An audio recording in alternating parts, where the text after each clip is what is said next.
भैया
बेटा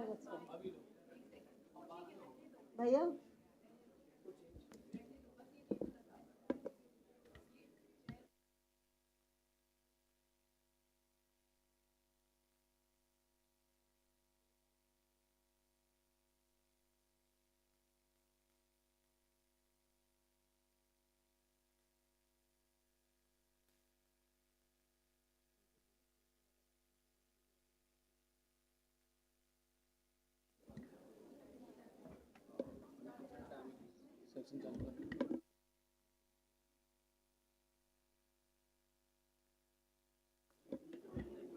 Hello, good morning, everyone, again, and a very warm welcome.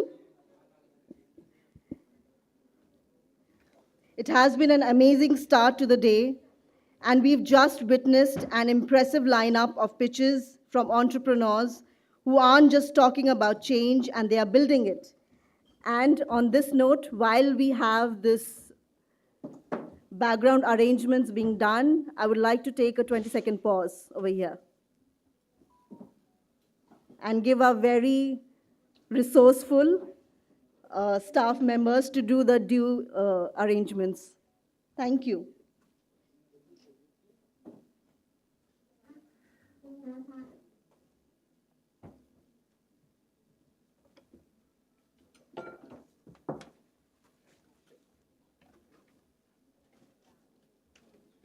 Thank you, Vikas and team, for doing such a quick rearrangement. I welcome you all again to this beautiful gathering at India Habitat Center. I am Priyanka Das, the Chief Operating Officer at STEP and your host for the day.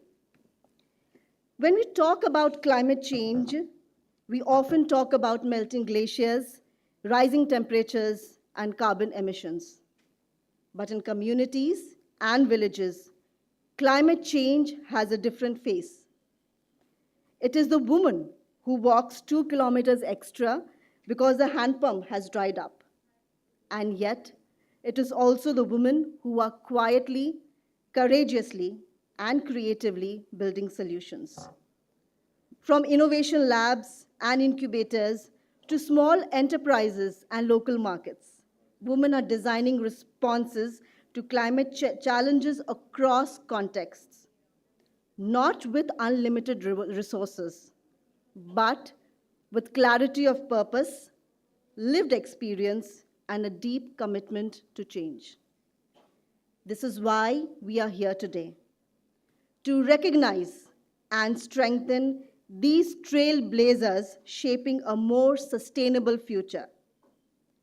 Unpollute was launched in 2024 as a climate action platform to identify, support, and scale women-led enterprises in climate action. Unpollute is not only about entrepreneurship, to be honest. It is also about sparking conversations, informing policy, and strengthening CSR commitments.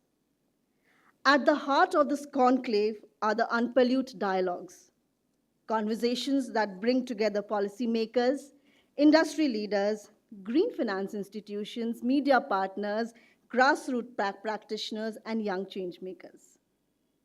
These dialogues recognize that climate action do not happen in silos, rather. It must be co-created across sectors with systems and commitments and communities. Through these discussions and awards and recognition, we endeavor to acknowledge both progress and persistent systemic challenges. As climate continues to intensify, women today face a dual reality, navigating existing structural gaps while responding to new and emerging climate risks. Our focus, therefore, is not to label it as a gender problem, but on closing the gender gap, ensuring that women are not just participants in climate action, but leaders and architects of sustainable solutions. Today, as we formally open Unpollute, we invite all of you in the audience to be a part of this journey as our sustainable partners, mentors, and allies. So thank you and welcome to Unpollute once again. Let me briefly walk you through today's agenda. We begin with the ceremonial lamp lighting, followed by the founder's address by Ms. Renu Shah, who will set the vision and context for the conversations ahead. We then move into a panel discussion on building inclusive economies, women enterprise and leadership. Following the panel, we have a keynote address by Dr. Rashmi Singh, IAS Secretary, Department of Women and Child Development, Government of NCT of Delhi. Post-lunch, the afternoon unfolds with yet another compelling series of panel discussions, followed by dinner. We look forward to a very powerful and insightful day ahead. And with that, I would also like to invite our esteemed guests to the stage for the lamp lighting ceremony. May I have the honor to invite Ms. Charu Malhotra, co-founder and managing director at Primus Partners, Dr. Latika Nath, an award-winning conservation ecologist, Mr. Dhiman Chakrabarti, Vice President and Head of ESG at Everstone Capital, and Ms. Renu Shah, founder of STEP, to the stage, please, for the lamp lighting ceremony.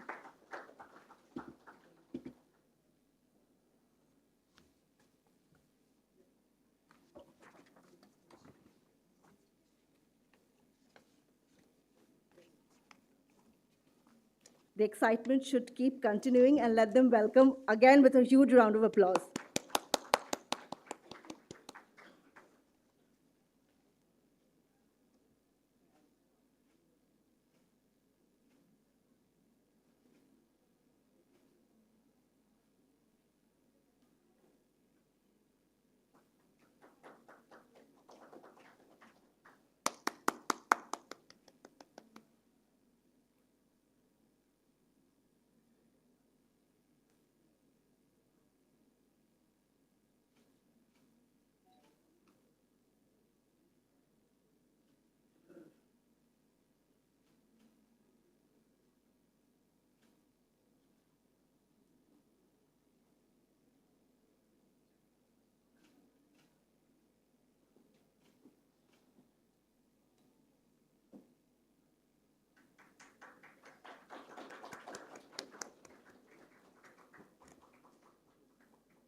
Thank you, Charu, Latika, Dhiman, and Renu.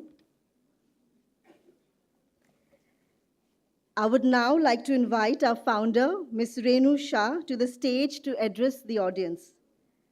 Renu is a distinguished social impact leader, entrepreneur, and incubation specialist with over 2 decades of experience building inclusive ecosystems for women, youth, and social innovators across South Asia. She is the founder of STEP, that has mentored and supported over 1,500 enterprises across 15 plus states since its inception in 2019. A Harvard Kennedy School graduate and a Mason Fellow at HKS, Renu brings a rare blend of business acumen and grassroots empathy. Her professional journey includes the founding and co-founding multiple organizations, including a trading and distribution company, a school for slum kids, and an education project based on public-private partnership model. Before founding STEP, Renu also served as a director for South Asia at Ashoka Changemaker Schools. Her work has earned her several prestigious honors, including the John Galbraith Policy Fellow at Harvard, the EPIC Global Woman Award, and the VWA Leaders Award for Diversity and Inclusion. Beyond her professional achievements, Renu is a dedicated Vipassana meditation practitioner and avid traveler and has successfully trekked to Everest Base Camp. Wow. Embodying the resilience and vision she inspires in others. Welcome, Renu.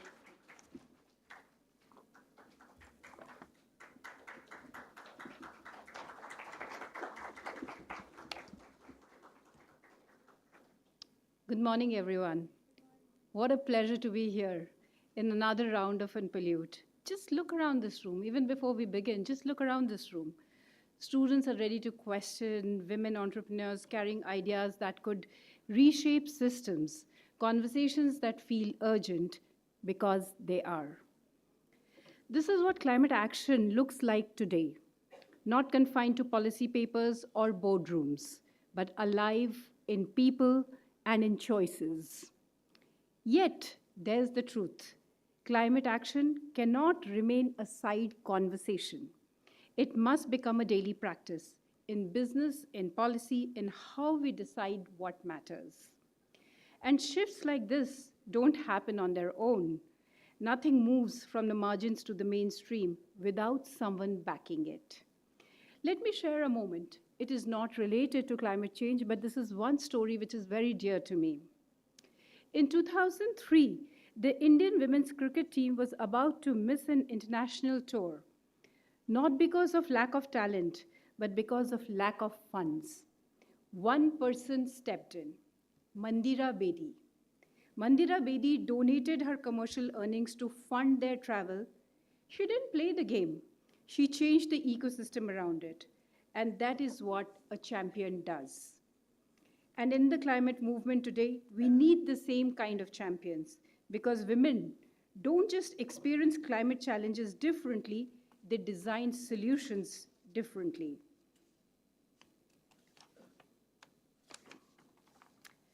The solutions are frugal, contextual, rooted in lived realities. Yet many of these solutions struggle not because they lack potential, but because they fall into the gaps between research, market, and money. And that is why Unpollute exists. Let me introduce you to Dr. Anjali Pauranik, who some of you met in the morning. She's a chemistry professor whose idea began with a simple experiment at her kitchen table. She's a scientist. The experiment grew into Bhagirath laboratories that she pitched in the morning, technology that captures industrial smoke at source and converts harmful emissions into cleaner air. But innovation alone wasn't enough. She could speak science, and she can still speak science. Investors spoke scale. Investors spoke something else. 2 words, 2 languages. When Anjali came to Unpollute, she found translation, mentorship, and belief. For the first time, she heard terms like TAM, SAM, SOM. With guidance and seed support, she moved from prototypes to partnerships. Today, she returns not with one idea, but with multiple climate solutions. Her story is not exceptional, it is emblematic. Because the journey from innovation to impact is never a single leap, it is a sustained pathway. And that's exactly what STEP was built to create. Because belief cannot be occasional, it must be systemic. So, why are we all here? What's missing is not the intent, it's continuity.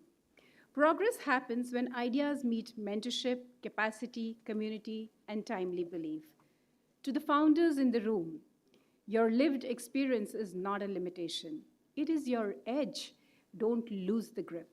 To the investors in the room, support may mean pilots, patient capital, especially in case of women, or backing a founder before the metrics start looking perfect. To the policymakers in the room, early pilots and flexible pathways don't just support innovation, they create entirely new markets. And to everyone else who's present here, let's not just attend and pollute, let's strengthen the ecosystem beyond it. The women are here, the ideas are here, the urgency is real. They are not waiting for permission, they're already building better systems. Mandira Bedi didn't wait for someone else to fix the women's cricket. She became the fix. And that is exactly what this room can do for climate innovation. At STEP, we ask one radical question. What if women didn't have to fit into existing systems, but had systems built for them? That question shaped our mission to empower women entrepreneurs in sustainability and rural microenterprises. And our mission now is big. We are looking at positively impacting 100 million lives by 2035. Today, that vision is measurable.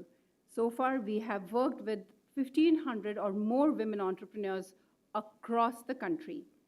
We have touched about 5 million lives across 15 states of India. Behind these numbers is an ecosystem built on 5 pillars: empathetic community, learning, mentorship, funding, and networking. From this ecosystem emerge programs that unlock women's leadership. Let me introduce you to 2 more programs that STEP runs. Safal Karobar Program. Safal Karobar Program bridges aspiration and opportunity, equipping rural women with tools, confidence, and agency to build sustainable enterprises. It is business training for women who are working in SHGs or micro nano enterprises in rural areas. The other program is Dhanotsav, India's first reality pitch platform for rural women entrepreneurs. Its pilot season featured 9 women from Bundelkhand, selected from the Safal Karobar cohort. One of them is here with us today. Suman, आप कहाँ हो? एक बार खड़े हो?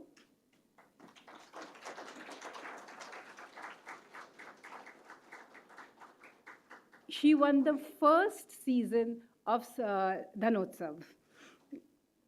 Suman is from Durgapur village in Uttar Pradesh, and she trades in biodegradable sanitary napkins made from banana fiber gel. And Dhanotsav is not just a show, it is a journey of grit, innovation and ambition. And Unpollute, for which you all are here today, is our platform for women driving climate solutions across air, water, and soil. So here we are, 2 days ahead of us, full of dialogues, ideas, and possibility. Let's not just talk about change, let's build it. Women's cricket waited almost 25 years for the Women in Blue to win and get recognized. Women and climate should not have to wait that long. Thank you. We'll show you a small clip on our rural programs.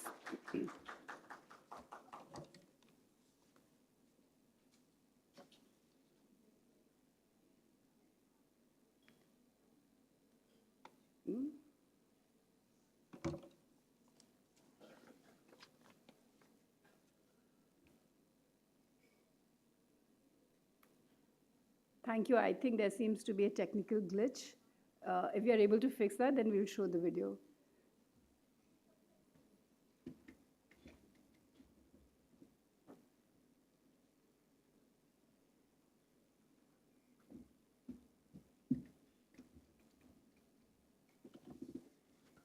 Thank you so much, Renu. That was truly insightful, and it reminded us that not just of the work we do, but why we do it in first place.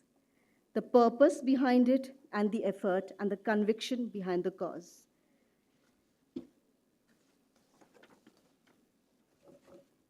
And now, it's time for a conversation that cuts through the noise.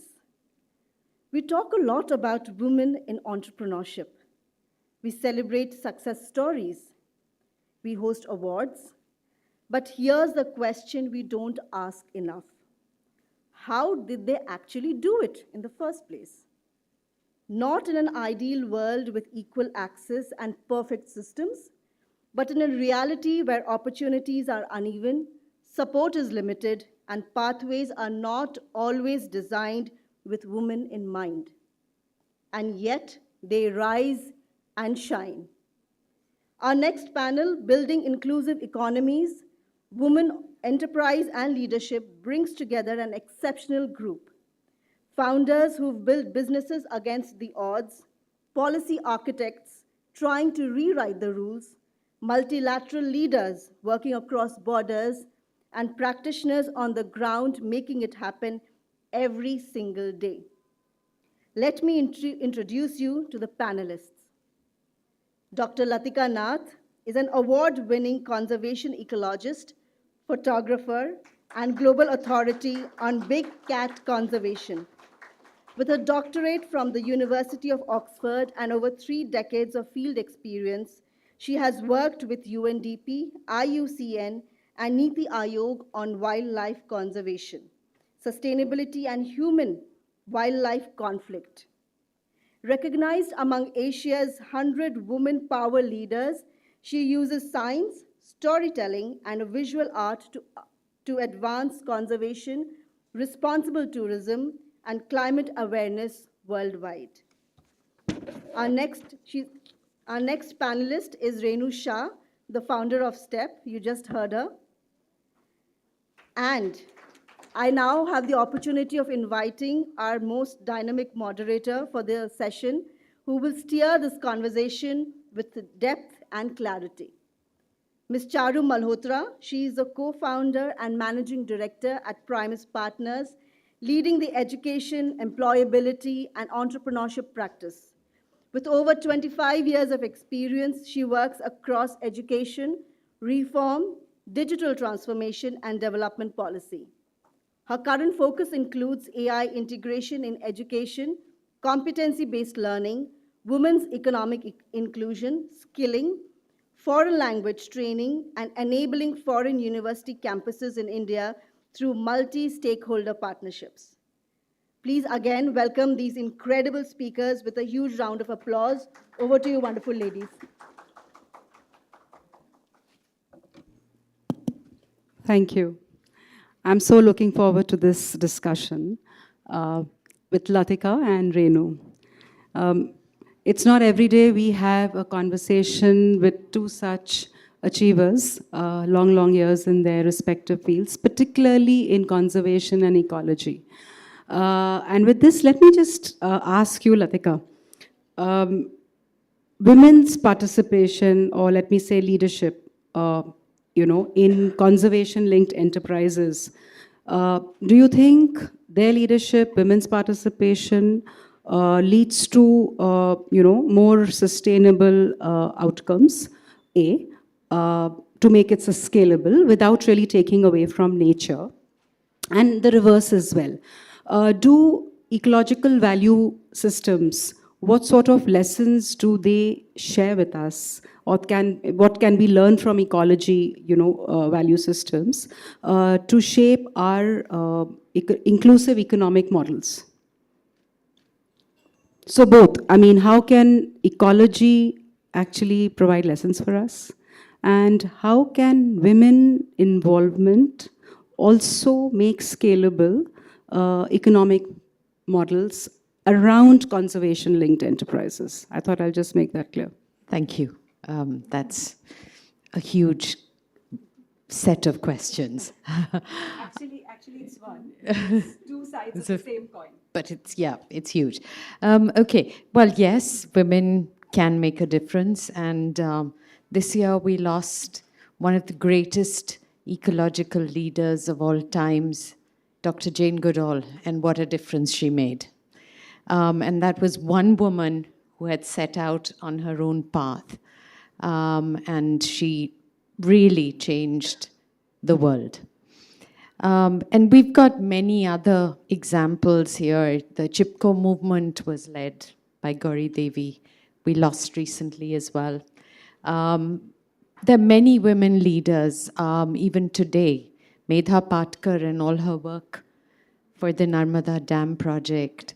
There are so many people who have been really, really at the core of some of the most impactful movements for the conservation of biodiversity, for the conservation of landscapes, and for combating climate change, not only in India, but internationally.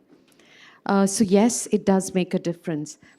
But it's not only just these prominent leaders that we're talking about, it's also on a day-to-day basis. For every household, be it the smallest, absolutely marginal farmer with his wife aching out a living somewhere in remote India. The women are the ones who face the reality. The women are the ones who come up with the solutions. And they do this with being handicapped, with not being the owner of the asset. They don't have leadership roles. In many occasions I've been where a woman sarpanch is there, but she can't even take a decision without consulting her husband. And this is the truth of what is happening in India. Also, the women don't have access to markets. They're burdened with the largest share of being caregivers. The onus of and responsibility of looking after the elders and the youngers always fall on the women. The men might leave and become migratory workers. The women have to stay home to hold fort against all odds. Countries like Nepal, we had done a study where they showed that all young able men had gone out of the country to earn a living. And it was the women who held it together. And these were mainly the pregnant women, mainly the elders, who actually held the whole flow of the community and the binding structure of the village together. So yes, women can make a difference. And they have a huge repertoire of traditional knowledge, things that they've learned from the elders that have been passed down, innovations that have been developed over generations that have adapted to particular local situations. And it's when they are faced with these and they have to come up with a way to survive that some of the most innovative outcomes are seen, and they can really make a difference. The flip side of it is, yes, from ecology, we can absolutely learn. We've seen how nature is self-healing. So we learn that when women come into their own and learn to protect their resources, nature heals very quickly. And you can recover the basic requirements: food, water, quality of habitat. And people can absolutely take a degraded landscape and bring it back to make their own lives better. So it works both ways. Thank you for bringing up some of the challenges. And Renu, with this, I turn to you. Latika just pointed out, limitations of women. First of all, in terms of having that agency, from, being a beneficiary, how do we make us? So my question to you would be, imbuing them with confidence so that they move from being just beneficiaries to decision makers. So how can incubators, accelerators, platforms like STEP actually design entrepreneurship models for women in such a manner that, you can actually cater to, as she said, lack of networks, markets, capital, even supply chains. And today I walked into the hall where, those pitches were going on. There were students who were, that whole ideathon. Taking from this, and of course, several of them are in the hall here. So how would STEP and what are you doing to actually strengthen this entire ecosystem? Thank you. It's again a very loaded question, but I'll try and answer in 2, 3 parts. One, when we talk about challenges, the challenges, Latika already mentioned them, and I'll just try and categorize them as systemic, historical, cultural, social bias. It's not that anyone is responsible for that, but it has happened, it has been happening for a long time. And now that we are aware and we recognize those, I think we can create more aware systems socially.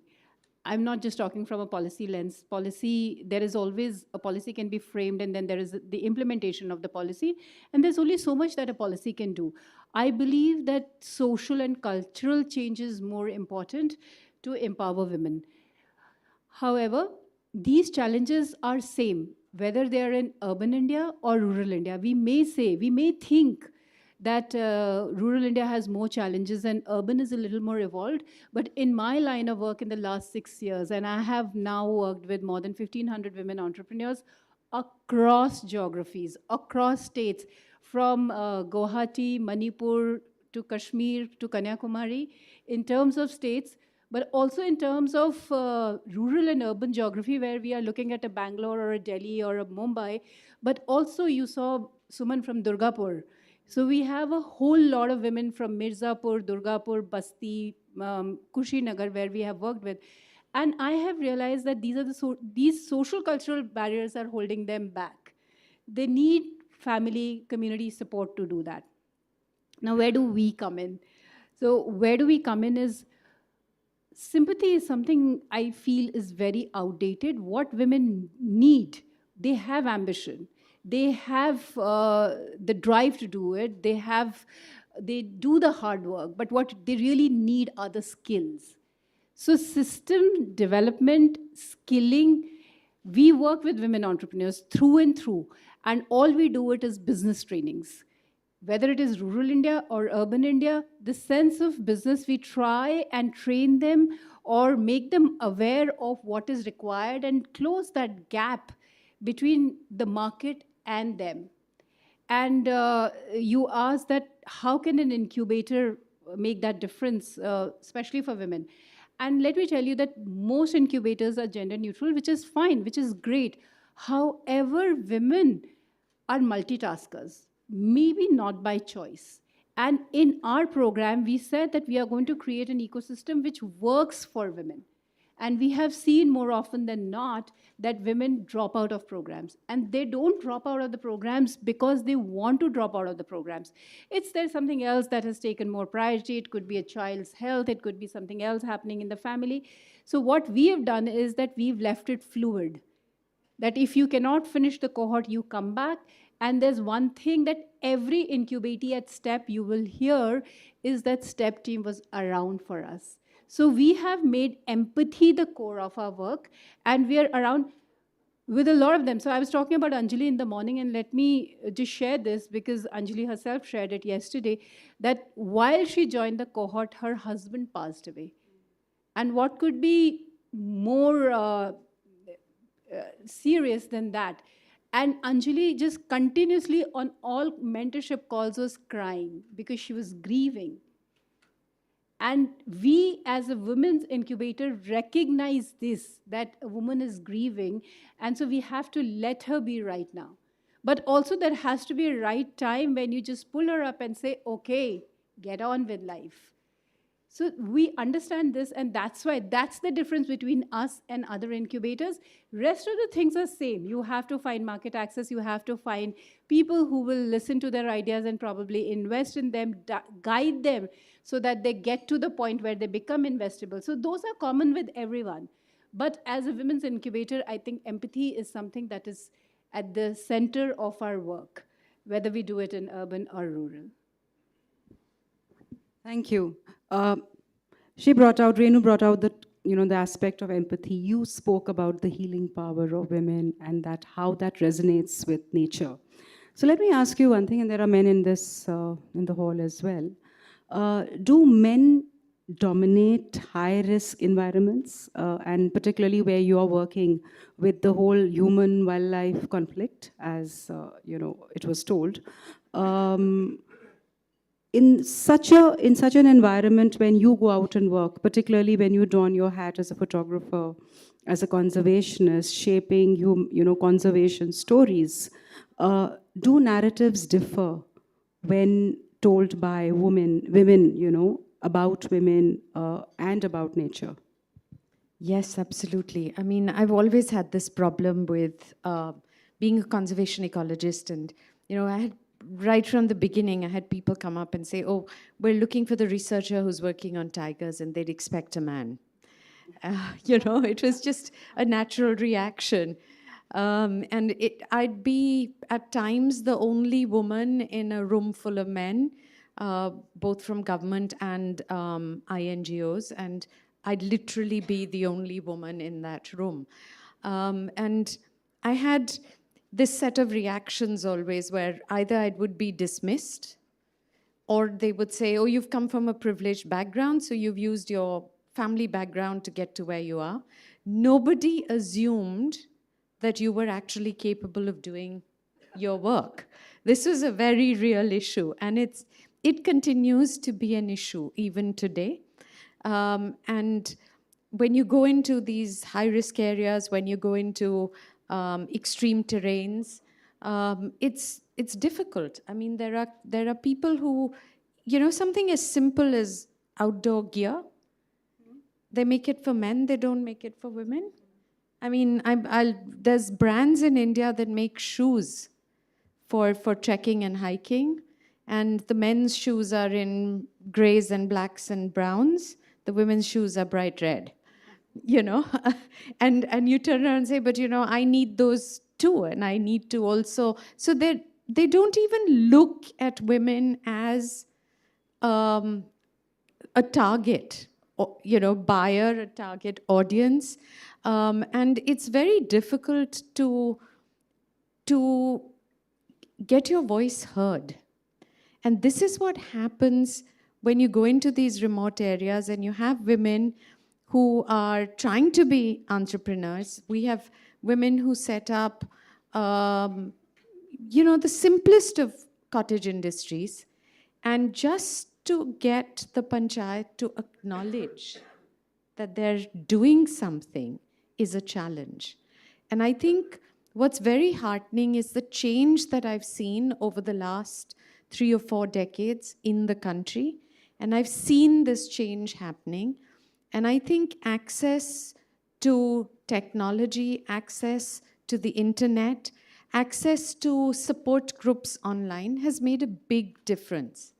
And I also work, like you said, with Niti Aayog, and we have the Women Entrepreneurship Platform. And that now has 88,000 members, women from across the country. And there's absolutely mind-blowing, magical stuff happening. But it's still a struggle. And in many cases, they run into the simplest problems. If you're a single woman, can you get a loan? This is a real issue. And these are still issues that we're dealing with. And it's really sad that we're dealing with all of this. So handing back to you. Thank you. You mentioned Niti Aayog and you mentioned policy. Let me actually bring policy at the center. So even in our union budgets, there were very, gender-led provisions, particularly this year as well, across the whole skilling ecosystem, the whole UN Women, forums, of course, Niti Aayog platform. What is, from all of this collectively, I mean, I'm just asking you, top of your mind, what is that one, change that you've seen happen because of such enabling support systems? And where does the gap still exist? Actually, it's very exciting to see that there is change happening. We are putting women at the center stage when it comes to entrepreneurship. We have all realized that there are limited jobs. That is one thing. But the other thing is also that for women, they need flexible timings, and so jobs is something not that doesn't work for a lot of women. So entrepreneurship automatically becomes a choice by default. And I am super excited when I see the budget every year and they're putting in some more effort in these areas. So SHG. So we've been seeing that how the government is supporting the SHG with the policies that they have, the kind of money that they've allocated for the SHGs, development of the SHGs, trainings of the SHGs, all of that.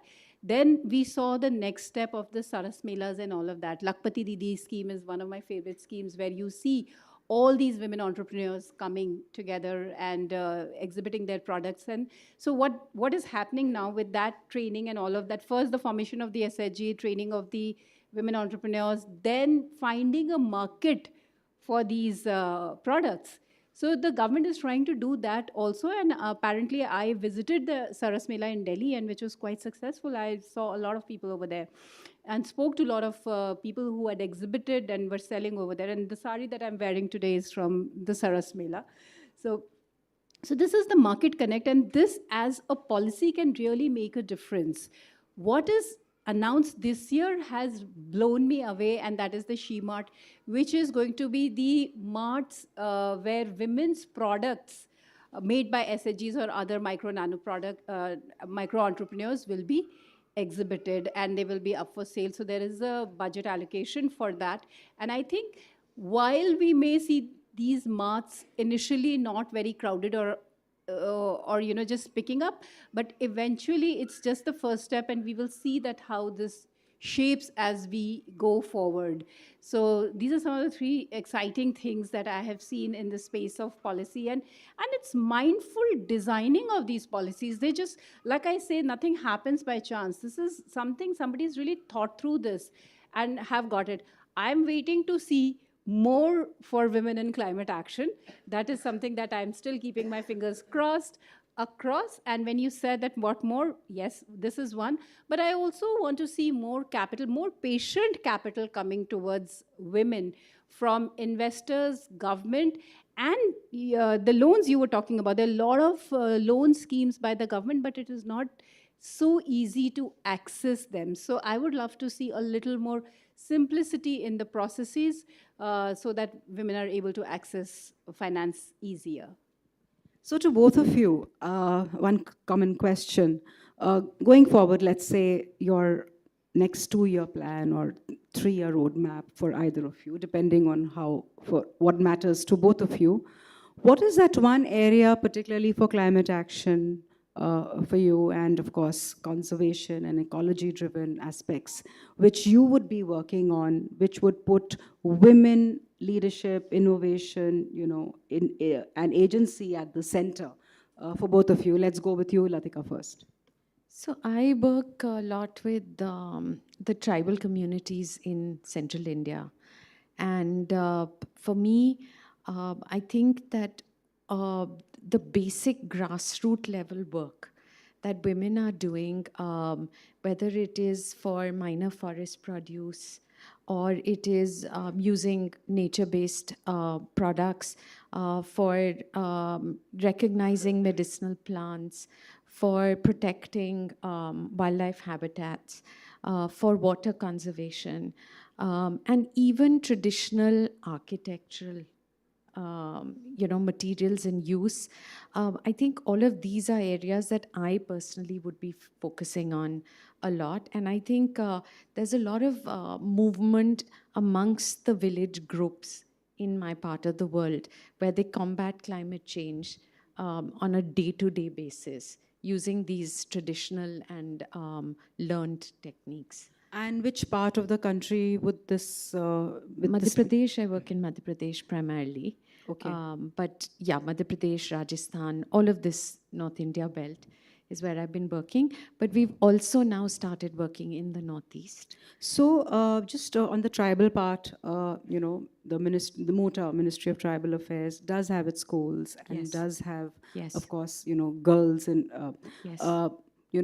would there be any merit actually suggesting livelihoods and, vocational pathways, Yes. not just for girls, but even for boys over there, to work in programs like this? Absolutely. Yeah, we're definitely focusing on this. And when we're talking about the growth plans, the growth hubs, we're actually taking this into account when the growth hub plans for different parts of the country are being developed by NITI. And They're any doing this. partnerships you'd be forging, because this wouldn't require, I mean, even if you're looking at medicinal plants, they would have to be then science-backed. And Well, you know that this budget, they've just announced a whole lot for medicinal plants and Ayurveda. Yes. So there's been a lot of thrust on all of this. So I think also the government is encouraging inter-ministry cooperation, which is really important. So I think that's the big change that we're seeing now. Great. And over to you, Renu. We use the word agency, and I think agency for women, it only comes with financial independence. And that's what our aim is, that we try and create more entrepreneurs and try and support entrepreneurs who already exist, so create sustainable pathways. And how do we do it? We want to increase the scope of our work in rural, keeping the, like we said, that we have 3 verticals where we are doing the Safal Karobar program, Unpollute and Dhanotsav. The intention behind all these programs is skilling, training, market connects, but the number one thing is visibility. Only if there is visibility, then there will be conversation, and if there is conversation, then you can talk about challenges, you can talk about solutions and fixes. So that's why our very big focus is going to be on visibility of women entrepreneurs across rural India that we are working in, and women in climate action. So you will see even a bigger, bolder Unpollute next year, but yeah, as So Dhanotsav let me get you to commit to something in terms of collaboration.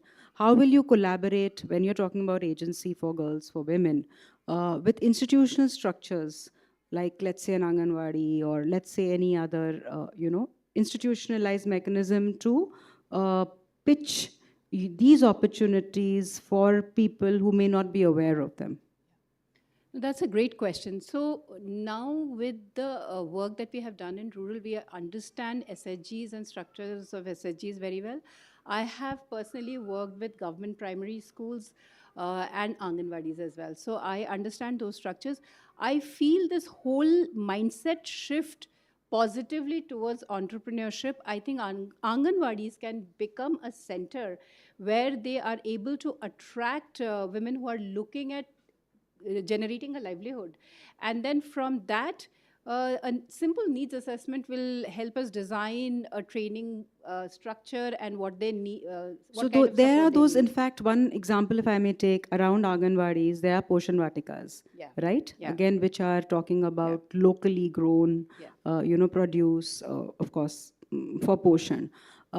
Can that, and of course, looking at in terms of for climate and what you were speaking, can that be an area for? Absolutely, absolutely. So just to give you an example, in Jhansi district, and I'm forgetting the name of the village, but they are doing Pashu Ahar. So that Pashu Ahar, they have made it commercial. They're selling it in their own village, and they've started selling it in villages around them. Why can that not be done with other products? So whether they're nutritional products, food products, anything, it is just creating that structure, skilling them, and finding markets. So let me say a place like Delhi, I knew you were coming there. a place like Delhi, how will such models actually, what can be done for a place like Delhi? Simple. It's not different, honestly, Charu. It's the same. Like I'm telling you, in some of our cohorts, we have Stanford graduates. And we also have people like Suman who are coming from Durgapur. I haven't seen a lot of difference in the kind of, everybody needs something and you just have to identify that. So Delhi also works with SHGs, Anganwadis, all of those. Similar structures, and trust me, when you go through these different layers, you will Are there find more barriers in a place like, cities as compared to, or how would you compare? Yeah, the two? there is a lot more interference from various stakeholders. when you get removed from the capital or other bigger, especially the capital and other big areas, then the interference is less, and so the freedom to operate and deliver is higher. So things may be slightly slower as they move. This is what I'm anticipating. I'm not sure, and I hope I it's so not look that. forward to see you develop a model for cities and particularly cities like Delhi. And we will, with this, if with both your permission, unless you would like to add, can I draw the audience in for any comments, observations, questions? Yes, we have a question there. We have two. We have two questions. Yes, to the gentleman here. Ma'am, I'm Gurinder Dua. I'm working as an independent consultant in emerging technologies. We are looking at developing the user-based principles for using AI in family violence. This is an initiative which is led by a lady in Australia. And I'm part of that team. So my question is that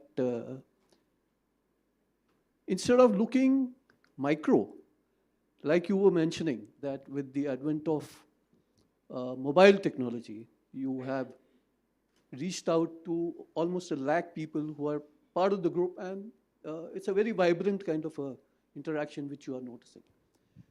So why don't you look at something like AI, similar kind of an initiative with the government, so that you have user-based principles for, developing entrepreneurship for women and something like that. I mean, it's just thought. You, any response? Thank you for that question. It is becoming seemingly very, very important to integrate AI, generative AI in your work. And as we are talking about this, we are actually looking at scaling our training program through using generative AI. So what will really happen is that the scale will increase, and a lot more people will have access to it. Plus, we will also have control over quality. So I think in this era, we cannot stay away from the use of technology and AI. How can we best use it in the models that we are working? So my work is around training, mentorship, and all of that. And it clearly can be integrated. We are already in the first phase of conversation of designing an architecture around it. So I don't see that there is a problem. It's just a matter of time, and eventually all of us will be using it in some way or the other, the way it complement, in whichever way it will complement our work. What I'm saying is, why don't you create a model like what we are doing for family violence with this initiative? It is with IEEE that we are building the principles. We don't even know where we are going, right? Yeah. So something like that. I Yeah, mean, okay. Point taken, point taken. We'll get there when we get there. But yeah, point taken, and it is interesting. And of course, somebody has to take the first step to build things. So let's see how this goes. Absolutely. Yes, we have another question there.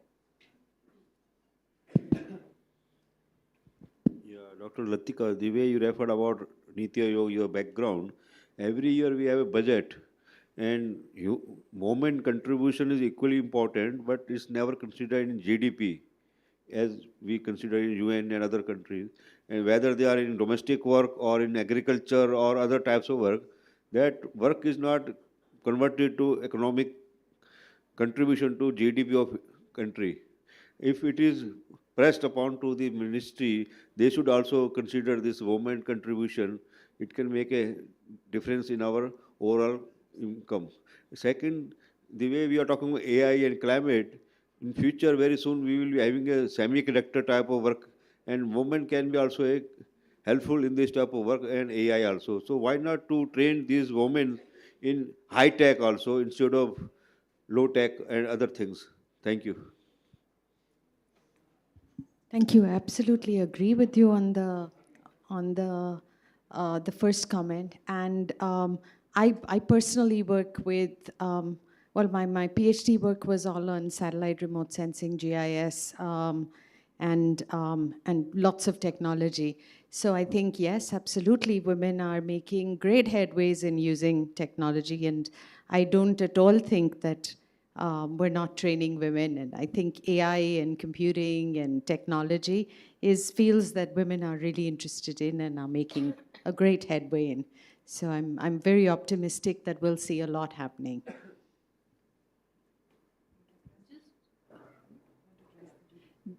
No, I just want to add to that, that in the morning we saw some beautiful technical solutions coming from women who hold PhDs and are scientists.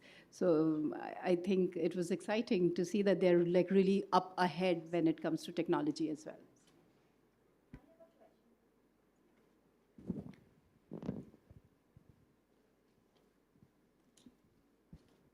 Hello, I am Stuti and I have a question for Latika ma'am that I am working with rural forest-based communities in Maharashtra for processing and value addition of non-timber forest products. So I want to understand your point of view with respect to market of traditional food systems, traditional medicinal plants, and how ripe is the market? Like we see chemicals and inputs and cosmetics and food. So I just want to understand your POV on markets. So, you know, what's really interesting is that people are recognizing the need for purity in the food we eat, in the air we breathe, in the water we drink. And this is, I don't know if you've been reading the news recently, but they've been talking about the fact that the people are now taking charge of water resources in the country because they feel it's so important. Similarly, all of the MFP that you're talking about is going to become some of the most valued products. What is important right now is to find a way that communities retain ownership of their own resources and to prevent people from outside coming in and taking over these resources. And I think that's where the focus is going to be because the demand is there. And the demand is going to percolate into the communities that actually have the resources. The challenge is going to be protecting them and retaining ownership with the communities that have been the traditional guardians of these resources and teaching people how to put this information out there so that people can contact them as suppliers and be able to access them directly. And I think that's where we need to focus right now. Okay, thank you.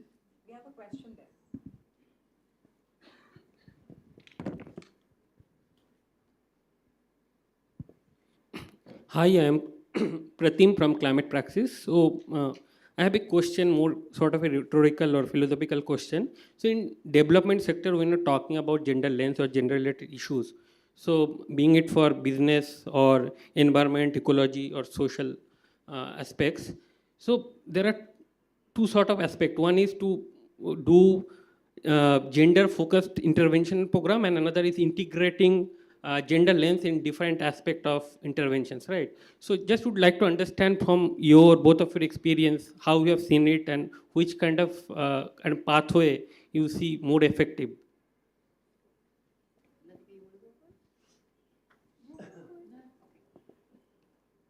No, I love both parts of the question, and I think both of them are important. And they're important for different reasons. The first one is obvious, you know, that you're looking at gender separately and you're doing things for them. But the gender lens is more important, I feel, because even now, if you look at workplaces or any sort of ecosystem, you will see that the reality is that it is dominated by men. And to make it more women friendly, wherever we are, it is important that we have a gender lens to it. So then we will be able to see that what is missing and what is working. And based on that, we will be able to reduce or amplify the systems that exist in that working environment. And that gender lens, we don't only need to apply to just workplaces. I think we have to apply across if we want to see that kind of growth that we are talking about. After all, women are 51% in this country, but the representation at every level now, as broad as political, where are we? So, that gender lens has to be applied, and it has to be applied right from policy, corporate levels, even ESGs, and like I said earlier, that social and cultural. So it's important, and I'm compelled to say this, that men will play a bigger role when it comes to applying the gender lens to any workspace or a space otherwise. And after this, I have a question for you. No, I agree completely. I think both things are really, really important. And I think what really is necessary is that in our heads, we stop feeling the need to constantly promote the whole idea of gender biased workspaces. We must start believing in equality. As long as we keep telling ourselves there's a problem and we need to work with the problem, we're always going to be fighting an uphill task.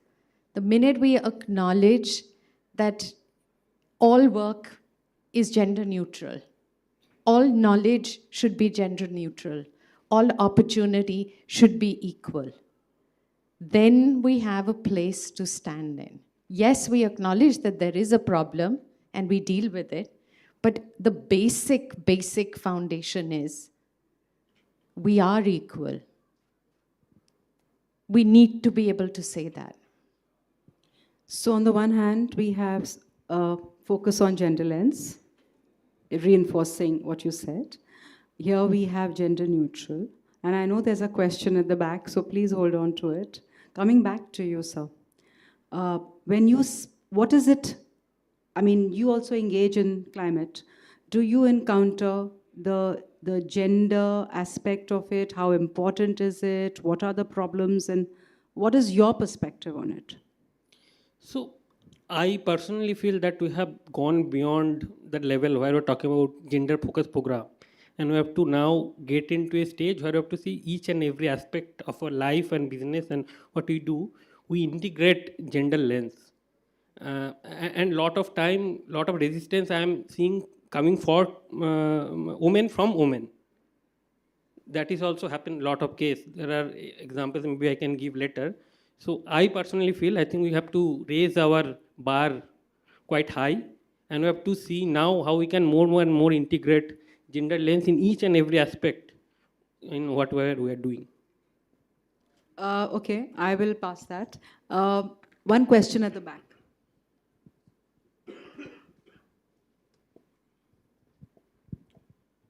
I am advocate practicing here in Delhi, in Supreme Court. Madam, ये gender equality, power का equality, it depends upon the individuals. ये बार equality की बात ही नहीं होनी चाहिए. Every individual may be superior to other or may be powerful. If you consider the two examples, one is that is the Lata Mangeshkar singer. जब वो 70 साल की भी थी तो her voice was like 17 years girls. And if we see the Amitabh Bachchan, he is at this age acts like a 25-year young hero. So we cannot say compare with the two कि ये lady superior है या gent superior है. So we should always talk that every individual have got own power, whether she is lady or she is gents. आज हमारी जो निर्मला सीतारमन है वो किसी और फाइनेंस मिनिस्टर मनमोहन सिंह जी भी थे उनसे कम नहीं है. So I do not say, or you people are sitting here, you are not better than any other orator as gents. So it depends on the individual, their grooming, their own attitude, how they groom, or how they got the opportunity, or how they, even if you talk about the Phulan Devi, there are a lot of decades. Like Phulan Devi itself developed her own power. See, I am not promoting the decades, but I am showing the leadership. It depends upon the individual. So we talk on the individual's growth, their grooming, and how can we empower them. Yes, that sir. is the If important. I may, आप बिल्कुल सही कह रहे हैं. ये बात equality की नहीं है. इक्वालिटी तो हमारे कॉन्स्टिट्यूशनल प्रोविजन है, हमारा हक है. बिल्कुल. बट यहाँ बात हो रही है अपॉर्चुनिटी की. Where women actually need a push, an opportunity, an environment जहाँ पे वो पहले आके इंगेज कर पाएँ. इक्वल तो है ही हैं. इक्वल तो हमें सब, I mean, our birth has given us that position, right? So I think the conversation here, sir, is not so much about equality. The conversation is about vertical mobility. हम कैसे provide कर सकते हैं उनको जो थोड़े से पीछे हैं. Am I right? Equity is what we're talking about. ठीक है.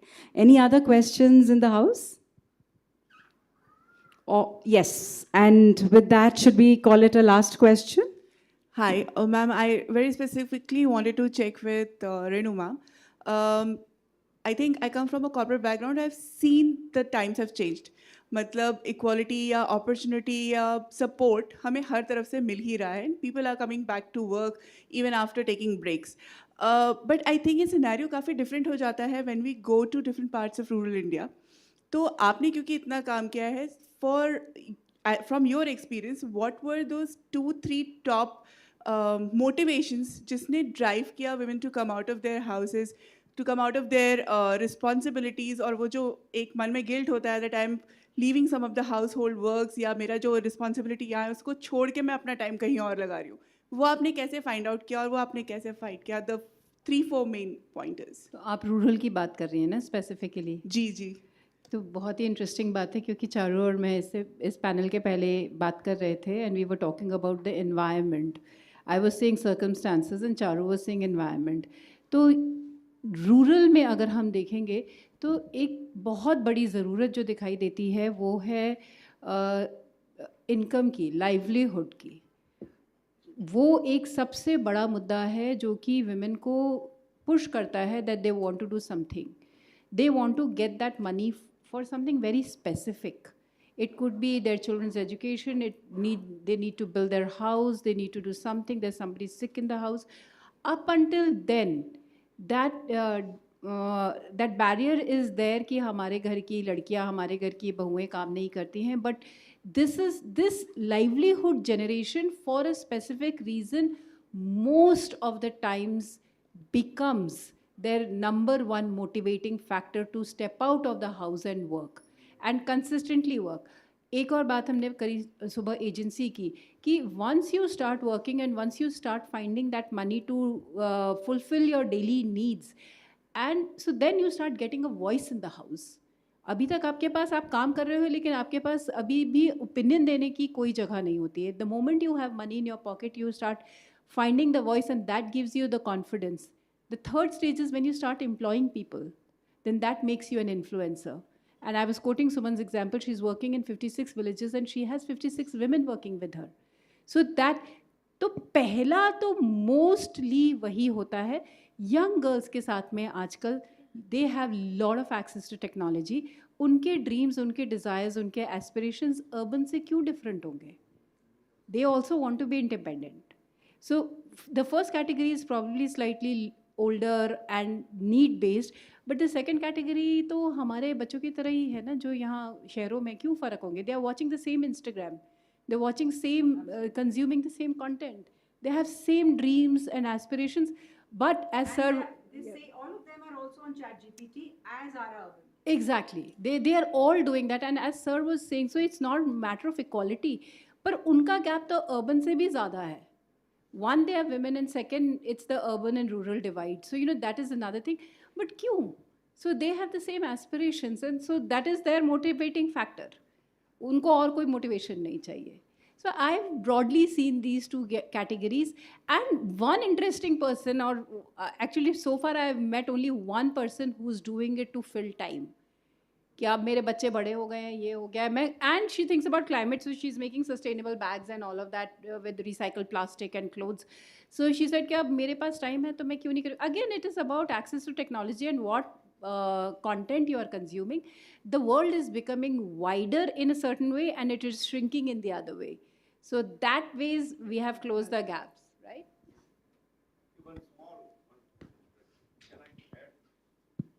Sure, please. Recently, in the last few years, in Haryana, UP, and other rural area, most of the schools are being closed, government schools. They say there are no students, and most of the schools are being merged. And particularly girls students are being deprived of education. So why not to draw the attention of the government? Private education is not feasible for rural area people. So the way they are closing the school, it's going to harm a lot to girl students, and in future it can impact a lot. So if it is done something. Sir इसमें मैं थोड़ा अपना ये experience आगे रखना चाहूँगी not just in so whether it's several states because smaller schools are not very efficient क्योंकि अगर 100 बच्चे होंगे तो वहाँ पर आप कितने टीचर्स एम्प्लॉय कर पाएंगे तो सब्जेक्ट रिलेटेड टीचर्स का होना छोटे स्कूलों में थोड़ा इनएफिशिएंट हो जाता है तो रैशनलाइजेशन और स्कूलों को मर्ज करना is more for so that ज़्यादा टीचर्स स्कूलों में उपस्थित हो सकें so actually there are larger reasons but I agree with you schools होने चाहिए एंड आई थिंक सरकार कर भी रही है रैशनलाइजेशन के पीछे एफिशिएंसी शायद जहाँ तक हमें पता चला है that could be the lens for doing that you wanted to respond to ma'am's comment? No. Okay. Any other, or shall we bring this session? There is one more. Okay, please. Yeah, hello, I am Abhineha from Vedic Srijan. So my observations are this, based on the discussion between Latika ma'am and Renu ma'am both. One is the ecologist, one is providing a platform to empower rural women. So there is one government policy of biodiversity register. So this biodiversity register, जब से ये policy बनी है, none of the register is being fulfilled completely.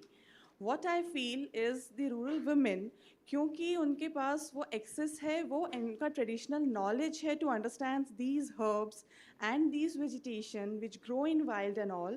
So why not giving them an opportunity to come forward and register these species for the biodiversity for the government, which urban people cannot do successfully because they have no idea how to identify those vegetation, how to identify those herbs and spices, those grows in the wild. So with, I think, both of your combined efforts and Renu ma'am providing the platform, we can definitely provide something, an opportunity for those women to come up with these government policies. Thank you. That's a really interesting comment. Absolutely taking it into account. Thank you. An idea, it's a great idea. We haven't gone in so deep. So Latika definitely is deeper than us in this regard. But yeah, point taken, and it will be stored somewhere. When we get there, we'll use it. Thank you, Latika, thank you, Renu, for this conversation, and thank you to everybody in the house for your participation and making this, and with your suggestions, like you just said, and the other suggestions. I think a note will be taken, and I hope it fits in your 1 or 2 year plan. Thank you so much.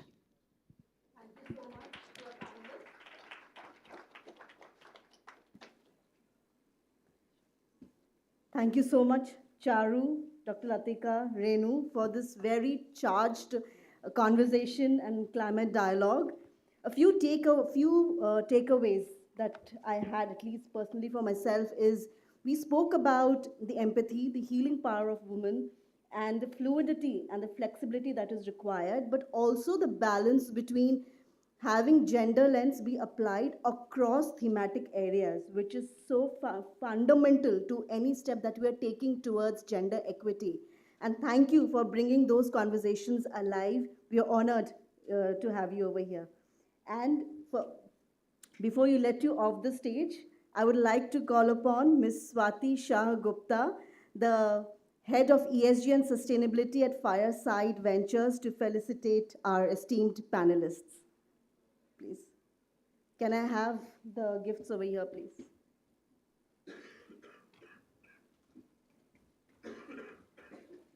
Ms. Charu Malhotra, please.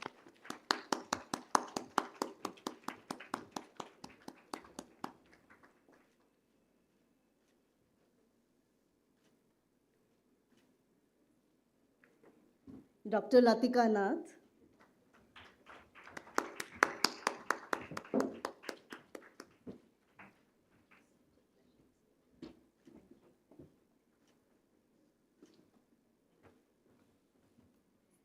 And our very own Miss Renusha. We won't leave you like that.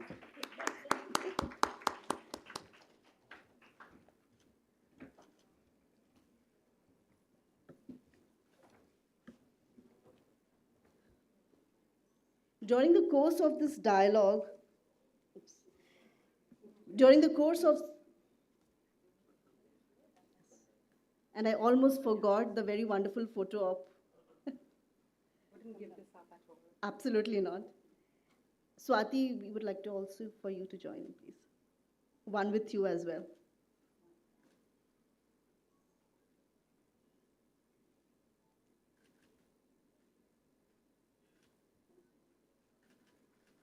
Big round of applause again, please, ladies and gentlemen.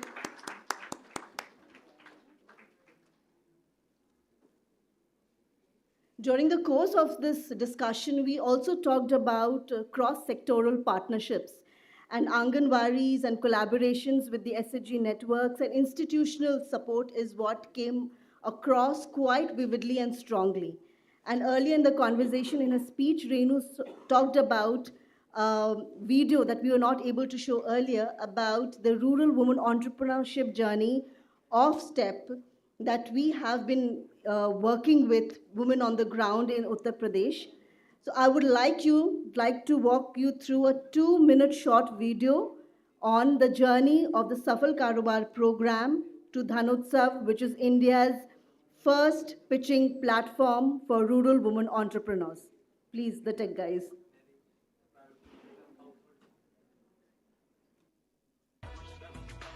जहां जमीन से जुड़ी होती है सोच, वहां सपने आसमान तक उड़ते हैं। 200 महिलाएं, 200 सपने और एक ऐसा सफर जिसमें उन्होंने सिर्फ सीखा नहीं, बल्कि अपने अस्तित्व को नई पहचान दी। सफल कारोबार प्रोग्राम के अंतर्गत मिला ट्रेनिंग का पूरा मंच, जहां बिजनेस प्लानिंग और बही खाते से लेकर सोशल मीडिया और मार्केटिंग तक हर पहलू पर गहराई से काम किया गया। एक एक सपने को, एक एक बिजनेस को तराशा गया और बनाया गया pitch ready.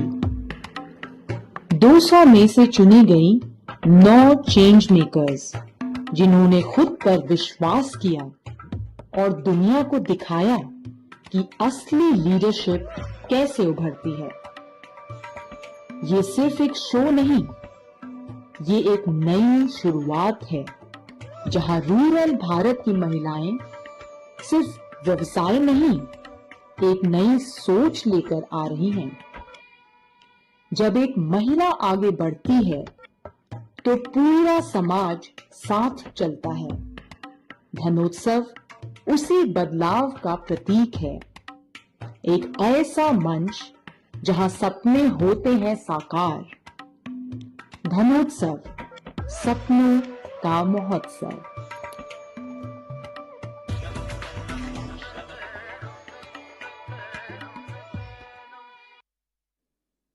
Thank you, Nishta, for playing that. And that, ladies and gentlemen, was a short journey about our Safal Karobar program, which is a rural women entrepreneurship program, where in the last fiscal year, we've trained 440 plus rural women entrepreneurs across 7 districts in Uttar Pradesh. From our first cohort of SKP, from the 200 women we trained in Jhansi, 9 of them was selected to participate in Dhanotsav, which is, if for the vernacular and for the easy semantics, we may call it the rural Shark Tank. So Dhanotsav, Sapno Ka Mahotsav, is India's first and only pitching platform from rural women entrepreneurs. It is available on YouTube. Please go ahead, watch it, support the initiative, and very soon we will be coming up with season 2 in a couple of months.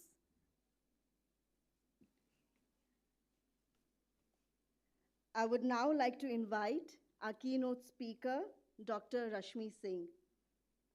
Dr. Singh currently serves as Secretary, Department of Women and Child Development, Government of NCT of Delhi. Additionally, she holds charge as Chairperson of the Delhi Commission for Women and Protection of Child Rights. A senior IAS officer with over 3 decades of public service, she is known for her human-centric leadership in advancing women's empowerment and social governance. Her work has been recognized with the CAPAM Award for Excellence in Public Administration, not once, but twice. The Stree Shakti Award conferred by the President of India and the Leadership Award for International Alumni for the University of Minnesota. Dr. Rashmi, it is truly an honor to have you here with us today. Your work at the intersection of policy and social impact has been nothing short of transformative, ma'am, and I know everyone in this room is eager to hear you. Thank you so much, ma'am. So, good morning, everyone, and it's kind of little tough to be shifting from one very critical, sensitive topic that I was at, incidentally, in this building itself, and that was child rights, and that was child protection system, and that was all about convergence of efforts, putting child at the center. And so I was really hoping that when I come here, I would have the benefit of hearing some people on this, again, very critical topic, and that too, centered around women and centered around concern, which is not just like a national concern, but globally a matter of concern for all countries. But I did not have the benefit of hearing speakers before me, and I was also hoping that maybe I'm given some triggers, to be sitting in a panel and, then getting to respond to some questions. But again, I don't have the benefit of, getting those.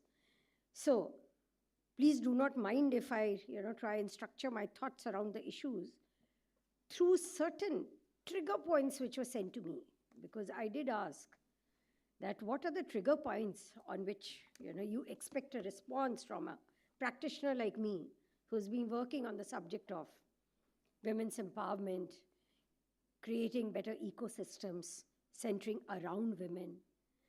But here it is, of course, going even beyond women to be talking about, sustainability as a whole, environment protection as a whole, and looking at, of course, the livelihood potential for women, while looking at, probably creating more of green economy. And in terms of setting foundations as to why this topic is very important, I think a lot would have been said from morning, because I do understand that from 8:30 in the morning, you're probably discussing this topic, where the kind of data sets, the kind of indicators which underscore the importance of why climate action is important, why it is urgent, why there's need to do it now rather than waiting for tomorrow.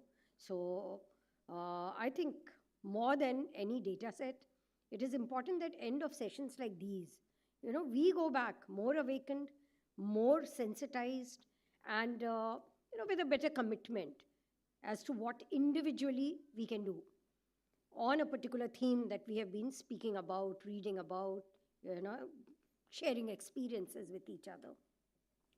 So I will not talk much about the urgency. Urgency is what the how we personally resolve to respond urgently is, for me, the basic core and philosophy of urgency of this conversation, because it is something which again involves all of us in our daily lives, in terms of the quality of air that we breathe, in terms of the quality of water that we drink, in terms of quality of care economy that we see around, which again affects all of us, in terms of the kind of resilience in the system which is able to take a shock, which is able to, take unpredictable, unforeseen events happening.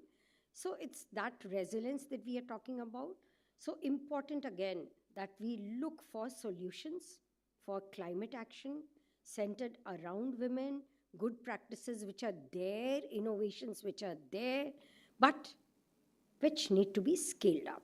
That is what I keep challenging myself, that rather than patting ourselves in terms of thinking about, pockets of excellence, islands of innovation, what is today very important is that mainstream these innovations, mainstream these the pockets of excellence which we look at. Why not take it to the scale and speed of action which today we are capable of? In terms of resources, we are capable of. In terms of human resources, we are capable of. But what is needed is probably that collective thinking, that shared ownership, that collective action plan. And I think forums like these, when different set of stakeholders, I mean, again, I'm sorry that I don't really know, in terms of who all are represented here, but I do think that step through the Unpollute Sustainability Conclave has made sure, by what I saw just when I was coming here, with the type of people who have been brought together, that people who matter and their resolve matters. So I do think it is possible that if we today resolve that wherever we are, how do we take these islands of excellence forward? I would talk about some of my personal experience in terms of, the way I have seen the challenges and solutions emerging in places, say, like Jammu and Kashmir, now Andaman and Nicobar Island. Again, very fragile economy, fragile ecosystem, fragile environmental conditions there. And many of you, probably Jammu and Kashmir, may not be very, very familiar in terms of, what the entire potential therein. But you see, in terms of the tourism potential, there's been huge surge over the period. Despite challenges, there's been huge surge.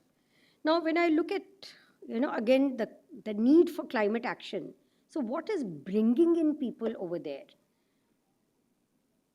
And what is like one of the ways in which probably you can reduce, the risk involved is making the economy grow, making the youth thrive, making the women there be a part of the governance system.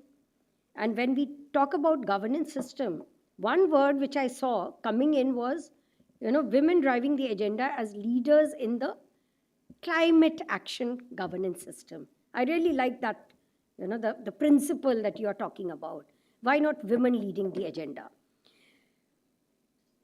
It was really it was eye-opener for me to see how much difference women have brought in there in terms of promoting better economic opportunities for their own peer group by creating, things like homestay, by creating more of like green jobs available, and all through the local resources. Now, why it is important? If it was not taken in that kind of earnestness, even the period that I've been there, I could see that the place was going through, huge climatic shifts. आपने भी सुना होगा, गुलमर्ग में बर्फ नहीं गिर रहा है, लोग इंतज़ार कर रहे हैं, गुलमर्ग में जाने के लिए इंतज़ार कर रहे हैं क्योंकि वहाँ के स्की रिसॉर्ट्स जो है या स्की स्पॉट्स जो है वो वहाँ का इकॉनमी का मेन स्टे है, लेकिन नहीं बर्फ़ टाइमली आने के कारण वो इफ़ेक्ट हो रहा है। या वहाँ के फूलों की वादियाँ जो कि बड़ी फेमस है, जहाँ आप जाना चाहते हैं, या वहाँ के जो ऑर्चर्ड्स हैं जो बड़े फेमस हैं, whether apple orchard or all kinds of fruits, name it, जो बड़े famous हैं. So everything is dependent upon a certain, ecosystem of environmental conditions. There was this huge concern कि नहीं, पहले जहाँ एयर कंडीशनर नहीं थे, वहाँ अब घरों में एयर कंडीशनर हो रहे हैं. in a place like Srinagar, And the first year that I was there, I experienced that. And I was actually staying in a beautiful place, जहाँ का पानी बड़ा famous हुआ करता है, चश्मे शाही. I don't know how many of you have experienced the water of Chashme Shahi, the spring water of Chashme Shahi, the natural spring water. But over the period, now what was getting challenged was that the quality of water was getting affected. The quality of the traffic flow, that is getting affected. तो tourist तो आ रहे हैं लेकिन उनका experience क्या हो रहा है? टूरिस्ट जो जा रहे हैं वो वेदर के लिए जा रहे हैं, टूरिस्ट ऑब्वियसली गुड एयर के लिए जा रहे हैं, but what has been the experience? So this entire thing about climate action, how I saw was that a group of women, and not just one, but umpteen in number, youth umpteen in number, women, the youth, the girls who cared about environment, started using local, good practices. This morning, I was talking to a very special, younger colleague, Shaila, who used to be my neighbor. Shaila, how are the trees doing that you planted? So it's not just that she planted, but she makes sure that she protects those trees. She makes sure that she creates more and more of such local community groups where, it's not about just waiting for big things to happen, but every day, the kind of principles that we talk about for climate action. I was secretary in New Delhi Municipal Council, and we used to keep talking about the 3 R's, which is reduce, recycle, and reuse, right? The 3 R's. Why? Because obviously there is now a huge competition amongst all the cities to be scoring well in the Swachhata scorecard through the Swachhata action plan that we plan for the cities, to be able to earn that smart city, good ranking. So I'm glad that sanitation, the way you dispose the waste, the solid waste management, they all are form, part of this competition. And there are, by the way, when I again bring women into the core, there are states which have done very well. I mean, Indore was known, it came into news for certain wrong reasons recently. For the contamination of water, but all the years it was known for, good reason of actually ranking highest amongst the smaller cities for the good practices introduced by the women into waste management practices, where all the 3 R principles were being beautifully exemplified. So here talking again about, the kind of good principles which we need to scale up. Say Kerala. Many of you might be aware about Kudumshri, the women's self-help groups, how they have brought in the practices of not just waste management, but also looking at, actually using the local resources in a more sustainable manner, for their economic sustainability. And if you look at the per capita, I mean, not just the income part, but if you look at the indicators on the whole, the development indicators, you find that the parameters related with health and education, they're all in a very positive,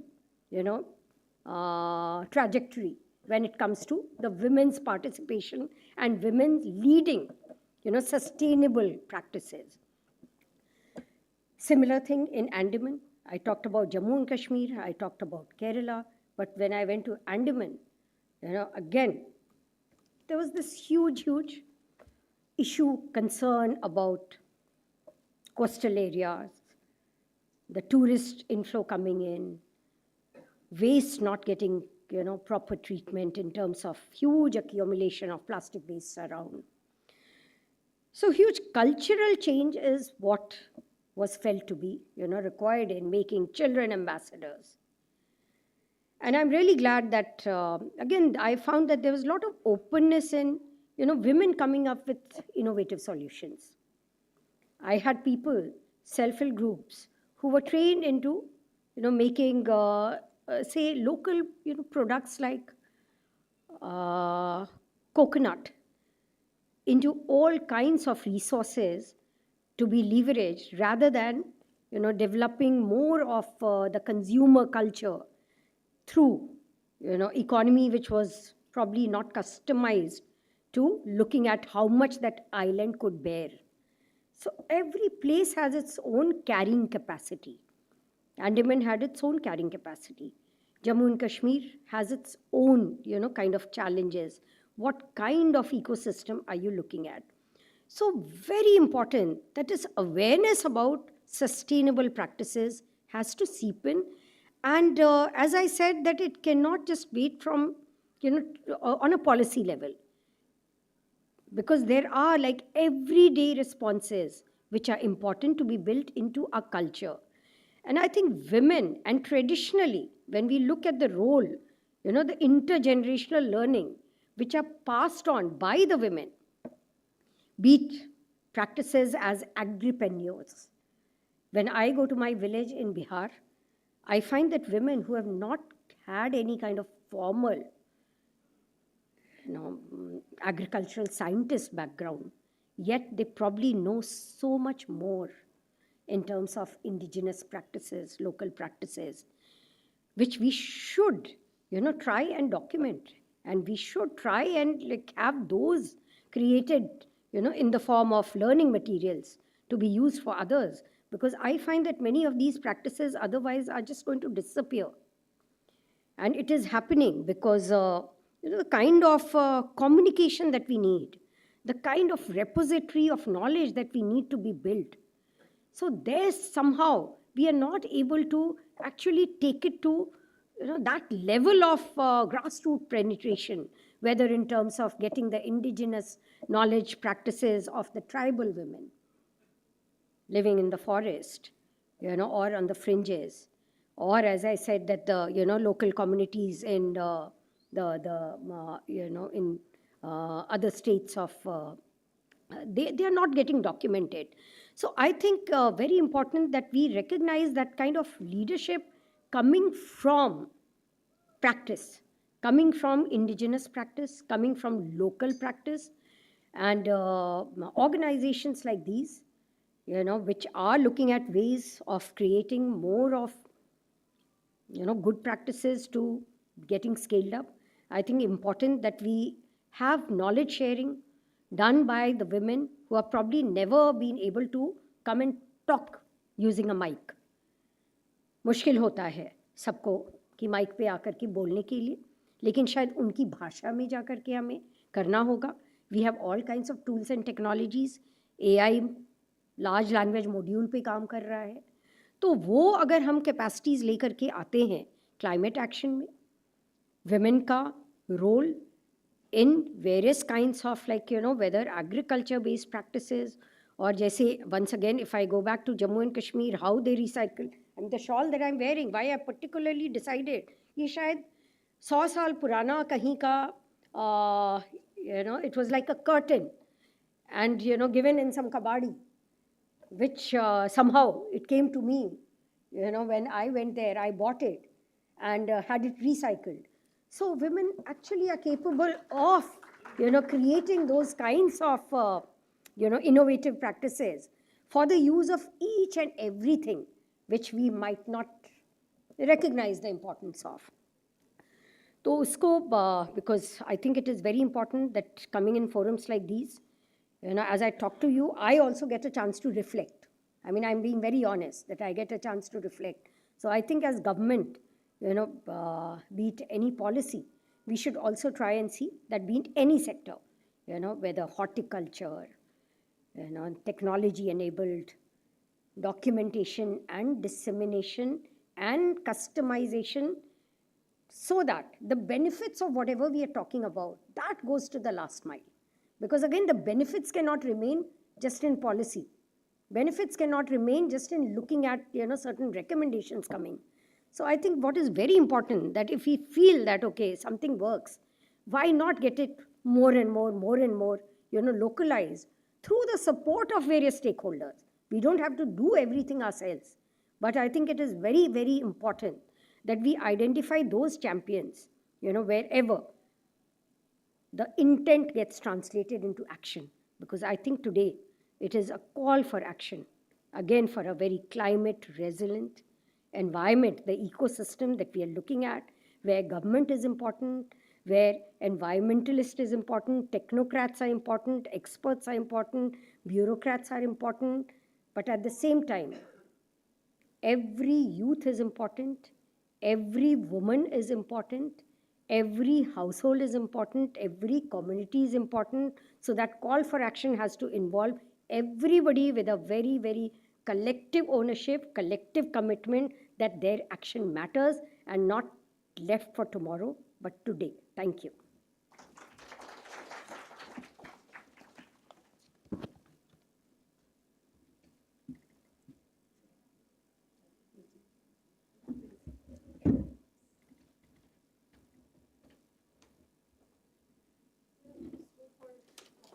Absolutely. You want some questions? Maybe I think you have a crowd. Yeah, because actually I don't like monologues, so it's better that you can have.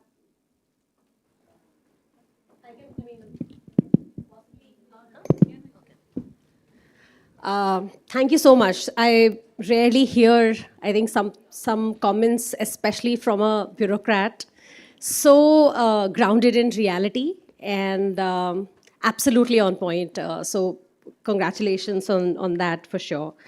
I think you immediately brought to the point the role of women in, let's say, the waste management space. I don't want to talk about climate at large because it's such a wide topic.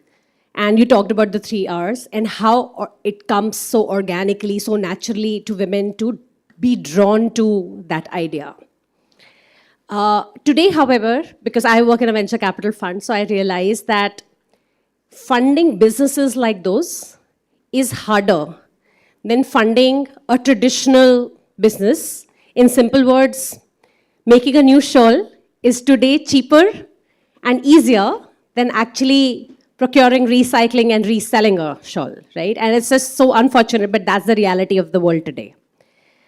What can government do, or what is today government's thinking on specifically promoting this segment of business? Because left to market forces, these businesses will not attract that quality of capital.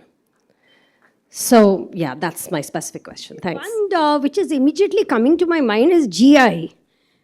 Yeah, the geographical, the tagging of the, if we use this as an example, so anything which comes as a GI, that it's like localized, so value goes up.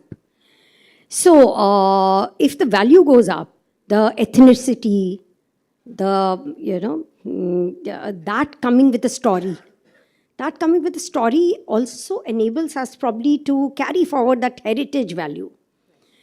And when I say localized value, like saffron, say, grown in Kashmir will have a very different, like from Pampore in Kashmir.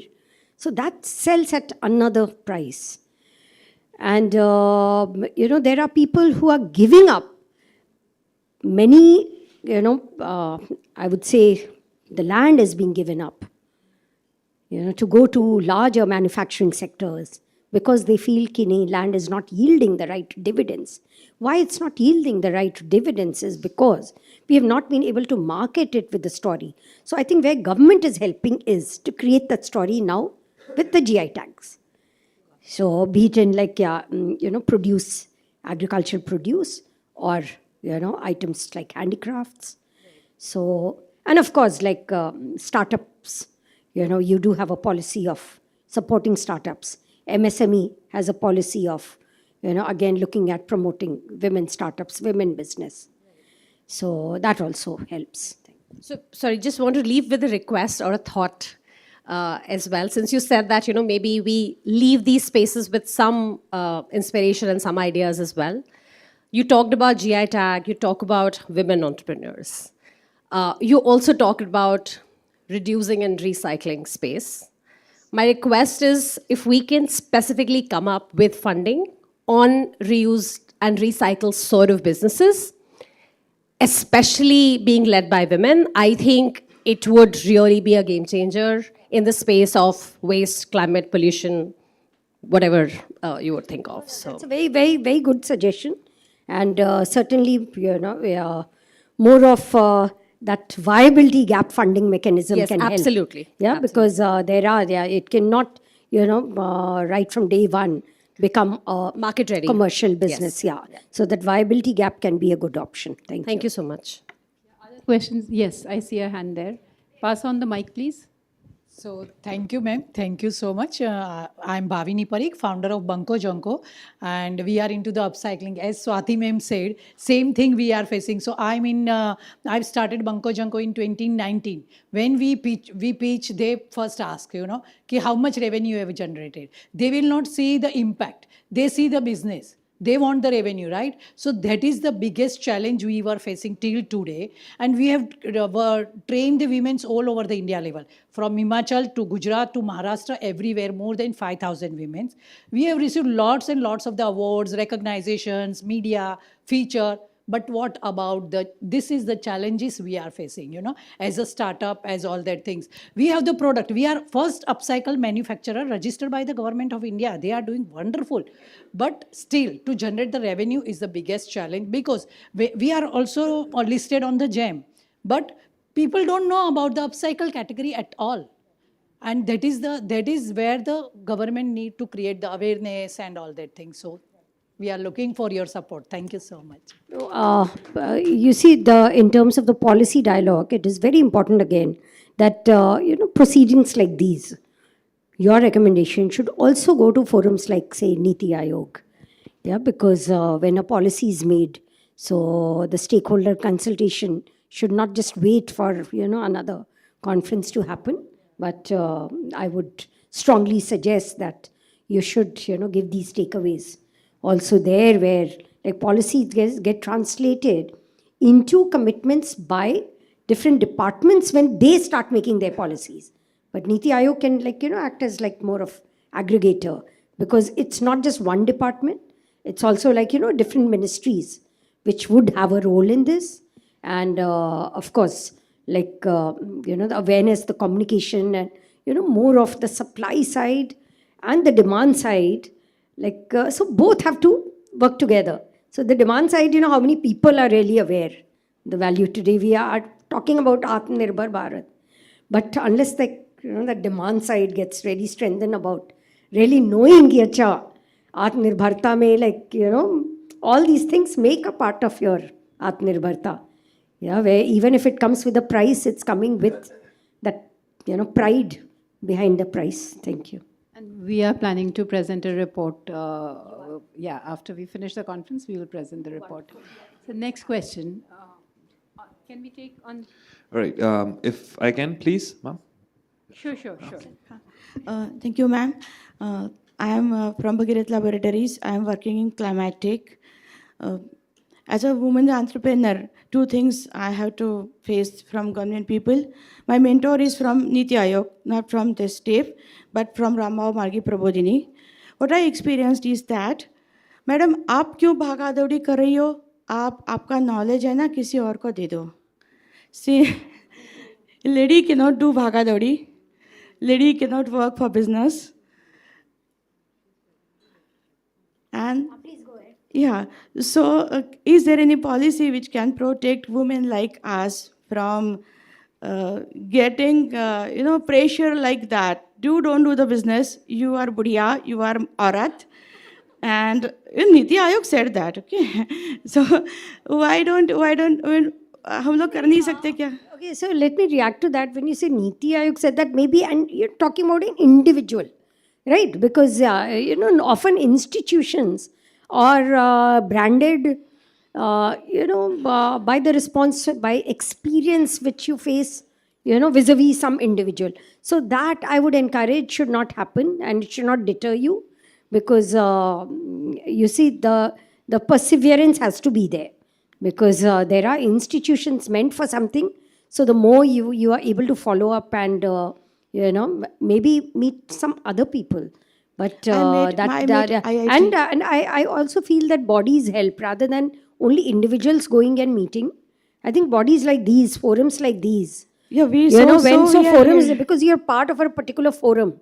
So I think, the associations, the forums, so they also have a role in being able to, promote and project and do the advocacy where, individual voice is not getting heard. Thank you. Yes, ma'am, I had been in committees in Maharashtra. I pitched for Punyashlok Ahilyabai Holkar. I listened the same statement in different languages. So what I found is that why the percentage 9% of women entrepreneur and not it is 50% or 55%. I'm just going to repeat what ma'am said. Perseverance is the thing. There is no second thought about it. And I tell you, I've seen policies change with perseverance. There are like shift, whether in terms of GST rate on say certain items where so the policies also, they're not cast in stone. So please don't get disheartened. And at the moment, I can only say that because I'll not have a quick fix solution sitting here. Thank you. Thank you, ma'am, for the There was hope a hand given. here. Yeah, thank you. I've got the mic. Thank you. Yes. Hello, ma'am. My name is Shalabh. I represent Marwadi Catalysts. We are a startup accelerator from Rajasthan. During your speech, you talked about some heritage techniques which we should market to the people so that people would learn more about our women using heritage techniques for farming, right? Moreover, my question was, wouldn't the technology which other countries are using, bringing those technologies in and getting more productivity out of our farms would be better instead of marketing the traditional agriculture technologies which we have been using so far? Yeah, I think it has to be a combination of both. Very important because, you have certain USP. And that USP, I'll give you an example. Say in Bihar, in Rohtas district, Aurangabad, Bihar, where I kind of hail from, I saw that wonderful rice which was being grown over there. And the same rice, now Basmati in Dehradun, Uttarakhand Basmati is very famous and selling at a very high price. And in my, that native place, selling at very low price. Whereas when the connoisseurs, food, when they tasted both, they said that this local one was so much better. But yield would be less. Yeah, so yield is less. Now it's like, your A2 milk, yield is less. Your Jersey cow, yield is much more. But compare the benefits of both and see the value of both. So I can bring in the best of technology to enhance the yield and better fetch economic returns. But look at, again, the benefits out of it. Out of a particular quality of milk, out of a particular quality of rice, which is so much better, yield is less. But if I do better marketing, so it's all about whether I'm going in for, the genetically, what do you call it? It's modified, GM, right, GM crop or so technology definitely will have to come to play in terms of some of the good practices, but not always the final answer. Thank you. Madam. Hello, ma'am. Namaste. Interest of time, we'll take two more questions. Yeah, hi. Namaskar, ma'am. My name is Neha Upadhyay. I work in Leh Ladakh region. We've created 14 eco villages and deployed low scale solar innovations, as you were talking about. Ma'am, I have a small suggestion since I work in the interior. आपने बोला homestay. So ma'am home stay का बहुत cases हैं because number 1 वहाँ पे चौकी नहीं होती, नंबर 2 अगर विमेन गेस्ट्स भी होती हैं तो बहुत हैरेसमेंट उन्होंने फेस किया है, नेटवर्क भी नहीं आता, and we worked in villages close to the border area also. So please rethink and come with some guidelines. Secondly, I heard somebody talk about Niti Aayog. Ma'am, I would like to say Anna Roy of Women Entrepreneurship Platform has been so supportive and so sweet. So I request all women entrepreneurs to meet her and be part of the platform. Thank you, ma'am. Good, thank you. And see that point about homestay again, like, yeah, whenever we talk about any promising practice, so it does not mean that it will not come with a challenge, but very important for any practice which has a promise, nuts and bolts to tight karna hi hoga. You know, so that has, there is no shortcut to that. You know, for some time, if you spend time together to tighten these screws, then maybe it can evolve into a good practice, best practice and perfect model. But of course, role of government, certainly, in terms of not just making guidelines, but enforcing it. Yes, ma'am. Some Enforcement checklist, is more a huge, chockies. like any other policy. So that's why I'm saying it's not just about entrepreneurship, but any other practice. You name it and implementation has to be tightened. Thank you. Thank you so much, ma'am. Take one last question. Yes, Madam. Rashmi ji, the way recently we had a mother of all deals with European country, EU 27, 28 countries, and with US also a father deal. So why not to promote these type of women the way she is saying in a cooperative movement so that all these products can be exported also abroad? That's a very, very good suggestion. Very good suggestion. And I think, you know, those collectives help in also bringing things to, you know, better resource efficiency. I mean, better kind of economy of scale. You know, otherwise, individually, it is difficult. So I think that model which you're suggesting is good and it should be taken forward. Thank you. Thank you, ma'am. In the interest of time, we will not take any more questions, but I hope you're spending 10 more minutes with us outside so that we can continue the conversation. Thank you so much, ma'am. And may I request to kindly remain on stage, and we would like the honor of felicitating you. Renu Shah, please. It's right there.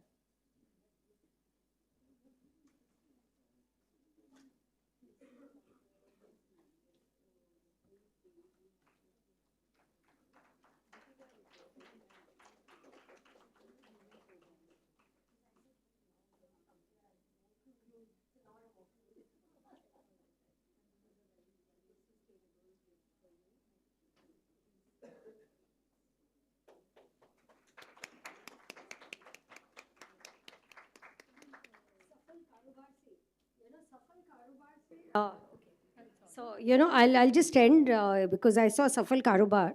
So we had like this, you know, innovation by a self-help group, women, again, Kashmir I'm talking about. They named it Asli Dahi. And why Asli Dahi? Because, you know, the quality of milk, quality of curd, you know, it was so amazing. Any dairy product, name it, it is so amazing. But that is the USP, the local USP of the place. So that has to be projected. And every place, as I said, coconut, Andaman, I cannot taste a better coconut other than that. Thank you. And virgin coconut oil, yeah, which women started making over there and which is selling very well. But it came with a story. Thank you. Thank you so much, ma'am. That was truly insightful and thought-provoking. And we heard about intent into action through data-driven, informed decisions and cross-sectoral collaborations, government, industry, youth, NGOs, and most certainly the rural networks. We now break for lunch, ladies and gentlemen, an opportunity to pause, connect, and carry forward today's ideas into meaningful conversations. We look forward to welcoming you after the break for the afternoon sessions. Thank you. Please join us in the next 45 minutes. Thank you.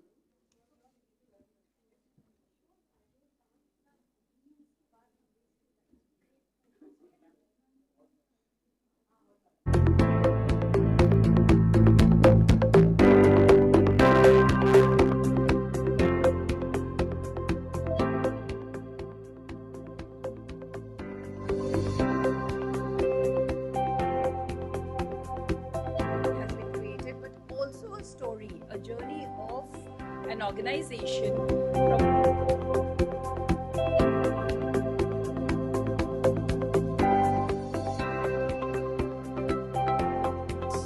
day and age is WhatsApp, right? All of us are using a startup called India Recycles, and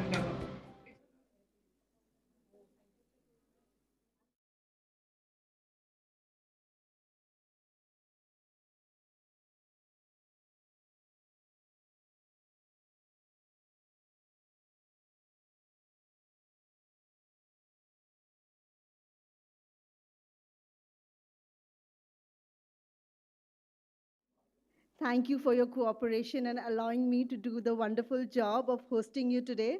I'm Priyanka Das, again from STEP. Welcome back after the nice lunch and wonderful conversations. As we move into afternoon, we continue our journey of ideas, dialogue, and collaboration with sessions that promise to deepen our understanding of women-led climate action. And let's dive back into the conversations that matter. We move into our next panel, Money in Green, Climate Finance and Funding Opportunities. May I now invite the panelists on the stage. Ms. Astha Arora. Ms. Astha Arora is a public health and nutrition specialist with over 15 years of experience advancing health programs across South Asia and East, Central, and West Asia. Dr. Dhruva Purkayastha is a sustainable development and climate finance expert with over 30 years of experience across international development policy and finance. Dr. Mukund Rajan is a chairperson of eCube Investment Advisors, a pioneering platform launched in 2019 to catalyze ESG transformation in corporate India. Ms. Huma Kazi is a strategic policy and ESG advisory professional with deep experience in environmental disclosure, transition finance, and global sustainability governance. And our wonderful moderator for the day, Ms. Swati Shah Gupta, Head of ESG and Sustainability at Fireside Ventures. A warm round of applause for the wonderful panelists and our moderator. Thank you.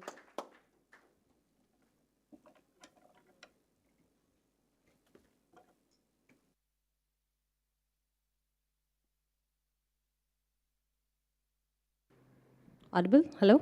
Yes. Great. I know, very cliched statement. The post-lunch sessions are always the hardest, and we are breaking into that. But I have absolutely no doubts that everybody who has stepped into the room by cutting short their lunch, it will be worth their while. Yes, I am overjoyed, overwhelmed to see the amazing panelists here. And you would be a little surprised that we didn't really do the long introductions. Specifically because it's not just about what we're respectively doing today in our respective roles, but also a reason and the journeys which hopefully will help the audience understand of what are we doing here today and why do we relate to the topic of money in green financing, especially from the women entrepreneurs context better.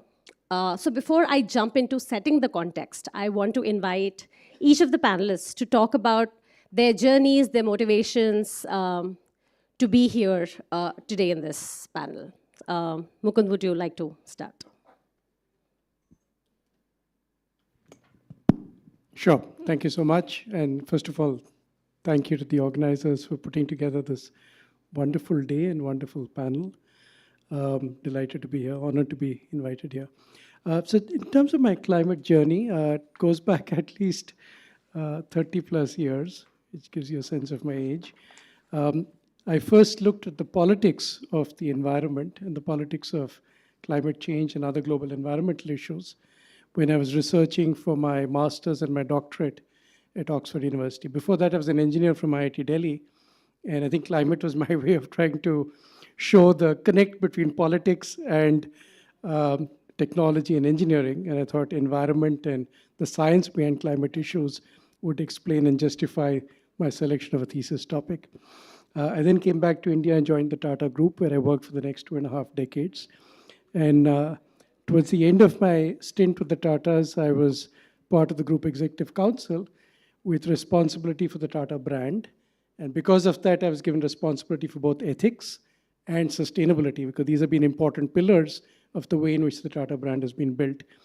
And I think one of the pivotal events for Tatas and for myself in seeing how far this journey had come was an event that took place, I think, 2015, when Norges Bank, the Norwegian sovereign wealth manager, divested their holdings in Tata Power because the company was at that time entirely predicated on producing energy from coal-fired thermal power. And they were decarbonizing their portfolio. And so it showed us in Tata's how quickly the agenda was shifting and how investors are beginning to make calls on their investments based on who was more climate friendly and who was not. In 2018, I left the Tatas to start my own company called eCube. And we have a number of interventions going on at eCube. We call the company eCube based on 3 E's: engage and empower for ESG.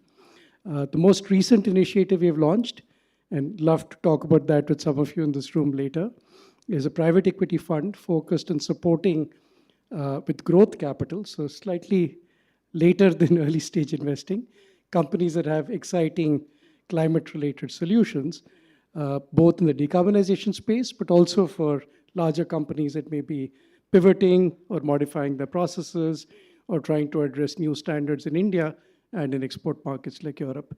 So delighted to be here once again, and thank you so much for inviting me. Thank you so much. Astha? Hi, everyone. I'm a public health and nutrition expert. I work with the Asian Development Bank.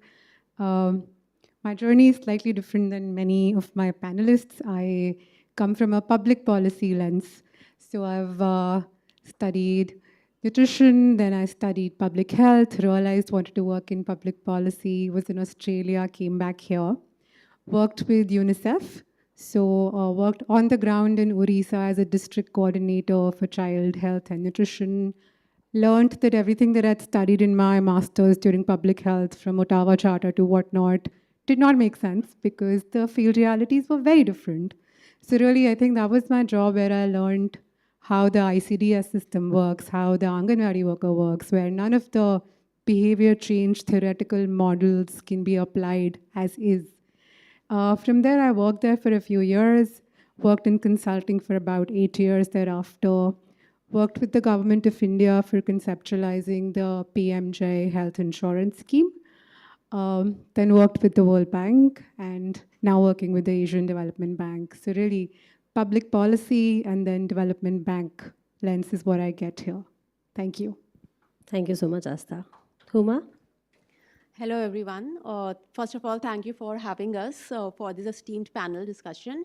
And I'm Huma Safkazi. I lead advisory and strategy at Octo CSG. So we are a global company that looks into enablement of sustainable finance and climate and ESG risk transition across financial institutions. The 3 stakeholders that we work with are primarily the government, multilateral development banks, and financial institutions, not just in India, but worldwide. And since our inception, we have completed successfully around 33 projects across different geographies, spanning to, if the number is right, it's around 19 to 20 geographies now. So a bit about myself. Like Astha mentioned, I'm also a public policy enthusiast.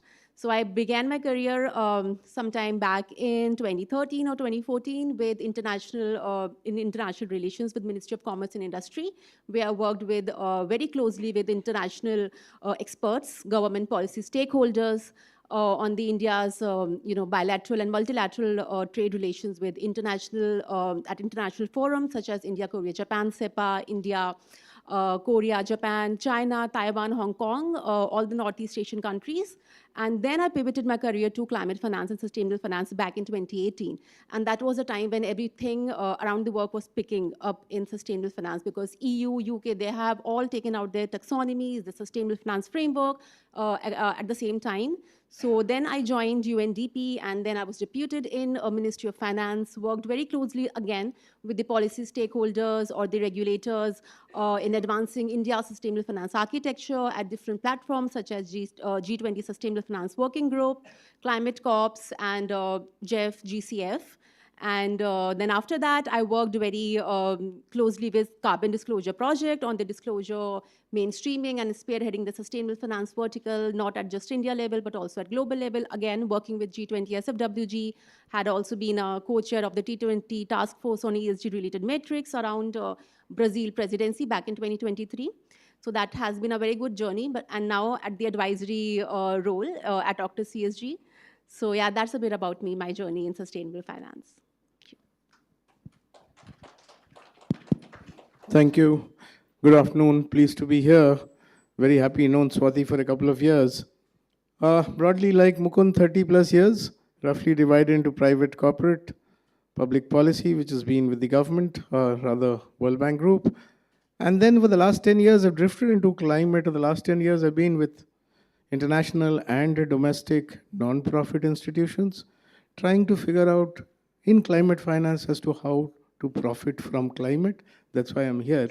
So worked with non-profit for the last 10 years and the objective of figuring out how to profit from this animal called climate. Let's see what we do.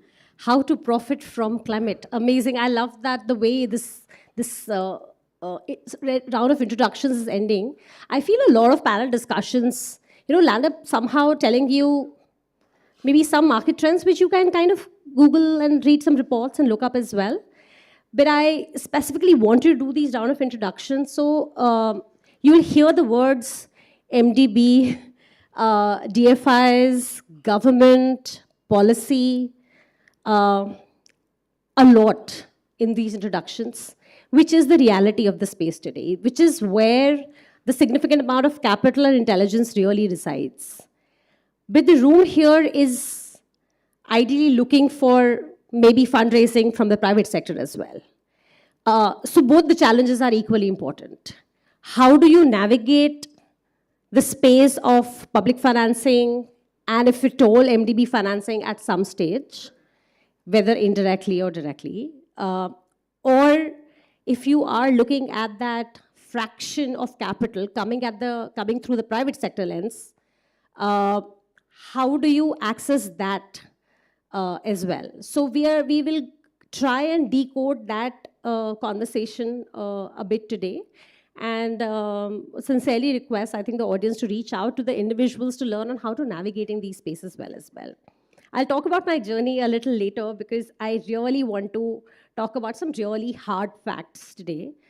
So India attracted $31 billion in climate financing in 2024. $31 billion, which looks so optimistic. It's such a large scale.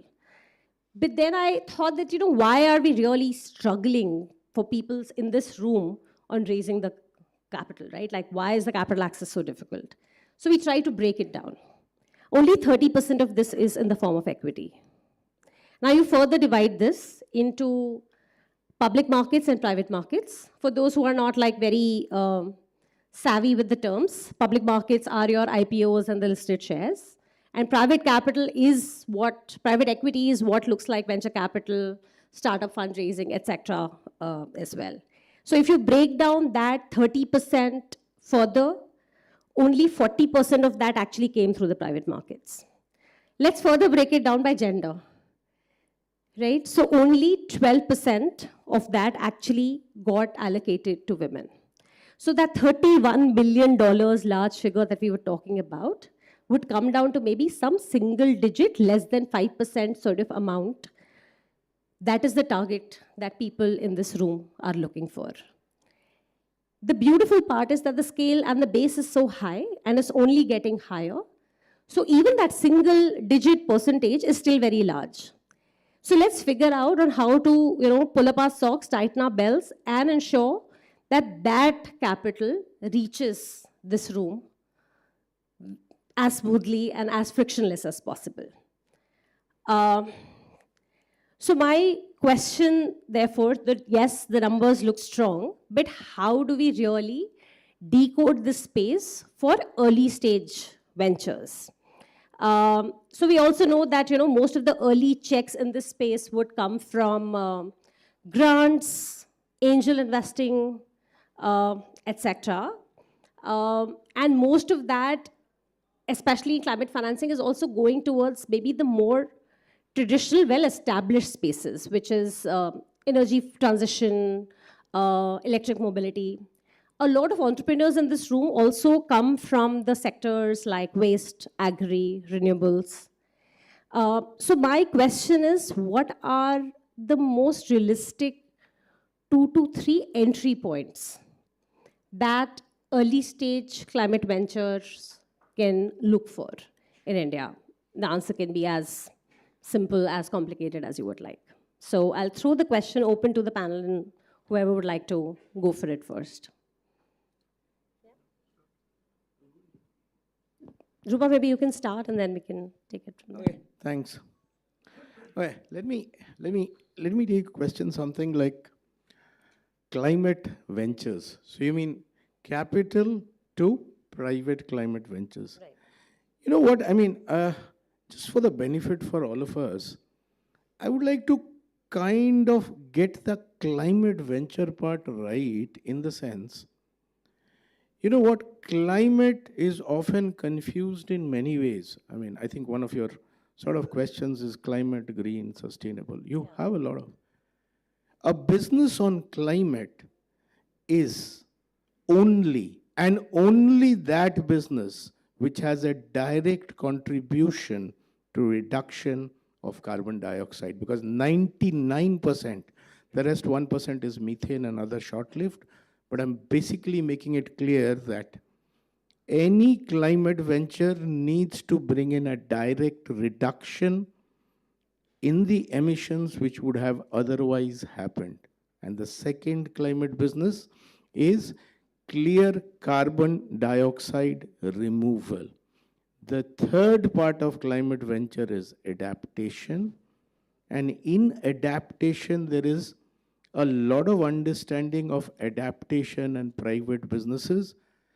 I understand a lot of people would differ for me, primarily in the non-profit and the policy space, but adaptation is about coping up, saving people, more water, more heat, more floods, more winds, more snow. Very unlikely to have any private business solving that problem. 90% of it is a public problem. Now, therefore, the answer to your question is, what is an early stage venture in and for a VC?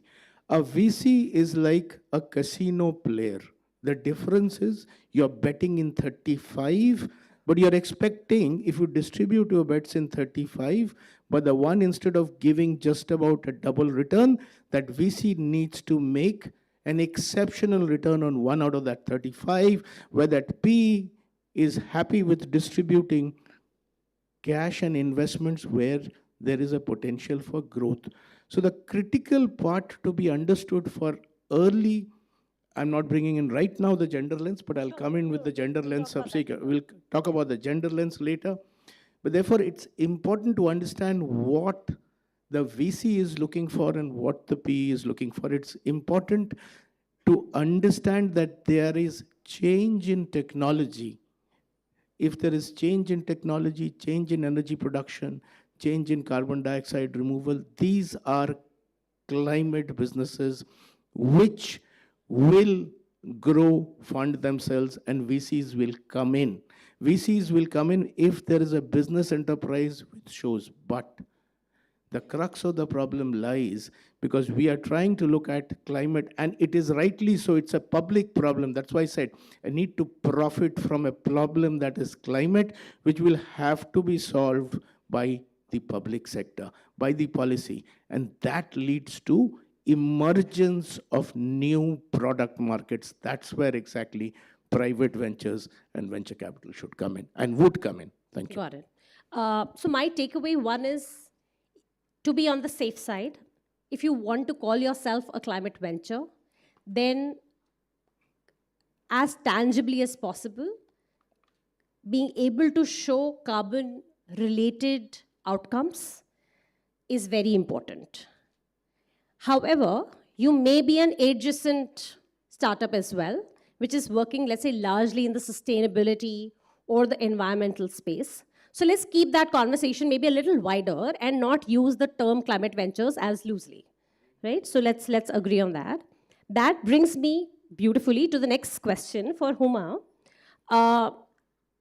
Because today the terms climate finance, ESG investing, impact investing, transition financing is all used interchangeably. So maybe we can figure a way of decoding that a bit for the audience as well. And should a venture aim for one or the other? And how do you fit your narrative to suit what the fund may be looking for as well?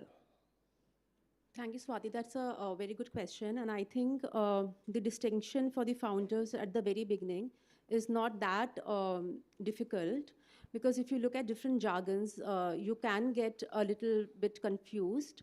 But the climate finance, basically, if your business product, services, your solutions, they're trying to address, like Dhruva mentioned, if you're trying to address the climate challenge, then definitely climate finance is something it's something that you should be targeting as a pool. In terms of impact investing, that can be a very broader space. So if you're looking at at the measurable impacts beyond financial returns, in terms of environmental returns or in terms of social returns, then you need to be able to articulate your impact in terms of these three different returns to the investor. Transition finance can be a bit niche topic, because if your company, your business model is trying to look at decarbonizing hard to abate sector and carbon intensive sectors, for example, like steel, cement, etc., to enable them to transition into the sustainability journey, then I think that would be called something in transition finance space. ESG investing, I would say something that the early stage founders, they don't need to obsess over like very early on, because until unless you are like really large and you're actually reporting to the institutional investors, you don't need that. As a founder, what you need to focus on is to clearly map out the narrative of your business and what you're actually trying to solve. It is if you are trying to address a climate challenge, if you are trying to bring about a transition of the different hard to abate sectors, or if you are trying to actually map out a measurable impact in terms of social and environmental, going beyond financial returns, of course. So I think at the beginning it is pretty simple, and this will and if you have a clear definite map and idea around what you are trying to solve, then you will also be able to align with the right kind of investors, right kind of capital sources. So So again, my takeaway is that get your story right, and then you will find the right audience. So I don't think working backwards that this is the flavor of the season, and then calling yourself X or Y doesn't really help. Maybe the investors have that luxury, but I guess the entrepreneurs don't. Mukund, I just want to invite your comments on this as well. Yeah. I just wanted to share my own experience with the private equity fund. There have been occasions when we've gone to LPs and they've said, okay, you're a fund operating the space of climate positivity. We are actually linking some of the carried interest for the team to outcomes on climate impact, speaking to Dhruva's point about reducing carbon emissions in the portfolio companies we invest in. So, oh, you're looking at impact. Okay, so we have this site pool, which is our foundation. We'll send you there. They say, no, this is commercial. We're looking at profitability. We will be benchmarked to the best in the business. We are not an impact fund that is looking for grant funding or philanthropic funding. So sometimes it's important to understand, as you rightly said, what is the motivation of the investor you're in front of and what they are presenting themselves as. Are they philanthropic capital, grant capital, government subsidies, who knows? Yeah. But just make sure you've read up and understood fully where they are coming from, and then pitch yourself accordingly. That possibly in the early stage especially, and especially if you're not 100% certain yet, and you're doing it partly out of passion rather than necessarily clarity on what's going to transpire at the end of your journey, maybe you want to be before both buckets. Maybe there are people who are willing to, ensure you make a decent return, but will give you support from a grant pool. Maybe there are others who won't, when you just want a clear sense of what are going to be the returns in this business. And if it doesn't meet the returns threshold, they will not fund you. But from your own perspective, maybe early on, either if you have clarity, great. If you don't, always in any case, make sure you know what the investor is looking for and then pitch accordingly. By the way, just one additional point going back to your earlier statistics. There's one statistic that we came up with when we were researching the space in the early stage. It's also a fact, I believe, that 9 out of 10 investments that take place in companies, those companies aren't able to raise a subsequent round of funding.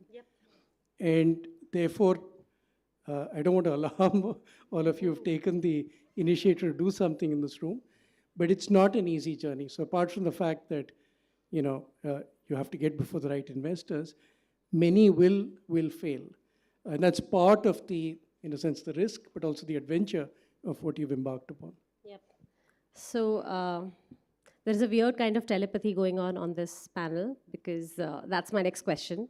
And that's for you, Mukund, as well. That, so I heard this term, it's a horrible term, but I heard this term in my impact investing class that I was attending recently. It's called as the Valley of Death, which is specifically aimed for impact-focused commercial startups. That you get, your initial seed round, you possibly even do Series A, and then there is this blank black hole that you don't know how to overcome. Since you are, private equity funds, so clearly, come at later stages. And if you could use some examples, what are the kind of organizations, what did they do right that they managed to reach your portfolio? What does it take for an entrepreneur to cross this valley of death and then survive and thrive? That's the, I guess, the secret sauce we're all looking for. I think in many cases that you see, not necessarily all, but in many cases, I think one of the things that stands out is perseverance. You need, as I mentioned, there's a huge amount of risk involved in this space. And therefore, the willingness to be out there every day trying to make sure your product or your service makes a success of itself in front of a whole bunch of people who could potentially fund you, many of whom will shut the door on you. Having those conversations and continuing for sometimes years on end. I'm very fortunate in my wife is a woman entrepreneur and a founder. She raised her first round of funding after 4 years of being in the business. But the first institutional round only happened last year after almost 13 years of being in business. So it takes an enormous amount of resilience, patience, and willingness to put yourself out there and to take no for an answer, which is why I think successful entrepreneurs are amazing people, because they have demonstrated that they can really see through a lot of this. In terms of the early stage when you're starting off and your chances of success improving, I guess what stands out for investors is when they see revenue models that are really working, and those revenue models in a marketplace that has been clearly identified by the startup founder, and a very good appreciation for what the competition looks like. At one level, it sounds very simple, right? You have to have the right product and service. You have to have gauged the competition, therefore have slotted yourself well. And then you need to find a financier who's willing to be with you for the ride. But too often, the people we turn down are folks who, even after being some years in the space, either have not made a success of it in terms of revenue, are still taking too many risks, and therefore we're not sure as a growth investor whether they're still ready for a big chunk of equity. Or they've not correctly gauged the competition, so they've pivoted several times, and each time they're up against some new competitor who's stronger, more well-equipped, better funded than them. And so it requires even patience on the part of investors sometimes to receive the same requests and entries from these people. And over time, some of them, the more resilient ones, do then finally crack the code and make a success of it. But as I said, 9 out of 10 fail in the first pass itself. So it does take enormous grit and capacity before you reach that stage. Yeah. And just want to take that thought forward and, maybe paraphrase it differently. in my experience, since I've worked with, both impact investors and commercial funds in the last 7, 8 years, I think it's what you need at the initial stage is a great idea, for sure. But eventually, what helps you survive is the execution. So that whole like fancy ability to pitch and be this whole larger than life entrepreneur, I think doesn't really let you survive beyond that initial check. That is where getting your hands dirty and doing the difficult work, showing up pitch after pitch, and hiring, retaining, finding clients. It's really the boring, hard work that helps survive. Second, I think, and I don't think it's different between, let's say, a commercial or like a climate or a non-climate venture, is this whole hype that people have created around valuation. Oh, ये तो सब valuation का game है. I think eventually, if your business is not making money, the more you sell, the more you lose. If that's a theory, like how long will you bleed? And that is where I think you rely on funds way too much. And that is where I think a lot of stuff fails. And especially in this space where the need for capital is even higher than your average, let's say, a consumer-focused business. You have to find the revenue model well in advance. So maybe I'm just like paraphrasing and decoding a little further as well. And just want to turn around that question. And I don't know if, like, Astha, would you like to answer that? Like, things to avoid if you want to kind of, survive the fundraising. And I'm not really saying only from venture capital perspective. I'm saying climate financing in general, things which are avoidable or non-negotiable for a business owner. Yeah, maybe start with things that are non-negotiable. So really coming from a development bank perspective, we are looking at bankable solutions, right? And now how do I define bankable? What does that mean? It's obviously beyond the idea. So I'm looking at a credible solution that can move through the real policy as well as the financial pipelines, is implementable at scale, and stand the scrutiny of risk and safeguards, because every time it becomes bankable, there'd be several protocols that we'd be evaluating. So really 5 main things. First is your policy. I need to know that if I'm funding a solution, it's aligned to my state and national policies. So my clean air program or my health adaptation state plan. So if a founder can point me that this is the mission, this is the department, and this is the tender funding that we're looking at, it gives me a lot of confidence that this person understands the ground. Without this, it's kind of difficult. Brownie points if you have government on board. So if you are planning a surveillance, early surveillance for, say, climate shock, right? And you've already worked with the government to identify what's missing with them. Is the data from health department talking to animal health data, or it's not talking? Or can you get the data from Poshan app or not?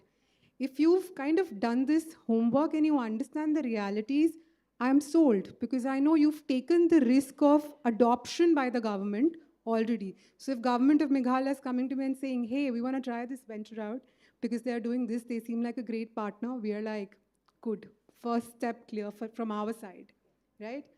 The second most important step becomes the implementation realities need to be understood. It can't be a pitch desk.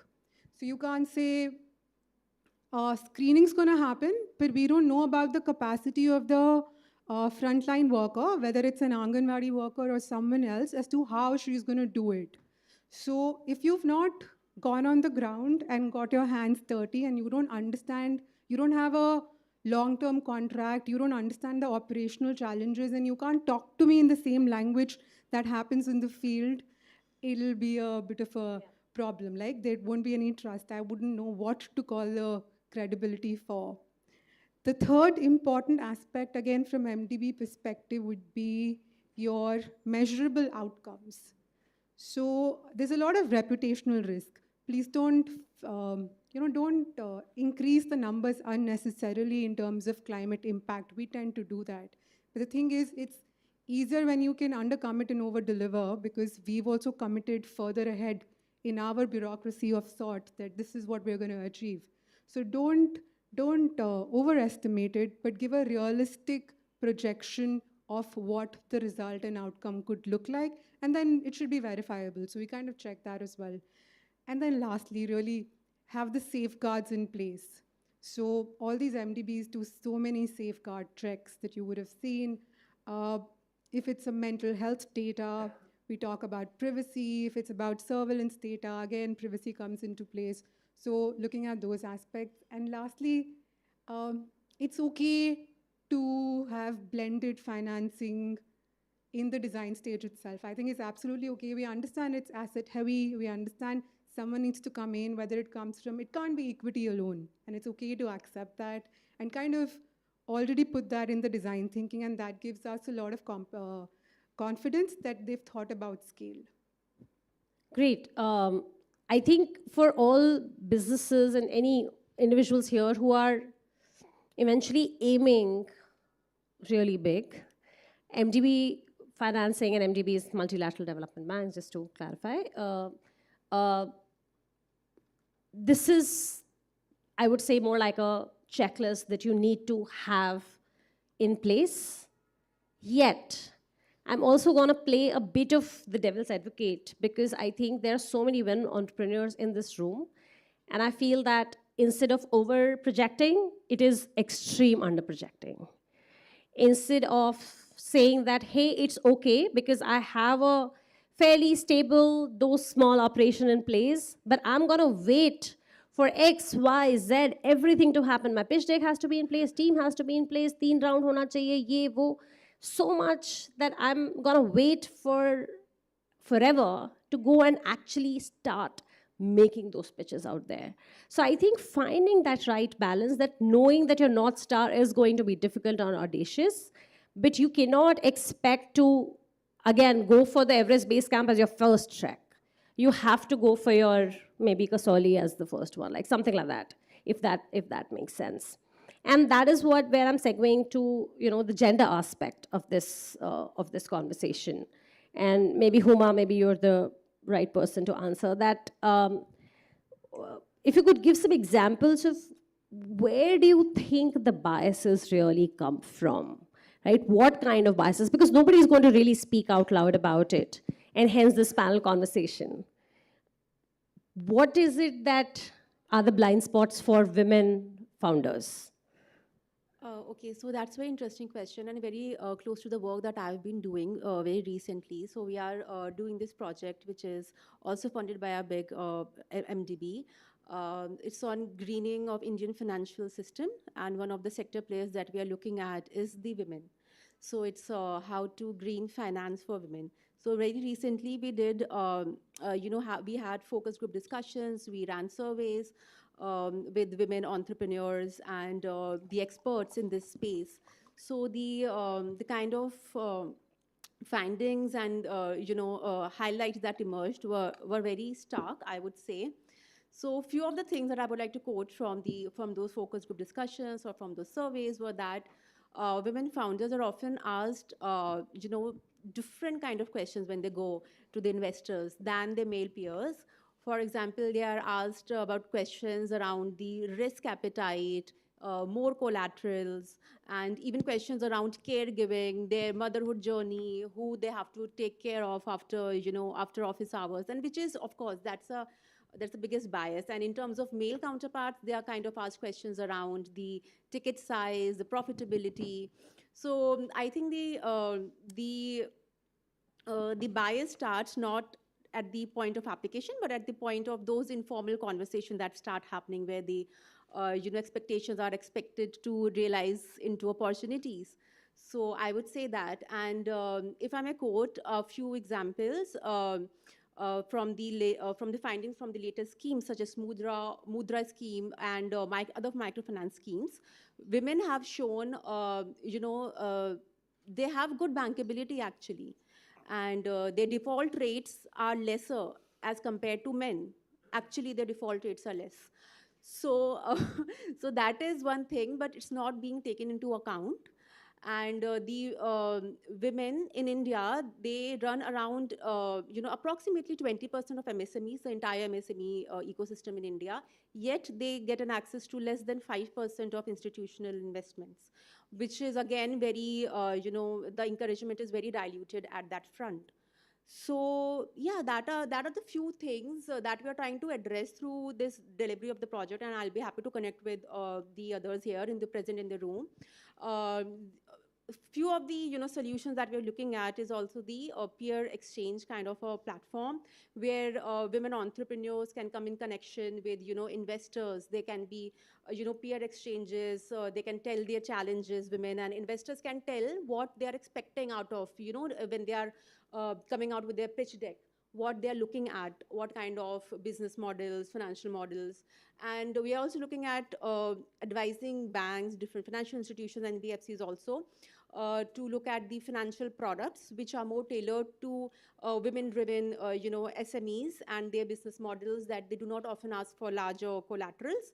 So these are the few things. And also one of the important findings I missed to highlight was that women at the leadership position in climate finance and financial institutions in India, as compared to the global peers, is very less. The representation is, I think, less than 10 to 20%, which is, the number is very bleak actually when it comes to look at the leadership. So I think in terms of access to finance, that is a huge problem. But also one problem is that the absence of women in the leadership positions where the actual products and policies are being formed at that table. So having financial products which are tailored to women needs is important, but also what is equally important is having more representation of women in the leadership positions. So yeah, I'll stop there. Yeah, please do that. Yeah. Yeah, thanks, Swati. And yeah, kind of relate to what Uma said, most of it. Okay, microfinance is a classic example of social collateral success. Women-led, you actually have a financial inclusion product of the entire microfinance, which says, I do not need collaterals. It's a social collateral or reputational collateral, completely in agreement that the default lesser is, and that's the model which has worked. Okay, starting to differentiate between access to finance, which is banking, NBFC, microfinance, it's credit, and differentiate between a VC and a PE, which is looking at a woman entrepreneur. Is there a difference that capital looks at it, or does capital discriminate? Well, it's my view. Let me put it very, very starkly but very clearly, that pools of capital managed privately, at least I have not come across discriminating against women. The point to be understood here is, capital is not discriminating against a gender. At the same time, there are inclusion aspects which are developmental. So the point to be understood here is capital differentiating, discriminating, or is it our social ecosystem which forces capital to discriminate? You have to understand that the problem is not, capital is not differentiating, but your government is differentiating. You cannot walk out to a passport office, you will not be able to get a passport without having put your father's and husband's name. You get your child to school without your father being present or your husband present, you will, no matter we have moved out. You get to a collateral and rights of, when you say access to finance, look at Hindu Succession Act, look at other universal, you can look at other religions have different succession acts. I'm not saying. So where is this discrimination coming? This discrimination is not coming from capital. This discrimination is socially, politically, governance of your country is discriminating, even if there are lots of positive initiatives being done on entrepreneurship that you can see. This one, Lakhpati Didis, for example. That is your scheme. There are schemes to drive that home, but now you have a pool of capital which is sitting in. Their concerns of risk perception change because your collateral, regulatory, and legal system still quasi-differentiates. So here is the question. of saying policy initiatives is directed towards inclusion. And even in private corporate, the world has shifted, having come from, I'm sure, ADB has the similar initiatives of saying that we'll have to get into DEI, diversity, equity, inclusion initiatives. Let's leave out one country of the world which has done away with it, which is America. They need to make up their mind which side they're in. Every 4 years, the Americans change. So the American changes every 4 years. So they don't know how to make up their mind. So that's a different question. But otherwise, the world has moved on with trying to get diversity, equity, and inclusion, which is significantly directed towards, I would say, affirmative action on gender. Thanks. Got it. So I completely agree. Yet I don't think I have met an investor, or let's say even an employer for that matter, who would discriminate against women. But I think the evidence that there is a rampant, unknown bias, sometimes they know, sometimes they don't know, that exists, I think, literally in every room, right? And exactly as you said, it's a reflection of our larger social governance, cultural systems. So yes, again, you have chosen to be a women entrepreneur.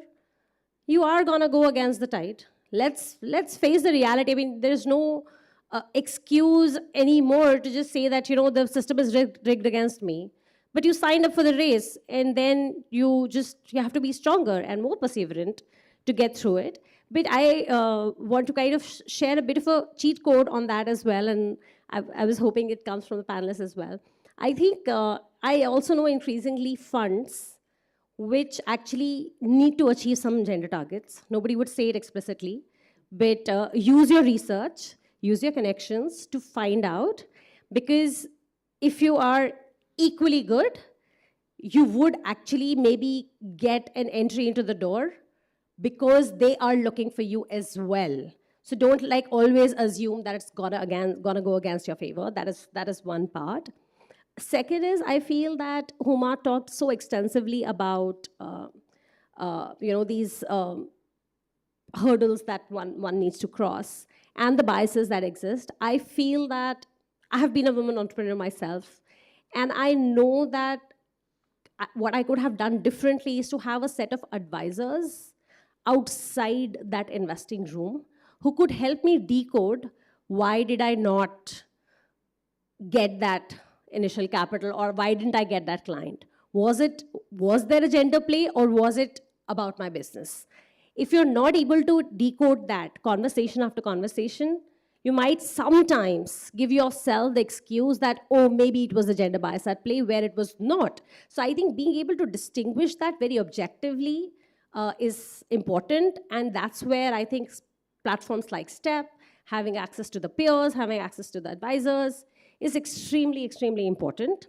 And while we've talked a lot about money and capital and biases, I definitely want to end this with a bit of a inspiration space as well. So all of you have also not done, I would say, overtly conventional roles. You've taken up challenges.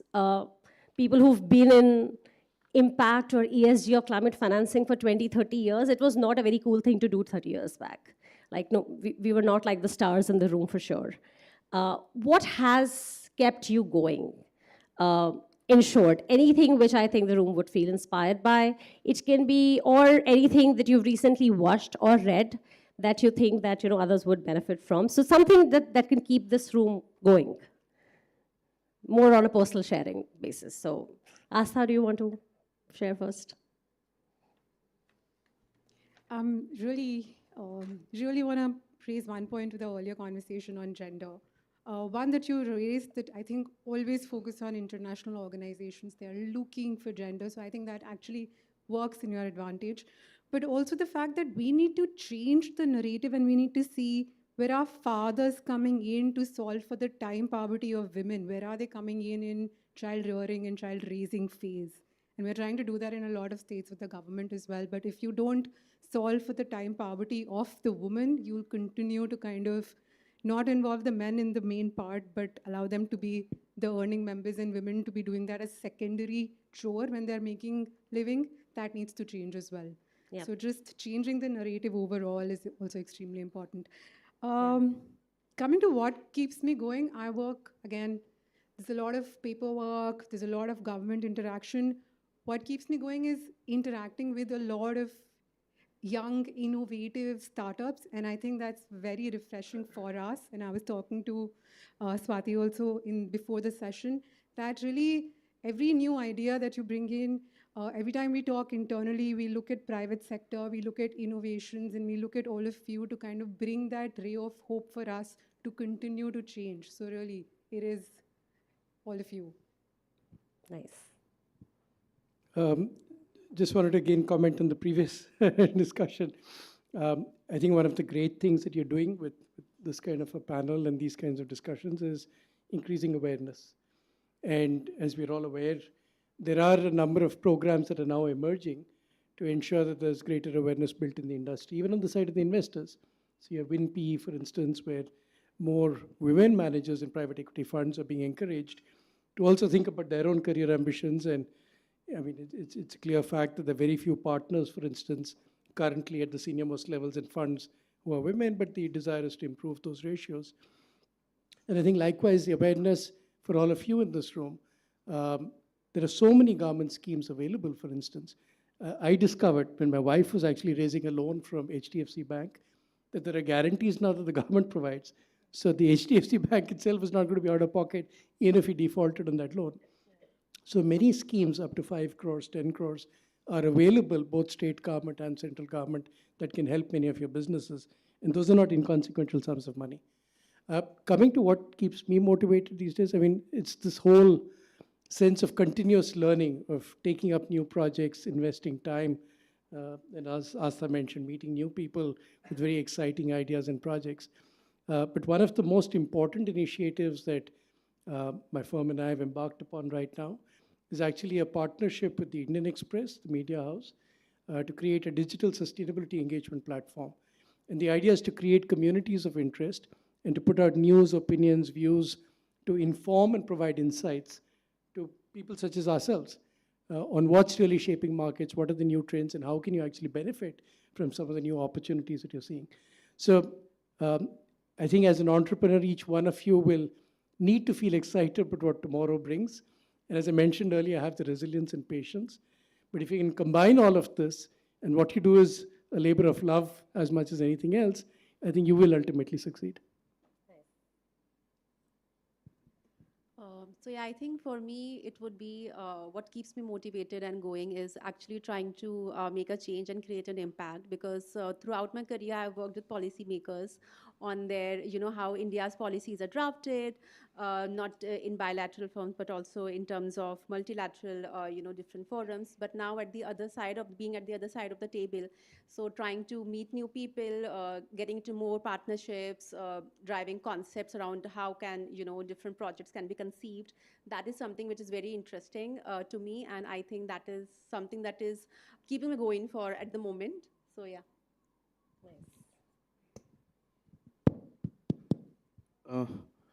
Thanks. I'm basically keeps me going is what I'm also a teacher. I'm trying to impart sustainability, building sustainability into the new generation, because it's too core.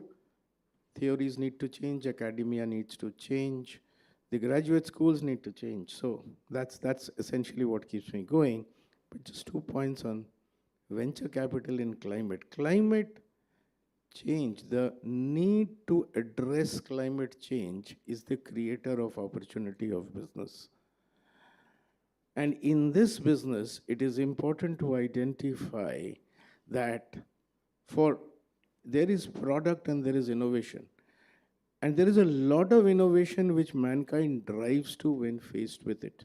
So you'll see a lot of innovation happening in the way we use energy, we consume energy, we produce energy. So at the end of the day, this is what the driver of climate change would be, and it need not be clean energy, transport, industries as we see it today.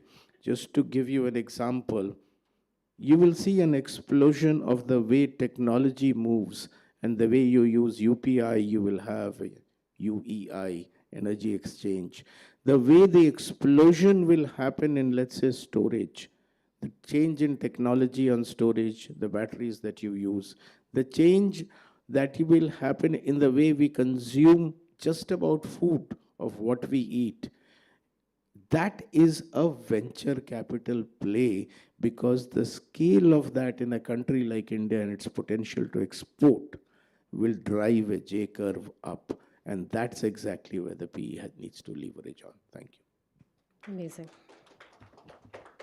Yep, I think for me it's not a very pretty answer. So my kindergarten onwards days, my parents used to be government school teachers, and we used to live in Timarpur. So if whoever is from Delhi, so there's a huge landfill site there, and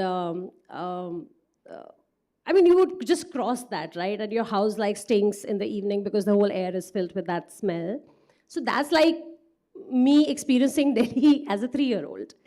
And coincidentally, while I was doing my undergraduation in urban planning, I picked up waste management as a topic for my thesis and landed up going to quite a few landfill sites, again, in Okhla, then going to Bombay all the way to Mankhurd, and seeing like kids my age as a child, and then again women just literally buried in those heaps of garbage and sorting that and collecting it for a living. I just thought that, you know, that's a sight that I could not forget. And I just felt that, is this really the only way to run a city? And hence, eventually, becoming an urban planner and doing urban for finance, and today even again working with consumer brands to say that, do you need so much plastic to sell every packet of chips, to, you know, sell your sunscreen? I mean, do what, you know, the human race needs, but can we just live in my lifetime at a point where there are no landfill sites? So yeah, I'm hoping that there is enough policy and enough capital in my lifetime, and I'm hoping to be a part of that conversation as well. There are no women and children having to segregate our waste just to survive. So yeah, for me, I'm living for that dream, and I just get inspiration by watching a lot of Bollywood movies. That's it. So yeah, thank you so much. Thanks a lot for the time and attention. And I really hope that the conversation was useful to the audience present here. And of course, the panelists will be around for any follow-up conversations as well. Thank you so much for this wonderful platform and this wonderful opportunity, Renu and everyone. Thanks. Can we take 2 questions? Yeah, sure, please. We'll take 2 questions, please. Okay, we have, okay, the 2 gentlemen over here. Pratim. Hi, I'm Pratim from Climate Praxis. So we have just deliberated on whether capital really is biased or discriminate against gender or not, or is just a reflection of overall ecosystem it's working. But if I have to take the question one level above, to say whether what role capital or market have to play to positively influence DEI. So if we can just get some perspective on that, how we can use market or capital as a tool to positively influence inclusion and diversity. How can capital positively influence diversity, if I get your question right? Look, it's a question of where does capital come from? In your own countries comes from, the capital comes from your savings. Everybody's savings which get intermediated into through your banking system or the markets into industry or production or agriculture, whatever you do. The role of the central banker and the policymaker and in finance and regulator gets into what we call in classically directed finance. So you will see the direction which the regulator sets in to ensure that the underserved segments, and therefore you have priority sector lending, where your returns may not be adequate if you put in money or losses may be higher. So that's a policymaker's direction or a regulator's direction to drift capital to support diversity and inclusion, and where gender can be one critical component which can get into priority sector lending. That's my kind of answer to your question, because it's a question of credit flow. Yeah, but to add to that, I think he's talking more about like, maybe the debt financing side of it is more managed by that. But then, there is if I look at developed markets, there is a lot of power we have, both as consumers as well as shareholders. And I think that's such a missing piece. But I think that's a matter of time. I think ability to influence where does the capital go, of course, lies in the hands of the shareholders as well. So, yeah, I mean, initiate shareholder activism and get things moving. Sorry, just to add, see, climate is a classical capitalist conflict between shareholder capitalism and stakeholder capitalism. And therefore, the problem in climate lies that you cannot equitably spread out the benefits to the non-owners of capital. The only way this alignment will not happen, because here lies the question that the shareholder is interested in society's next generation, or the shareholder is interested in making the money. In a capitalist society driven by American economists, we live in this society where shareholder capitalism is unexpected to drive the change, and therefore you can see the shifts away from ESG. All the collaboratives that have happened on capital, which were directing capital towards social investments, have got disintegrated. So we need a drastic change, which is likely to be brought about by the policymaker and regulator, stands my view today after 10 years. Thank you. We have one question, and that will be the last one. Just a quick question. Firstly, thank you for the brilliant panel discussion. In my experience, I felt that there's a big visibility gap between the funder and the startup. So there's an incredible number of startups, initiatives across all stages. Funders don't have a good enough view of them, and multiple channels of funding, multilateral government, private equity, venture, etc., family offices, philanthropies. But startups don't really know all of these. Where do they fit? Where do they align with the sort of capital?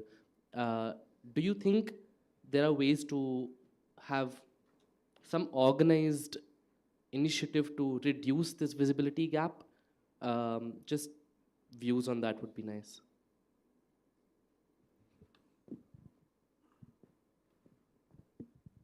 No, absolutely. And in fact, there's also a business opportunity there for those who do it cleverly, because people on both sides, investors as well as those looking for capital, are willing to pay incentives to those who help them to make the match.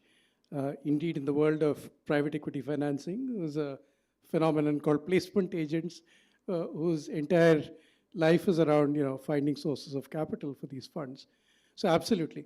But I think there is also an important role, and as it happens, there was a discussion on this just yesterday, which is why I was keen to sort of mention this. There was a call that we had yesterday at one of the committees of the Indian Venture Capital Association. They are planning to start something called Green Pages, and I'd urge everyone in this room as a founder to look out for that, which is going to be an initiative to try and showcase the work that startups are doing, and again, connect them with all the members of the Indian Venture Capital Association who could be interested in that. Likewise, and I don't want to be boastful about this, there's an initiative which my colleague Rita there runs with FICCI, which is a startup showcase run by FICCI, the industry association. And there the idea is a little different. It's not so much to connect or pair startups with investors. It's more to connect startups with the large corporates. There's a standing joke that often in India, large corporates complain about the ease of doing business with the government. But if you talk to a startup, they'll complain about the ease of doing business with the large corporate. Try and navigate through the corridors of power in the Tatas, Birlas, Mahindras. It can be insane sometimes. So the idea through the industry association is to try and make that match with the corporates who could be customers, potentially investors, in some cases, candidates to buy out your firm. So that and much more needs to be done. But the good news is it's beginning to happen. Yeah, so I just want to end that on a slightly funny note as well, that I don't know if you've watched the matchmaking series, which is Seema Auntie. There is Seema Aunties out there as well. And then there is the dating apps. So you have to choose which way to go. I mean, dating apps help you as well. You might feel they have a lot of opportunity, but may or may not exist. Or you may be ready to pay a Seema auntie and actually, it's eventually it's the same hard work. Like just there's some technology involved versus human intervention, so you can figure it out for yourself. Thank you, panelists, for such an illuminating perspectives. So despite the unknown biases and the figurative Seema aunties, the journey must continue. But then how? What makes it easier, life easier? Number one, for sure, is not to use a climate ventures word loosely. It makes your life easy. Carbon-related outcomes, measurable impact articulation for sure, be it social or financial. Most importantly, alignment with the government policies, be it state or national.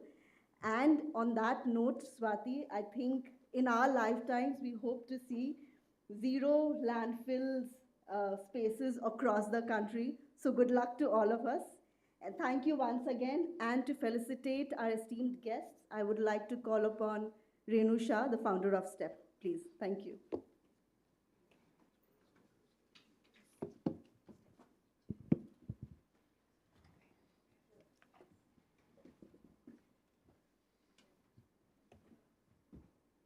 Due to paucity of the space, can I request all the guests to please? Yes, and we'll also then have a photo op. So 2 in 1. You're utilizing time and space.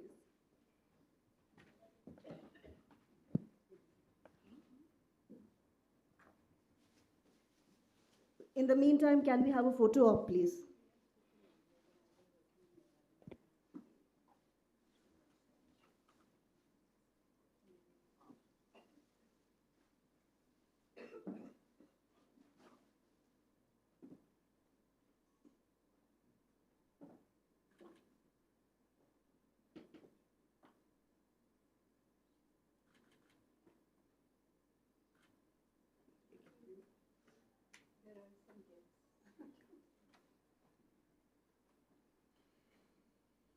Ladies and gentlemen, a warm round of applause for such a beautiful, wonderful discussion, please.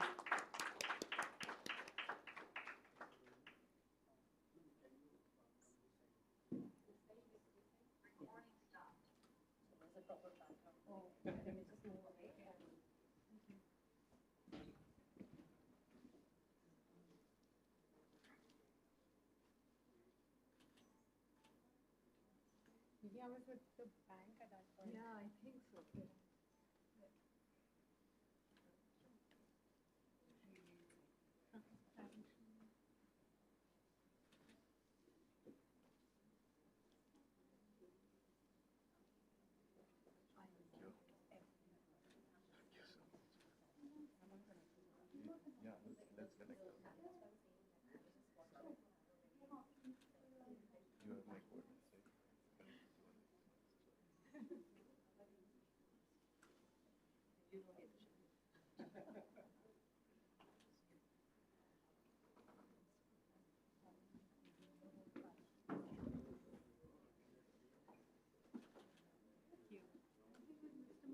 We'll have a better picture here. Sorry? Yes, please. We'll have a better picture here. Yeah,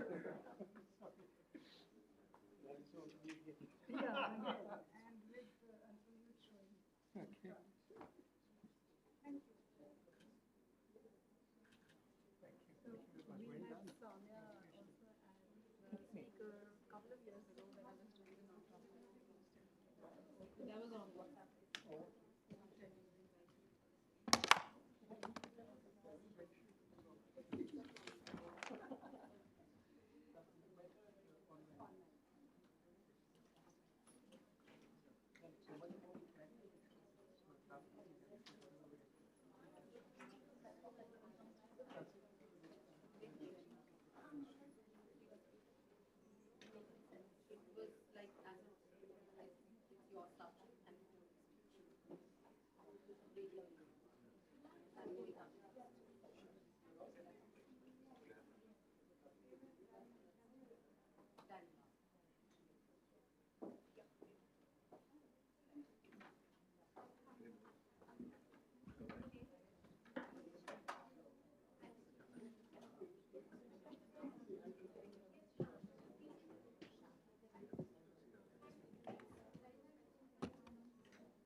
Ladies and gentlemen, without much ado, I would like to get on to our next panel discussion, which I'm sure is going to be equally exciting and engaging. The panel discussion topic is Unlocking Potential, CSR as Force for Women-Led Climate Action.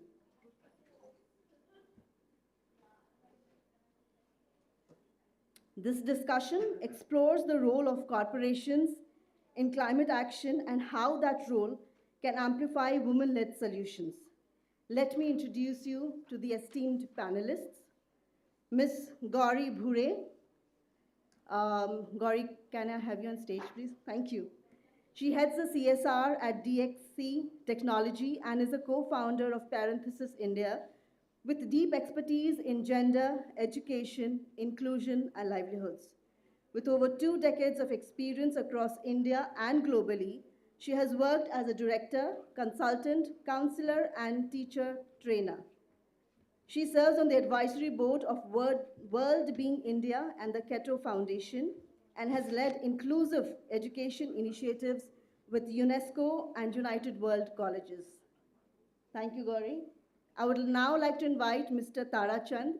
He is the head of corporate social responsibility at Oak North, the UK-based bank redefining business lending for the missing middle, with over 20 years of experience across CSR, ESG, public policy, and government affairs. He has worked closely with the Government of India, state governments, social enterprises, and leading nonprofits. He's also the co-founder of the Indian Association of CSR, ESG, and Sustainability Professionals, and a frequent guest faculty at premier institutions. Mr. Vishal Bargoti is a Director of Administration at Wingify Software Private Limited. And he leads the CSR initiatives through the Wingify Foundation. With over 18 years of experience across administration, compliance, workforce management, and social impact, he brings a strong people-first perspective.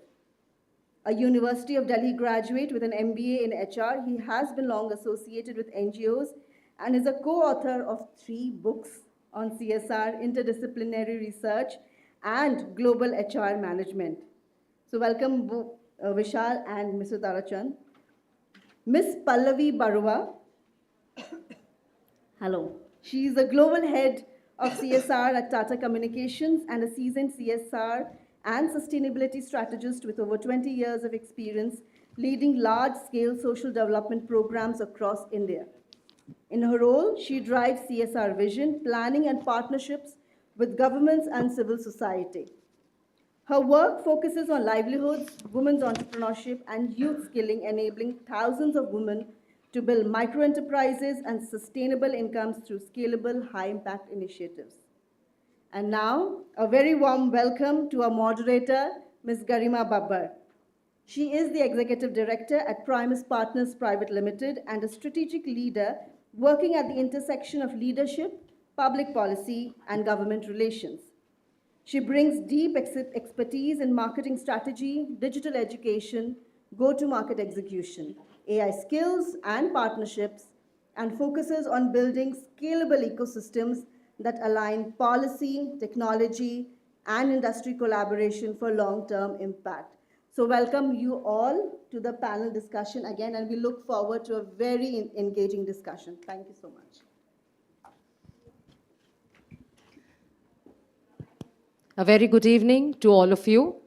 I'm Garima Babbar, the moderator for the panel today, and thank you so much for the generous introduction for the eminent and distinguished panel here on my left-hand side.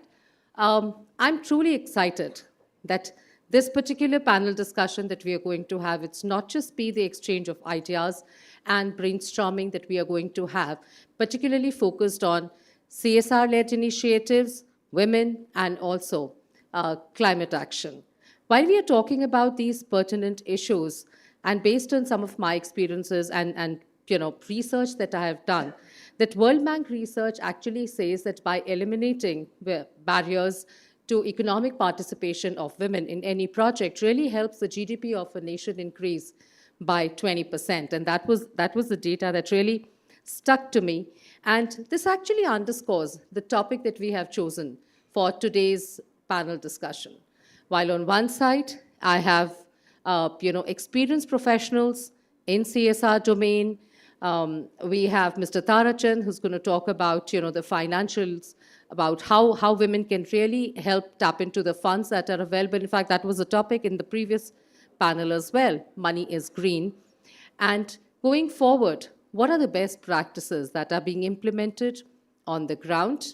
And maybe towards the end, I would also like to encourage the participants to share not just some recommendations, but also the way forward, so that the audience here can really understand and take that as a roadmap, so that in future, if they have to approach any of the panelists here, they know what are the expectations and how they can work closely. So just having a free flow discussion, maybe we can start with general introduction, just quick one line. I know normally, we've already been introduced, but just one line about themselves. And then, of course, I'll start shooting my questions for the panel. I'll start with Gauri. Gauri, you can introduce what your organization is, and of course, you are the CSR head. We already know that. Thank you, Garima. Hi, everyone. It's great to be here. My name is Gauri. I head CSR for DXC Technology, where we do a lot of work in livelihoods with a focus on gender and climate.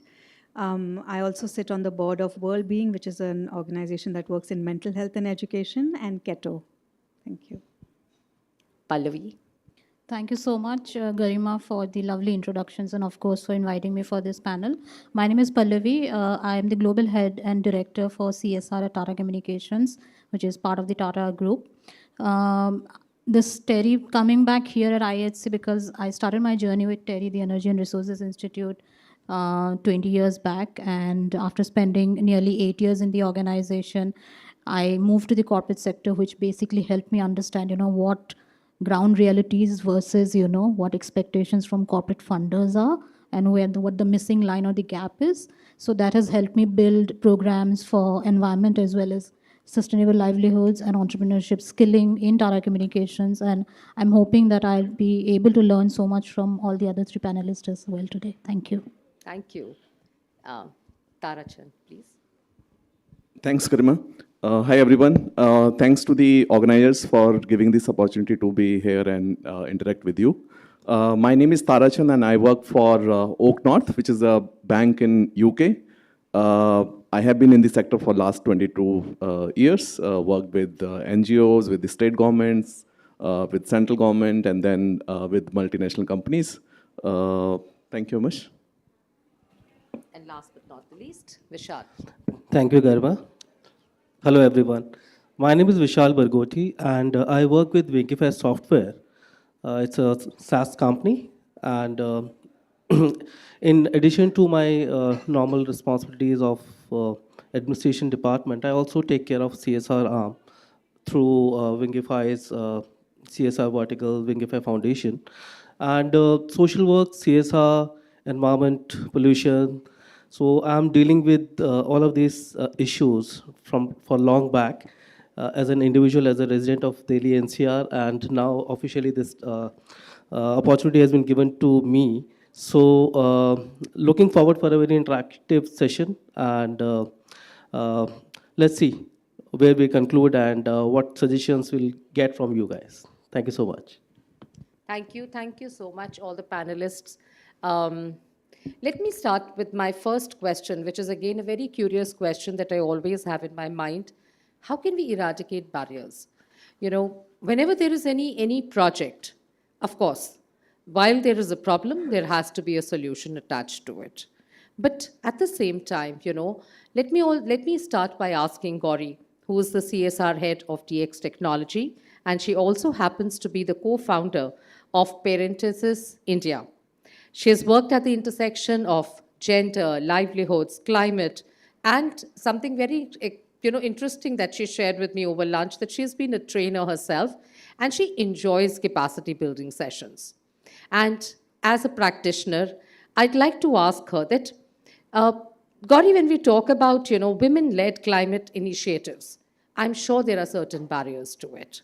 And what are the top 3 common barriers whether it is policy, whether it is people, processes, how do we report back, the impact? What has been your experience? Let's understand what are the top barriers. Thank you for that, Garima. And it is something we sort of grapple with a lot in CSR, because when it comes to women-led climate impact, it's a double-pronged barrier effect, because there is inherently the ways in which climate doesn't lend itself quite as easily to CSR work, or hasn't so far. And then there's, of course, sort of the fundamental gender, the barrier that women face. So let me sort of start with climate. CSR work typically has tended to favor short-term, visible outputs, quick results, asset-heavy work. Climate work is none of those things. It's low gestation period, it's deep-rooted systemic change. And sort of in the short term, it also isn't always very visible. So that's sort of the first key one. The second, and because you sort of mentioned the capacity building, I will say that, yes, women, regardless of what kind of initiative they're working on, tend to be funded less than men. There is a risk perception bias that, if women are handling capital, there's far less that comes with that. But I feel like the key one here also is time poverty. Women bear an disproportionately large share of unpaid labor, whether it is within homes or within societies that they function in. And I think that then for founders becomes, for people, this idea that, is this scalable? Is this going to grow? Can this woman founder, does she have the appetite for growth? And in our experience, and I'm sure I speak for all of us, that absolutely, a lot of these are very flawed perceptions and misconceptions. But I think we're still some way from fully eradicating those long, deeply held ideas in society. You're bang on, Gauri. On the contrary, women are known to be the best finance ministers. And of course, at home, look at our mothers, look at our own selves, and of course, the nation as well. Well, this is definitely a perception that it's our shared responsibility to make sure that we not only, take this off everybody's mind, but make sure that women are the best when it comes to handling finances. I'd like to ask the same question to Tarachand as well, because you're into finance and banking. Do you also feel the same, or your experience has just been the opposite? I have never experienced that, any kind of, maybe I am not from, an opposite gender, that's why I could not experience that. But I have not experienced any kind of discrimination or bias, when we select any kind of, organization. In 20 years, I think more than 50% I have supported organizations who were headed by, women, whether you talk about Seva Mandir, Mobile Crisis, or any organization you talk about, So I don't think, that, while we select the any partner organization, we, look at the gender. There are definitely, various things which we look at. And when you are talking about finances, I don't, I have not experienced. Definitely, I mean, personally, I have seen that, the organizations who are headed by women, they are a little bit better organized, you can say. They, they financially, I mean, they have manage finances well, they have adhered to the guidelines. But I have not experienced any drastic, change because of any gender-related issue that, between male and female. Thank you for that, and of course, being a woman, and I believe in this as well, not because I'm not, against men handling finances, but well, yes, women have that advantage and that supernatural power to adhere to more processes and make sure that they are well utilized. Well, while we've definitely spoken about this as a barrier, which is more like mindset perception.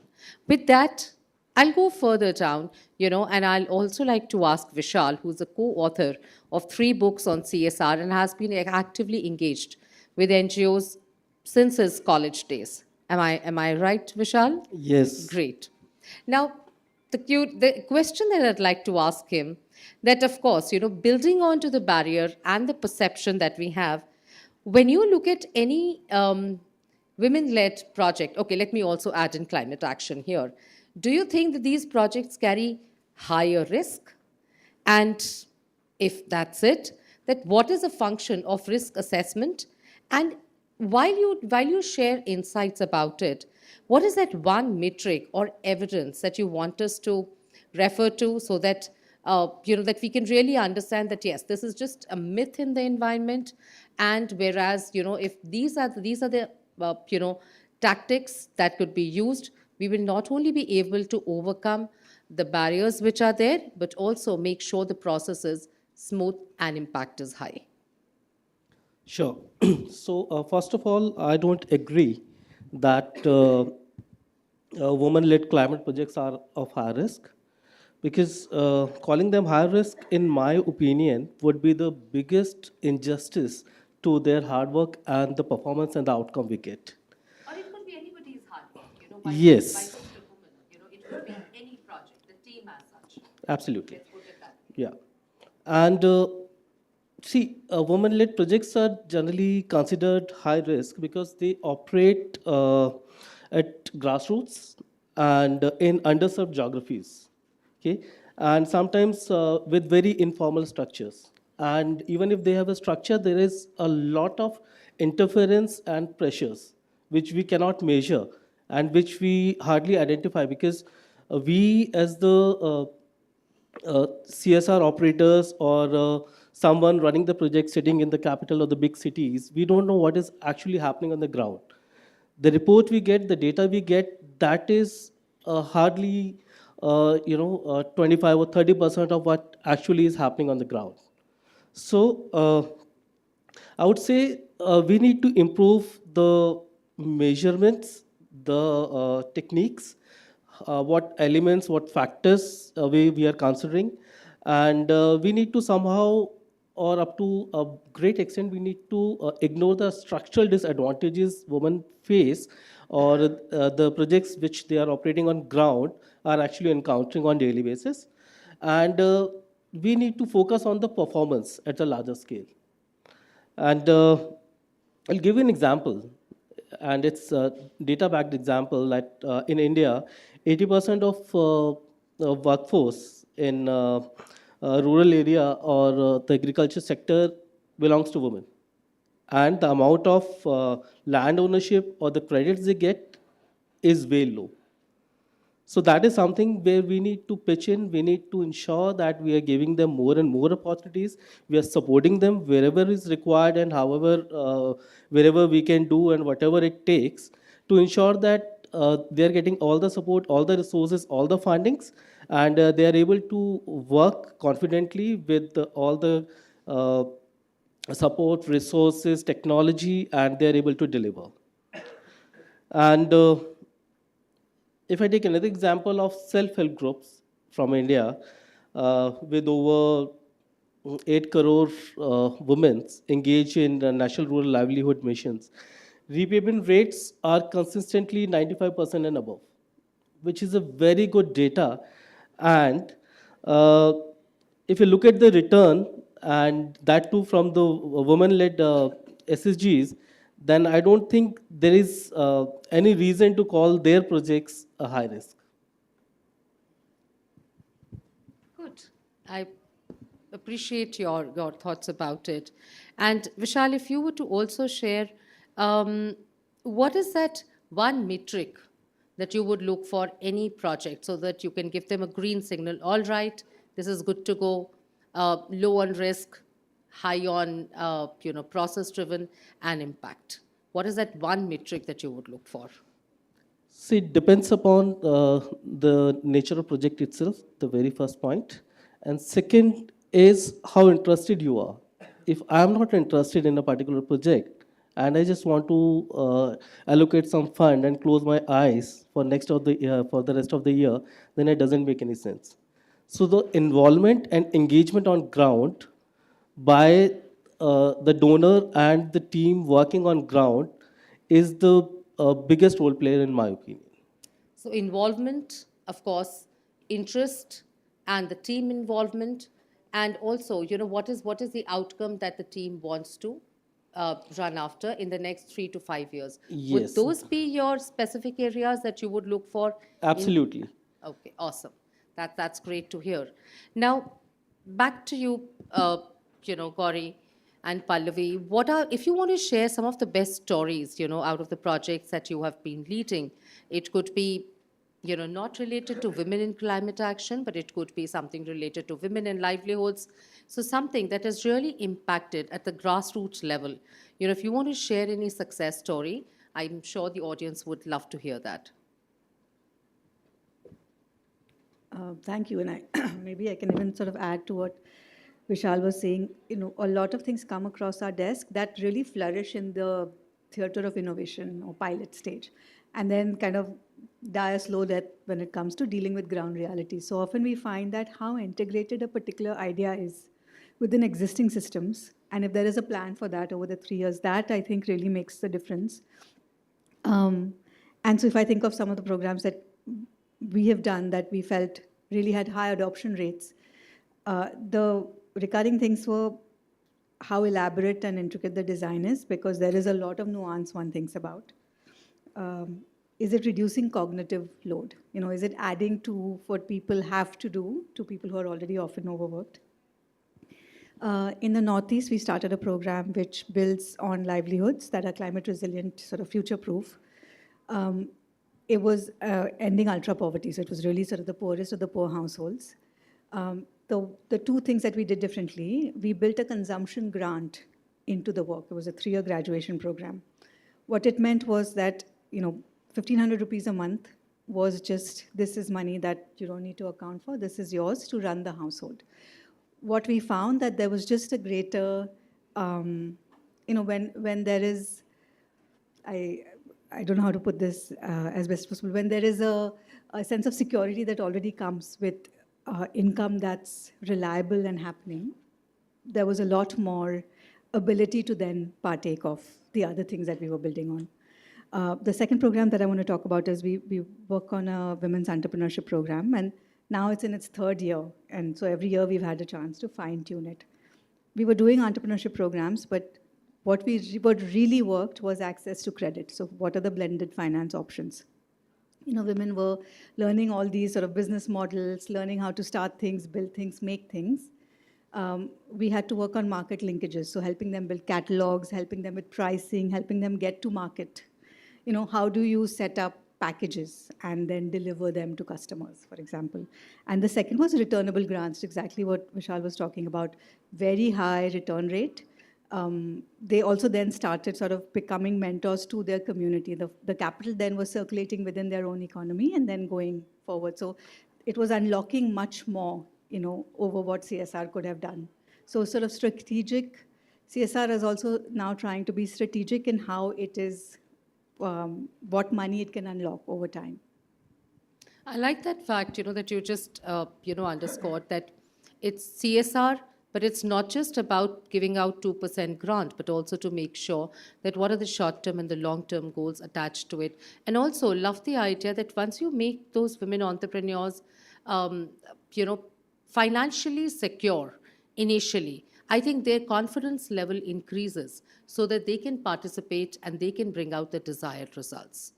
Pallavi, back to you. You've scaled women in livelihoods at national level, and when it comes to climate change proposals lands at your desk, what are the key pointers, like the way Gauri has already stated, that these are the ways that they go about, in any proposal.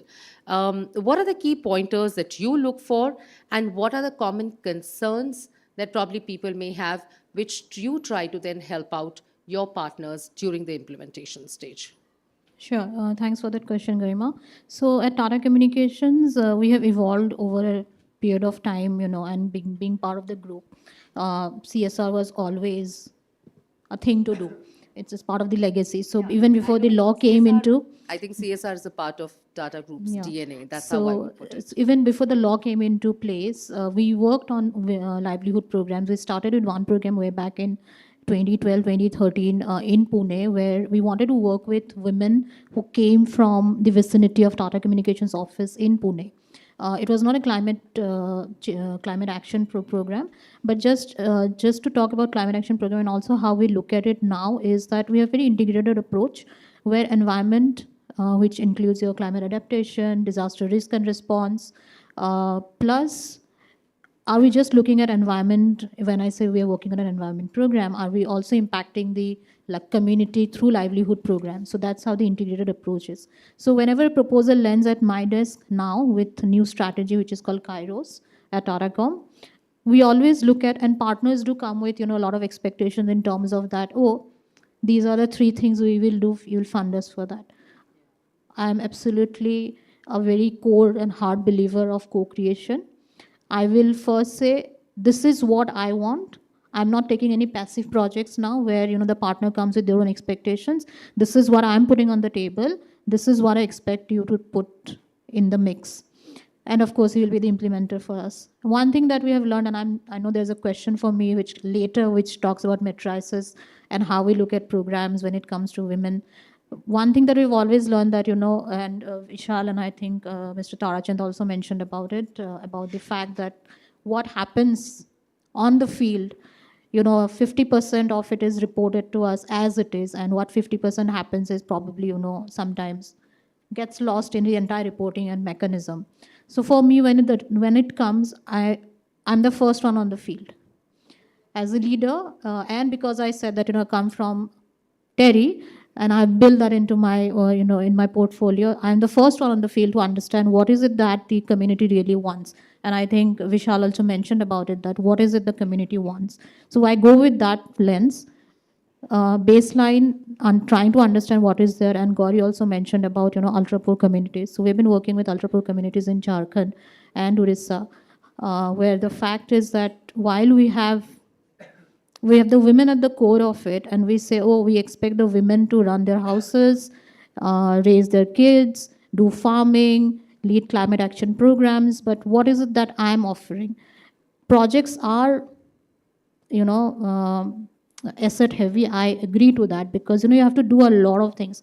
But as a CSR leader or as someone who heads CSR for an organization, am I also ready to build in infrastructure for them to survive the long process? Because you do short-term programs, and I think Mr. Tarachand,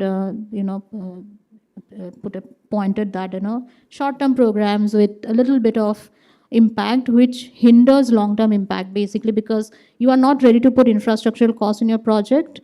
You are not ready to build capacity. So capacity building, understanding the disaster risk that is there, mitigation approaches that is there, being there, the first to be on the field is something that I really enjoy doing.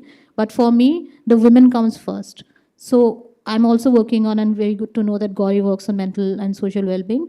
We have also integrated mental and social well-being in our programs, which helps us to understand that, what exactly it is that is going inside a woman's head when you approach them, कि आप ये भी करोगे तो आपको पैसे तो मिलेंगे ही, but time poverty will exist for you. You have to get up at 5 o'clock in the morning, get your kids ready for school, cook your food, go to the field, plus climate action projects or whatever other projects you are doing.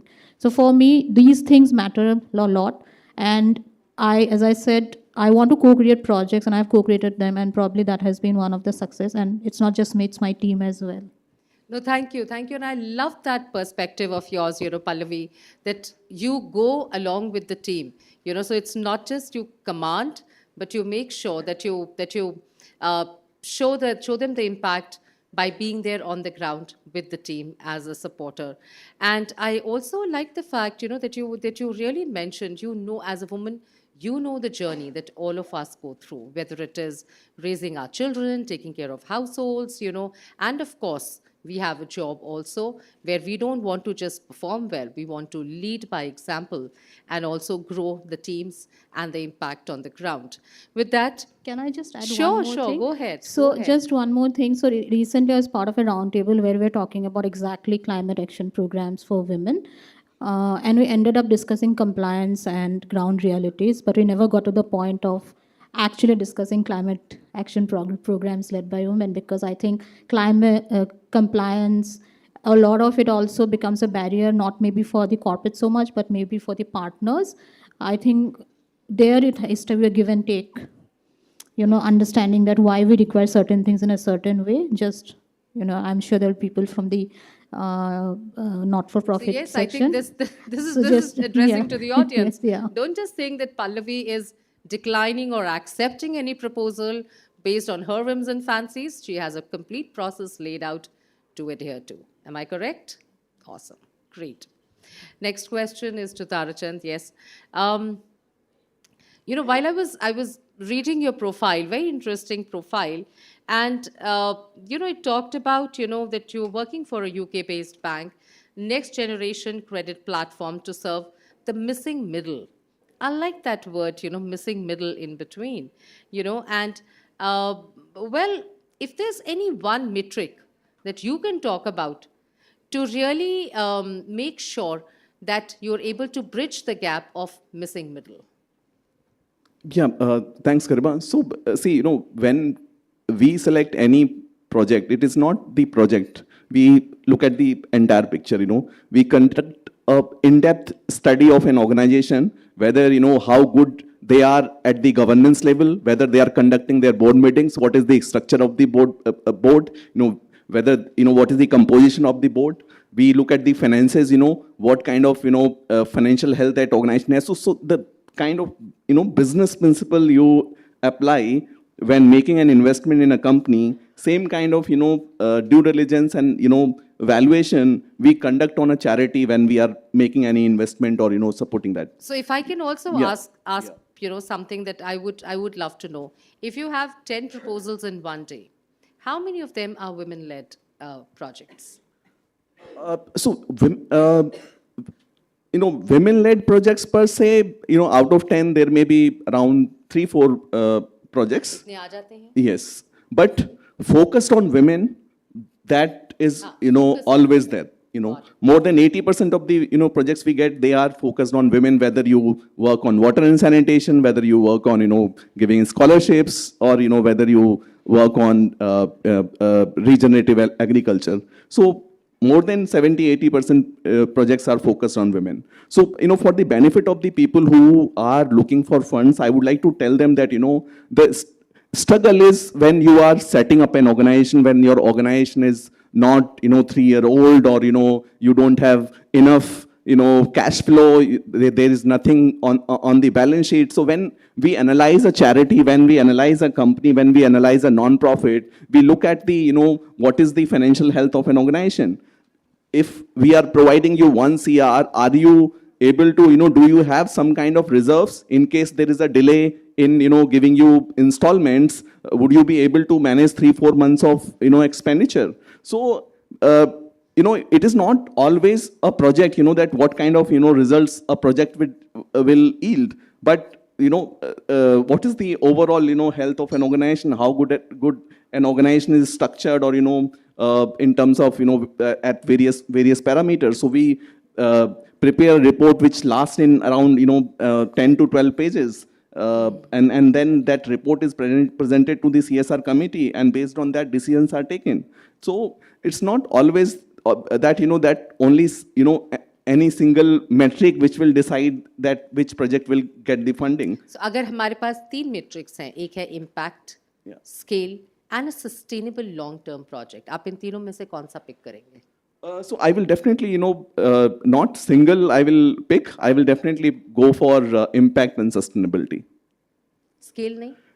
Scale, for us, scale doesn't matter. CSR money is very small. When you look at the total social welfare funding available in India, that CSR funding is very small. Even if we put together all the 35,000 crores, it is less than what the government is spending on, welfare of the people. Yeah. So scale, for me, scale doesn't matter. For me, what matters is the, what kind of innovation you are bringing to table, what kind of,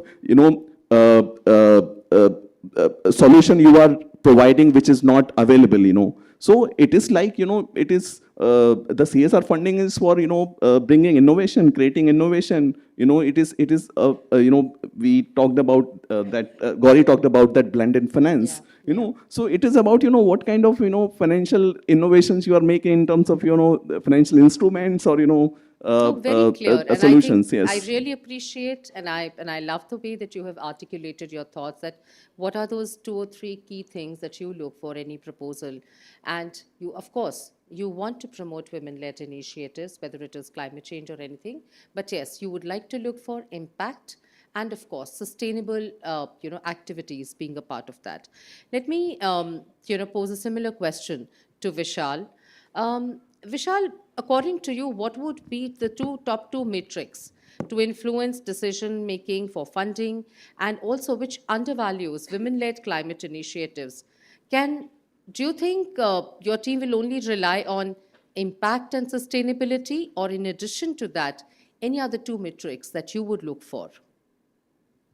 Well, if I talk about the general tendency, any CSR team or anyone, you know, designing a CSR project looks at, first is the budget and the cost per beneficiary, because that is how we start drafting our project. Yeah. How much we are going to spend. Then second is the scale, how many locations, which particular location, and how we are going to do the assessment, how we are going to do the monitoring, how the reporting would be done to us. Then the most important is the tangible outputs, the number which we can measure and which we can put into our reports. And if I talk about the women-led initiatives in the programs, the scale is something which is lacking. Most of the times what happens is when it comes to deciding among different projects, so people sometimes have sympathy, empathy, or whatever, or just for sake of having it, they say that, okay, let's pick one woman-led program. So this is the general tendency I'm talking about. Big companies, big organizations, they do have their you know, well-laid roadmap for the years, and they do very good decision makings. And like the Pallavi very rightly said, that she's involved as a leader on ground in each and every step, and ensures that nothing is going into the air. The feedback is reaching her desk. So that is something which we need. And scale is something which needs support and which needs gradual growth. Got it. Gauri, what about you? You know, while everybody's shared their you know, desired objectives in the projects which they are looking into, what about you? What are your two or three key focus areas that you look for when you fund a particular project or a particular initiative where you are closely involved? Actually, so won't repeat because I know some of this has already been said. So what I will add to is what's the exit plan? You don't want to be helicoptering in and out of a community. You really want to think about, are you strengthening the ecosystem to carry on the work beyond you? And so what's the exit plan and what's the conversions? We like to work with the government, with civil society, with community organizations, and with local governance, because ultimately we found that, you know, you can't operate in silos, even though it means sometimes slower work and can potentially be a little more frustrating work, but it's the work that really lasts and takes everybody on board. Great. Gauri, what is more important? You know, whether it is your mentorship, networks, or institutional partnership. And I'm talking about it referring to the, you know, budgets that have been allocated for any social initiatives in India, where, of course, you know, two of the things that are very important for, you know, from a government standpoint is, of course, Atmanirbhar Bharat, and of course, Viksit Bharat. So do you look for all these elements also in the proposals or the initiatives, that how do you make sure that even if it is a women-led entrepreneurship, there has to be some sort of Atmanirbharta so that it leads to more, you know, towards a larger goal of economic development? I think what I'll say is CSR, in some ways, we're starting out that we need to really think of ourselves as investors. And sometimes it is, you know, founder with a vision, how solid the design. It can be any one thing you want to champion. But at that point, sometimes you also need to take that step back and let it evolve, give it time. We have these 9-month funding cycles. That's not enough to really show impact. So can you trust the process to go beyond and to go beyond funding? And we can sort of be a systems broker. We sort of can talk between institutions to make this happen for you, because we have some degree of reputational capital.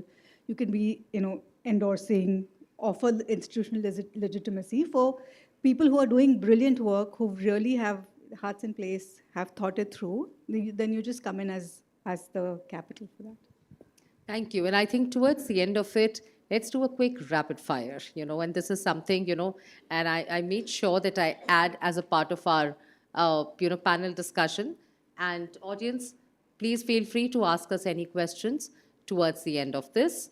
What is that one change that you want to see on CSR, being a leader in this room and in your organization, that which you are going to implement in the next quarter or in the next, fiscal year? Let's start with Vishal. That one change. I would like to change the project duration from 1 year to at least 3 years. Then only we can look at the better results and more impactful changes in the society. Can I revisit this topic after 1 year with you? Certainly. All right. We'll take Vishal for that. All right. Tara Chand, please. So we are already, doing 3-year, even, we have supported organization for 12 years. We have supported Sevan for 15 years. And Child Fund, my friend is sitting here, we have supported them for 3 years. So we are already doing that. But for me, what I see is that, there is need to, educate CSR professionals as well. And, because a lot of time when we go to the field or we attend some meetings where, which are focused on non-profits, on their capacity, we learn a lot, the kind of, learnings they brought, it is eye-opening. So I think there is need to train the CSR professionals as well, that it is not only the CSR rules which, drive the entire CSR function, but they can think, going beyond the norms and going, out of box. So that is one thing. And also, we are doing it, and I will continue doing it. We are, we organize these. Initially, we started doing one-day partners meet. Then we realized that, that one-day partners meet is not making any sense. Yeah. Then we said, okay, we'll organize 2-day partners meet. Then we realized that 2 days is a very short period, Then we started doing 3-day, partners meet. So from this year, we are doing 3-day partners meet where we are not only, sharing or, Gauri talked about convergence, We are not talking about convergence between the government. That is definitely there. They are doing it. But we are also talking about convergence between our partners, how they can benefit from each other, how they can learn from each other, and how they can collaborate, So I think that, every, CSR company who is doing CSR, they should look at the, overall picture, and they should work towards, as a facilitator, they should, as a facilitator, they should help these non-profits grow and, through their capacity building. Yes. Okay, great thoughts. Yes. Since the gentleman already has a time up board on the desk, time is up. how about an unpollute climate fund between all of us sitting here, there, plus all over the other sessions that you had earlier in the morning that looks at funding women climate change programs? Awesome. Great. Let's give a big round of applause on that. And Gauri. Greater appetite for risk. I think sometimes at CSR, we tend to want to see things that have already been done. So to be able to learn the language of, take a chance on people and let something potentially fail if it means innovating and finding a different way to do it. Sure. Great. And over to you, audience. Any questions for our panelists? All right. We already have one hand up.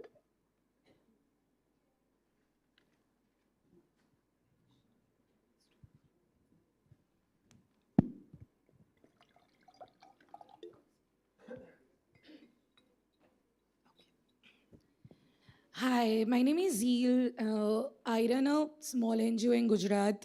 It's been 3 years. So the question is, we work for the women empowerment and we provide them with the skills.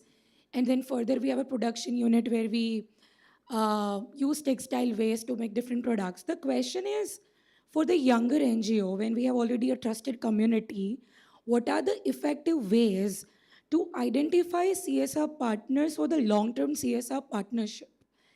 Either of, like, I don't mind if anybody wants to attempt.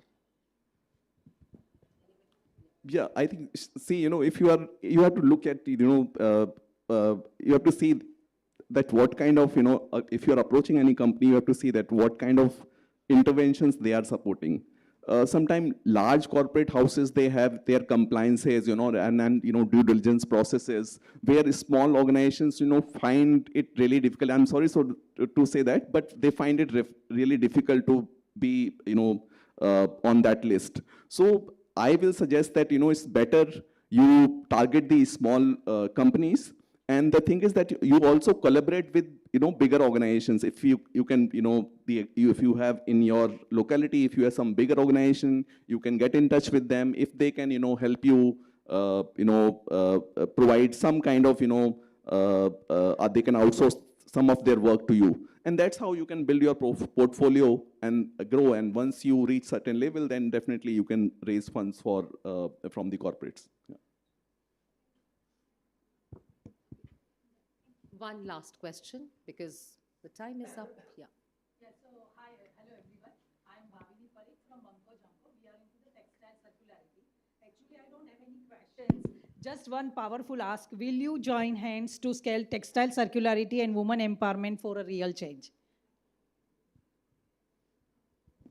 Yes, I don't see any harm, but it depends, if at a corporate level, because we are not decision makers, we are, bound by the policies of the, of our organization. So if, we can definitely, discuss this, and if the policies allow and the compliances allow, we have, there are so many compliances and, which we have to follow. So if they allow, I don't see any issue in that, yes. Can I please add one more question over here?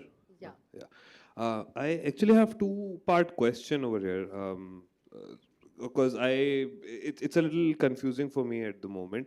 Because as much as I understand, CSRs is for non-government organizations mostly, right? And when we are talking about CSR commitments to somebody, we are talking about their growth, their revenue generation, how much would they create, maybe capital or maybe the impact on the society.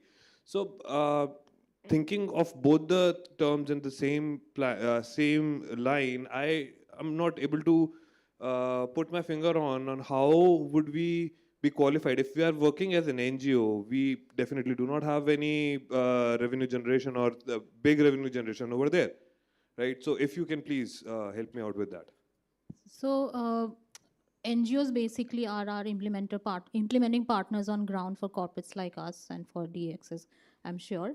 There is the CSR law states very clearly certain rules and regulations that a partner or a not-for-profit has to be 3 years old to generate or get funding from a corporate. So that these, as Mr. Tarajan was mentioning, that these laws just does not govern the not-for-profit, it governs us also. These are very powerful laws, and India is the only country in the world which has a CSR 2% law. So I would suggest that please go through it, and I agree with Mr. Tarajan when he answered Zeel's question that when you start out, you can partner with larger organizations, because some of them you become their on-ground partners, like the secondary partners for us. So those kind of initiatives can be done and looked at. And in addition to that, I think while we wrap up today's panel, why don't you have a separate conversation on one-on-one so that you can really understand?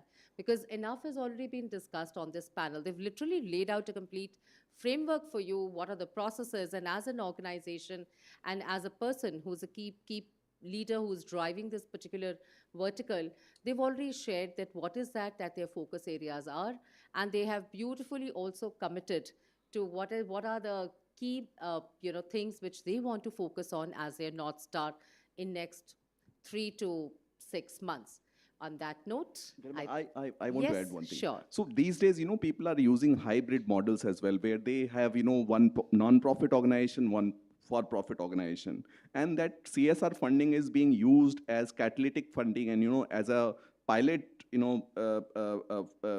funding for running their pilots, or, to, polish their, projects or models, or, whatever you call it, business model.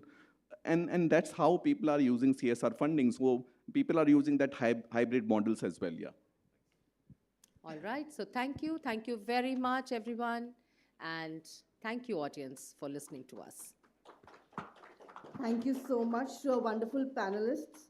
Today's discussion showed us that CSR is no longer just corporate responsibility, it's collective responsibility as well. Co-creation is the key. We did hear nuggets of advice for every person and every kind of stakeholder over here. We heard about the strengthening the ecosystem for continued or long-term impact, and most definitely that without the right infrastructure, long-term impact still seems to be a large challenge. But also, I would like to end this panel discussion on a positive note, and in the coming fiscal year, we do hope to see the positive changes in the CSR ecosystem with the change in project durations, and I certainly look forward on behalf of STEP as well to the Unpollute Climate Fund. And so on that note, thank you again, the wonderful panelists for today. To felicitate, may I call upon Ms. Ritu from the STEP team to felicitate our esteemed guests. And may I request you to please step down for allowing the apt amount of space. And we can also have a photo shoot in the meantime. That would be lovely.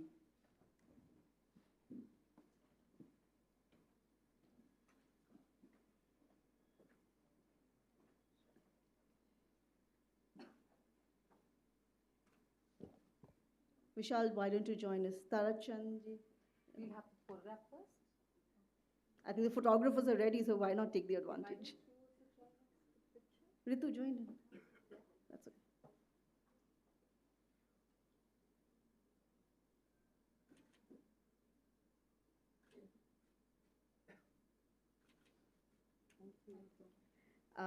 Ritu, please do the honors.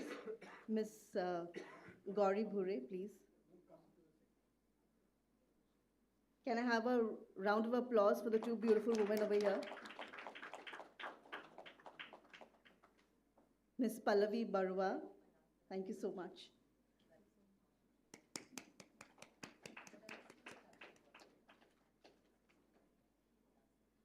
Mr. Tarachand.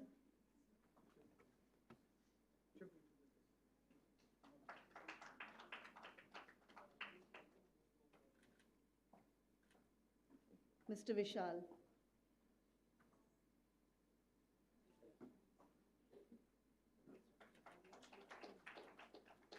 And finally, our most amazing moderator, Garima. What a beautiful panel we had. Thank you so much.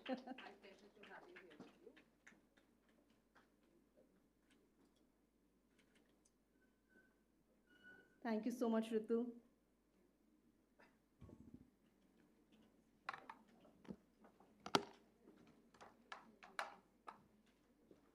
Allow our young champions some time for the transition to the next panel discussion.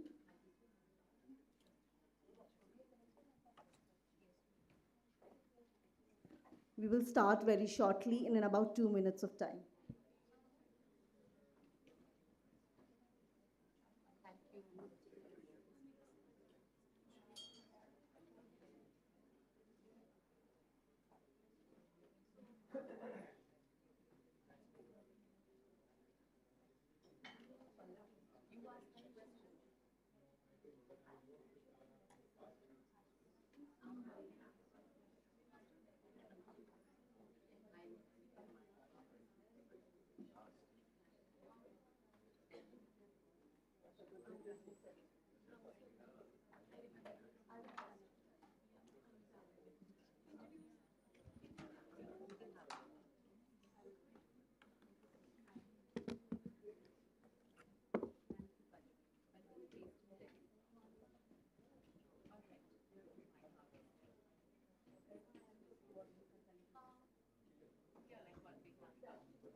I guess we are ready for the next panel. Nishta, my team, are you ready? Perfect. May I request everyone to please take their seats while we have the other guests and members joining in. Our next panel discussion, the topic is From Headlines to Ground Truth, How the Written Word Shaped Climate Accountability. It's time now to have a very detailed conversation. We are all influenced by the media, the stories we read, the narratives that shape our understanding. But what is the role of media in climate action, and how does journalism hold power to account? How do words on a page translate into action on the ground? And our next panel explores just that. Let me introduce you to the esteemed panelists. Mr. Rajan Mehta. He is a climate entrepreneur and thought leader and the founder of Climate Ventures Partner, where he works to accelerate the adoption of clean technology solutions in India. He's also building Climate Action Labs, a platform focused on advancing collaborative climate action, and author of Backstage Climate. You can see the books outside the hall. Please feel free to have a look at it. Rajan brings deep insights into climate innovation, sustainability, and impact-driven ecosystems. Welcome, Rajan, please, on the stage. Mr. Rohit Mehra. How much time? To start the session? Ms. Rajan, I have the honor of reintroducing you after 5 minutes, so let me do that. Thank you. Good call.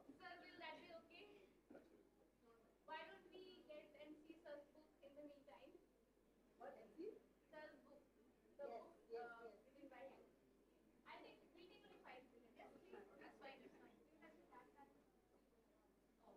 ऐसे ही बंदी चाहिए मेरे को चीते बंदे एक मामा का लड़का आ है मेरे मामा का लड़का कौन लौट गया धर्मेंद्र मामा का लड़का वो कौन है उसका नाम क्या है दानवीर सिंह बोल लगता है दानवीर वंको कहाँ को तोते गांव के लड़का है दानवीर बोल ना मानो सुनो हाँ कुछ कह रहा हो कोई ना पूछ रहा हूँ हाँ पूछ रहा हूँ यार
Yeah.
Now, ladies and gentlemen, the tech team, hello, am I audible now? Hello.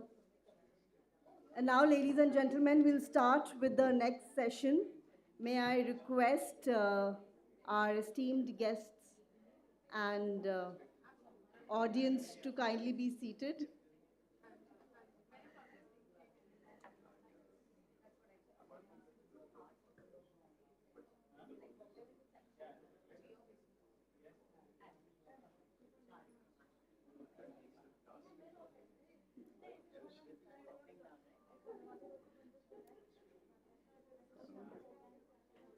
Ms. Anjali, Swati, the others, will move on to the next panel discussion, which is from headlines to ground truth, how the written word shaped climate accountability.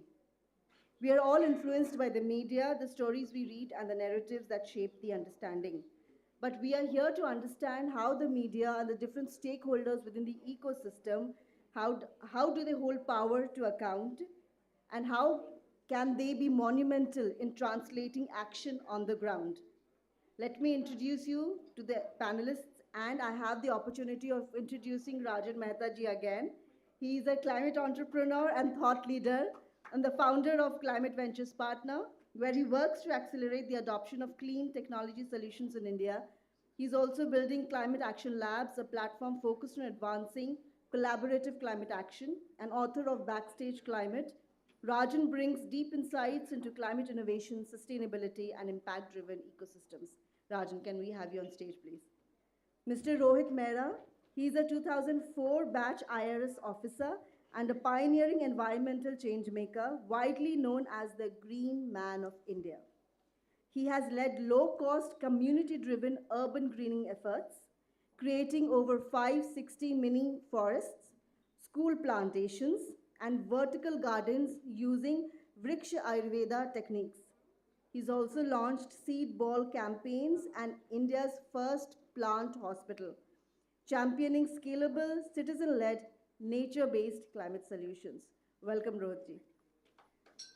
Ms. Navya Singh, she is a founder of News with Navya, a digital climate newsroom built on the belief that climate change should make sense to everyone. Through stories rooted in Bharat's traditional knowledge, local solutions, and green businesses, she translates complex climate issues into everyday conversations. With a background in leading media houses, Navya now works with businesses and colleges to inspire and prepare India's future green force. Navya, please welcome the stage. And finally, our moderator for the day, Shalini. Ms. Shalini Singh is a Delhi-based journalist and co-founder of the People's Archive of Rural India, Pari. A very beautiful name, of course. An award-winning reporter, her work on environmental issues, rural livelihoods, gender, and culture has earned India's top journalism honors, including the Ram Nath Goenka Award, a former Nieman Fellow at Harvard University. She has reported extensively on climate change and covered COP27, bringing a strong grassroots lens to global climate conversations. Over to you, Shalini, to moderate the session, and we look forward to an energetic and very electrifying conversations. Thank you, panelists, once again.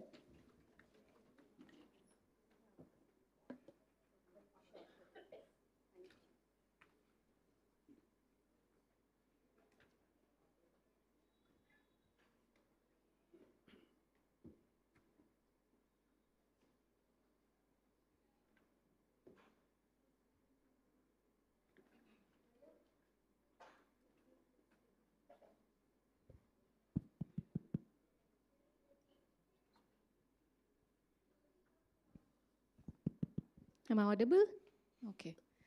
Okay, well, thank you for having me and all of us here today at this very, very relevant conclave on sustainability. It's very heartening to see women at the heart of climate action. And a big shout out to Renu Shah and her team for putting all of this together. It's not easy. So at the People's Archive of Rural India, Pari, we began a nationwide series on climate change in 2019.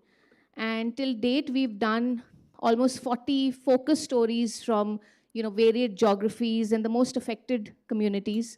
Our team of over 15 reporters have dived in and trekked up, covering agriculturists, fisher folk, nomadic pastoralists, human-wildlife conflict, crop and ecological changes, and much, much more. My own work on climate change was from our very own Delhi, where I reported on the lived experiences of the remaining farmers and fishermen of the Yamuna.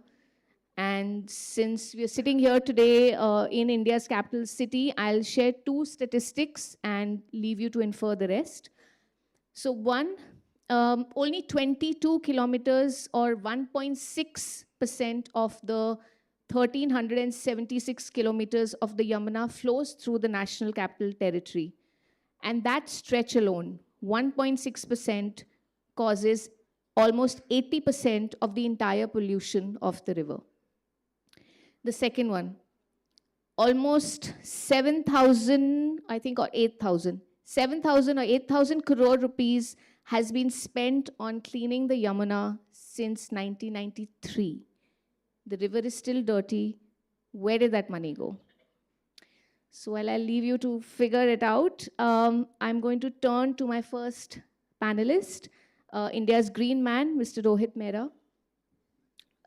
You work within the government system, but also push it from outside through citizen action.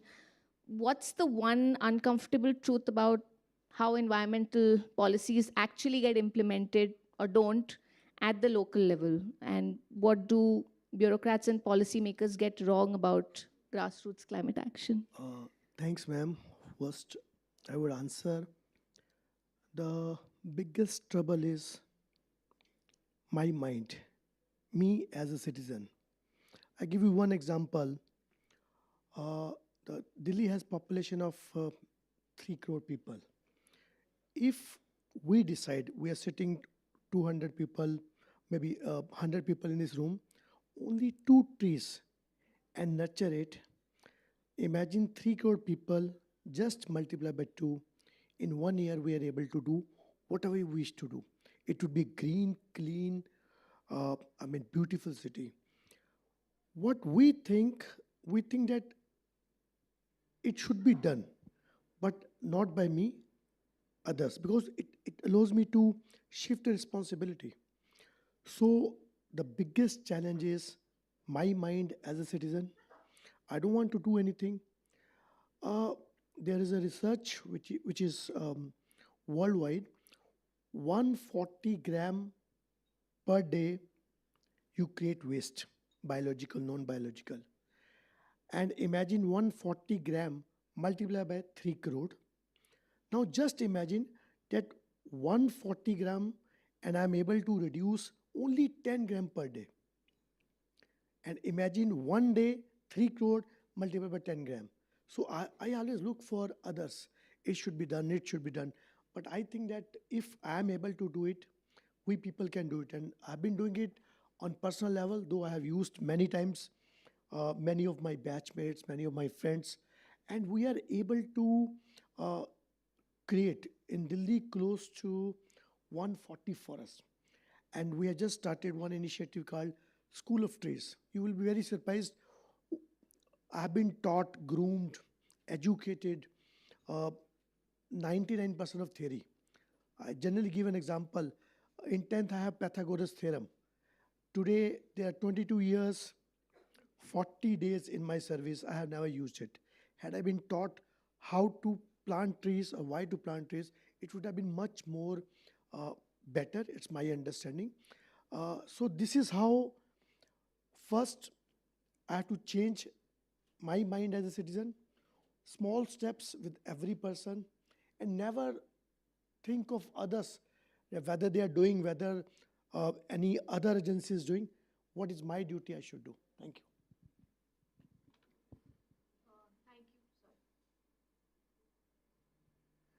So you stress firmly on pragmatic action at an individual level and then sort of scaling it, right?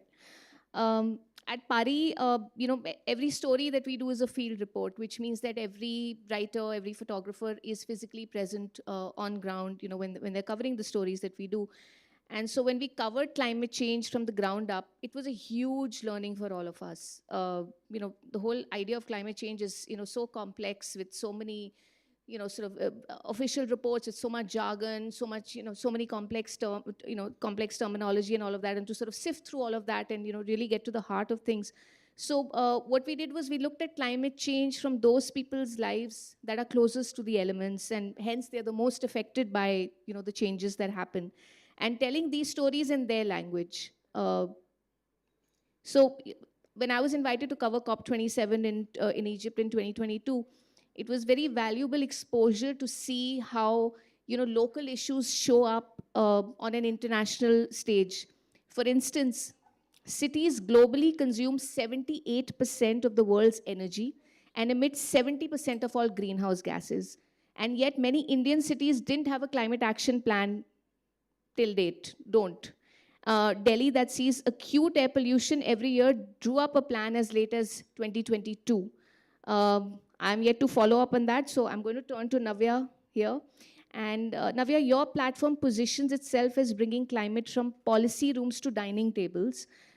Give us an example, and what is an investigation or a story that you've done that exposed a gap between what institutions promised and what actually happened on the ground?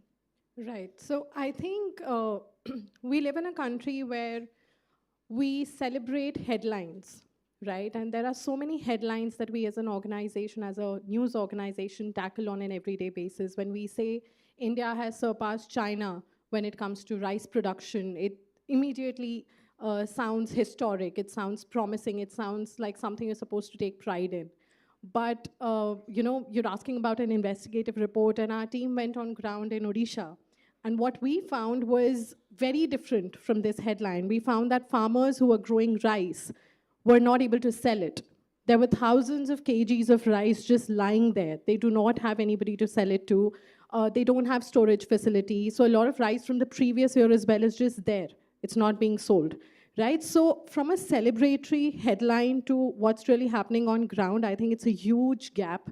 And that's what we're trying to fill. Across different industries, I think there are several headlines that immediately look like something really big, something that's really, historic for India, something like how India has doubled its fish production, for example. But we're not talking about how. We're not talking about how we're pulling out more fish than we need and more fish than we should from our water bodies. And very iconic fish species like mackerel or hilsa or a lot of other species are now going extinct because we are overfishing, right? So I think we really need to understand what goes beyond the headline, and which is why I say it's important to discuss climate at dining tables, because as a country we love to talk about politics at dining tables, right? And I think that's what News with Navya really wants to do. We want to simplify this conversation to an extent where you can really talk about it. You can really dive deep into numbers, talk about what it really means for you and how does it affect you. Yeah, please feel free to pick up our stories as well. I'll turn to Rajan. Rajan, your book, Backstage Climate, tries to demystify climate science and politics. What's the biggest myth or excuse that companies or governments keep using to avoid real action? And how can storytellers, whether they're journalists, creators, or just everyday people, break that myth so that they can't hide behind it? Sure.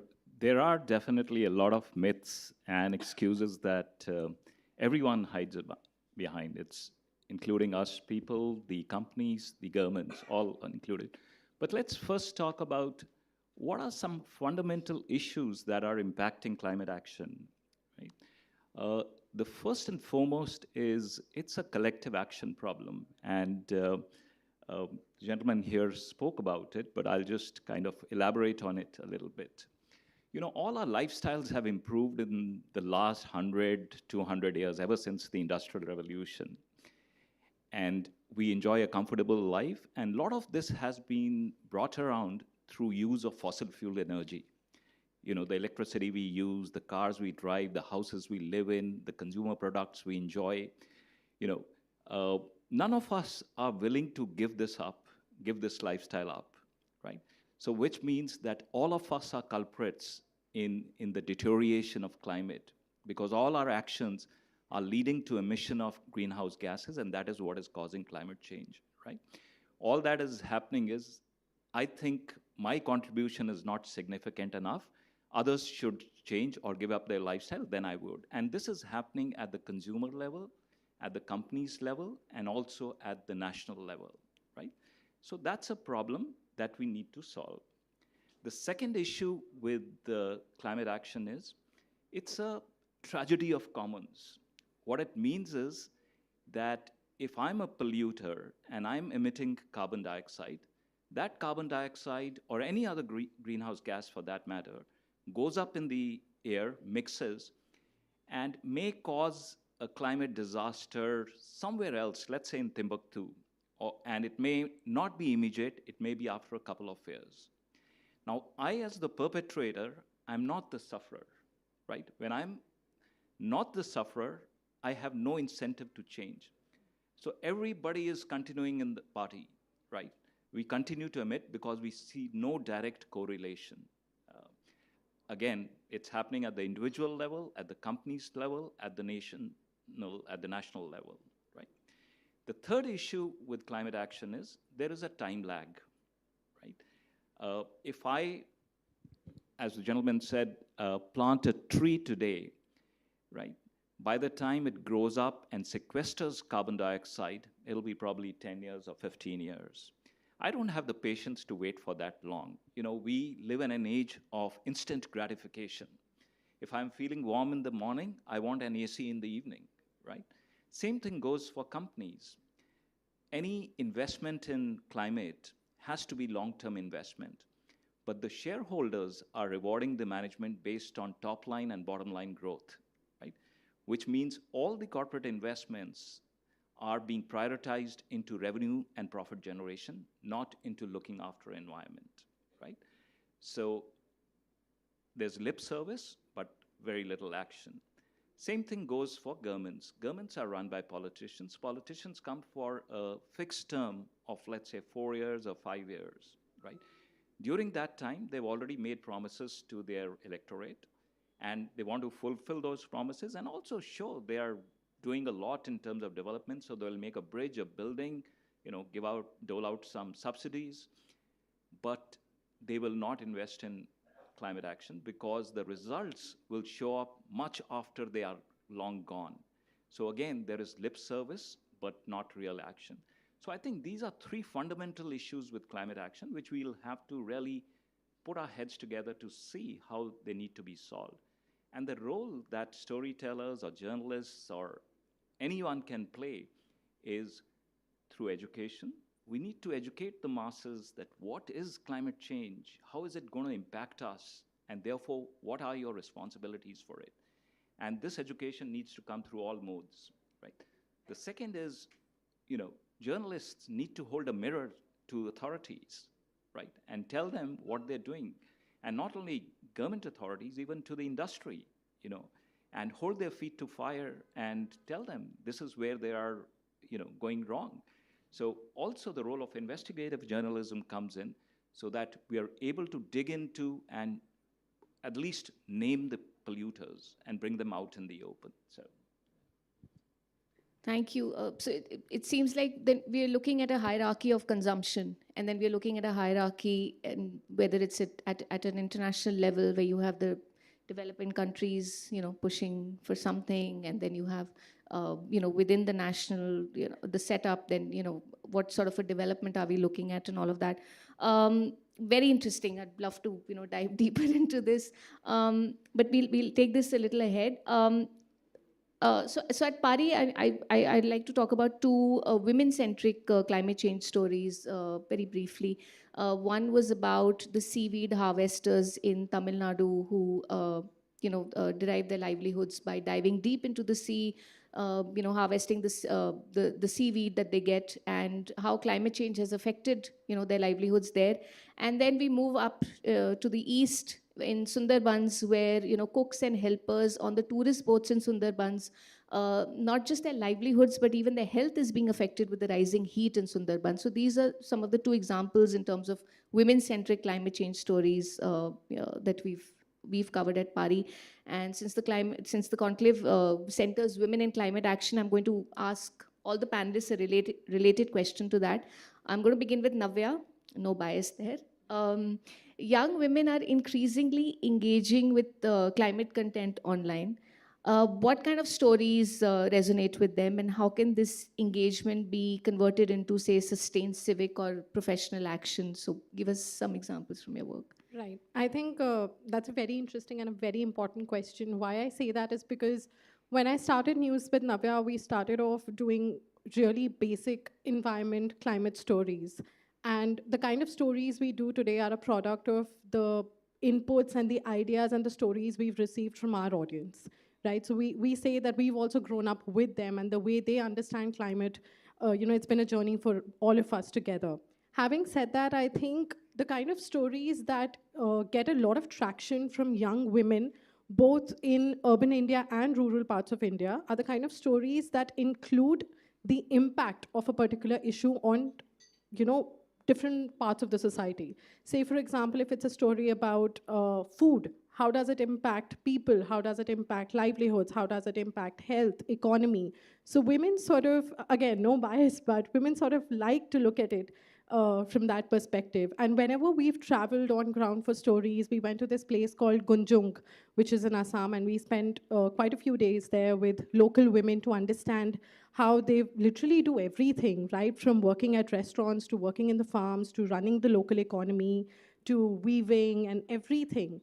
So they play a very important role in the cultural aspect of that particular place. And that speaks volumes about what they really want to know when it comes to climate change. It's not just about them, it's about what's going to change around them and for people living with them and for the wildlife around them, for the forests around them. Because even when we talk about rituals, a lot of it is associated with how women have run this for so many years. In urban India as well, I feel a lot of comments and a lot of, feedback that we've received from young women in India, from urban parts of India, is also that these women really want to know what can they do about it, right? So I can't just talk about climate change from a polar bear or a melting glaciers perspective anymore. I have to tell them what's happening, and they really want to understand if, if there's something that they can do about it. And I think that really makes it more interactive and more impact driven. So it's a complex engagement that you say, that when women engage with climate change stories online, they're not just looking at one aspect or the other. They're looking at it not from not just environmental perspective, but also how it affects their lives, and then what are the pragmatic actions they can take. Well, aren't we cool? Okay, Rohit, when you work with communities on urban greening, how are women driving these efforts, and what needs to change so that they get actual, like, real credit, resources, and power in these spaces? As far as I understand, if you dissect my mind, my brain, I am 80% my mom, 10% my father, and 10% social influences. Now, we should replace a few of the things, parenting with green parenting. I give you one example. We did an experiment in our home. My average bill when I was in Ludhiana was 1,45,000 per month, per year power bill. Now, I told my kids, both are boys, if you save the amount of bill or power, the money, 50% money would be given to you. You know what is the habit they do? If I'm sitting even in the room and just for 1 minute I close my eye, they just switch off the things. And we are able to save literally 30 to 35% of. So one simple parenting tip by mothers can change. We do, brushing in the morning, many people keep the tap running. 10 liters of water, right? One person 10 liter, per day 40 liter. You now multiply by 3 crore into 40 liter, 1 month, and imagine there is no Bisleri, 1 liter is 20 rupees. So if I do not do, so these simple parenting tips, and we have educated many of the mothers, and many have come forward that we are doing this. Like in schools, many teachers have started front and back printing. So these are things which have to be imbibed, rather cultured in the family ethics. Only then change can take place. See, as far as I understand, change has two aspects. Either you enforce or you educate. Enforcement is only one person. You change here, everything manifests, as Sir has rightly said, it will take some time, but it will manifest in a better way. So women, rather, mother has a very, very big role to play in it. And she would also be influenced by the society around her to sort of bring about these changes. So I get it. Rajan, in your exploration of climate action backstage, have you noticed women's leadership or experiences being sidelined in the clean tech and climate venture space that you're building? What narrative or structural shift is needed to ensure women aren't just participants but decision makers? So I see your question in two parts. The first is that are women facing the brunt of climate change? Undoubtedly, right? because they are at the forefront of managing food, water, and energy in most of the households, right? Especially in the rural areas. And these are three things which are getting impacted by climate change, or rather would get impacted and worsen with the onset of climate change, right? Therefore, it becomes important to take their perspective in mind for any decisions that are taken regarding climate action, right? The other side of it is that generally women have better sensibilities when it comes to nature, when it comes to conservation. It's a given. Also, we have a lot of accumulated traditional knowledge, right? As Rohit said, that's generally in the minds of our mother, and she's the one who passes them down. And that's how this whole thing of traditional knowledge has been going. So it's very important to preserve that. Now, if women have the knowledge, then they should definitely play a role in leadership. Unfortunately, neither are we listening to their experiences and heeding to that, nor are we kind of consulting them or taking their help in decision making. But it doesn't stop there. It's a larger societal issue. The biggest discrimination in the world is gender discrimination. 50% of world's population is a victim, right? So we cannot solve this problem by just looking at climate. We have to solve this problem on a very broad canvas, right? And which will happen through education, through empowerment, to policy changes. A lot has to happen, right? So I'm going to rest it there because this could be a very kind of a big debate, but I will answer your question, the second part of it, that in the climate ventures startup ecosystem, what are we seeing and what changes could happen? Now, simply or plainly speaking, when I look at the startup ecosystem or what is required to do a startup, there are three focus areas I look at. One is solutions. Anybody wanting to do must have a solution. And this solution can be a tech-oriented or a nature-oriented solution.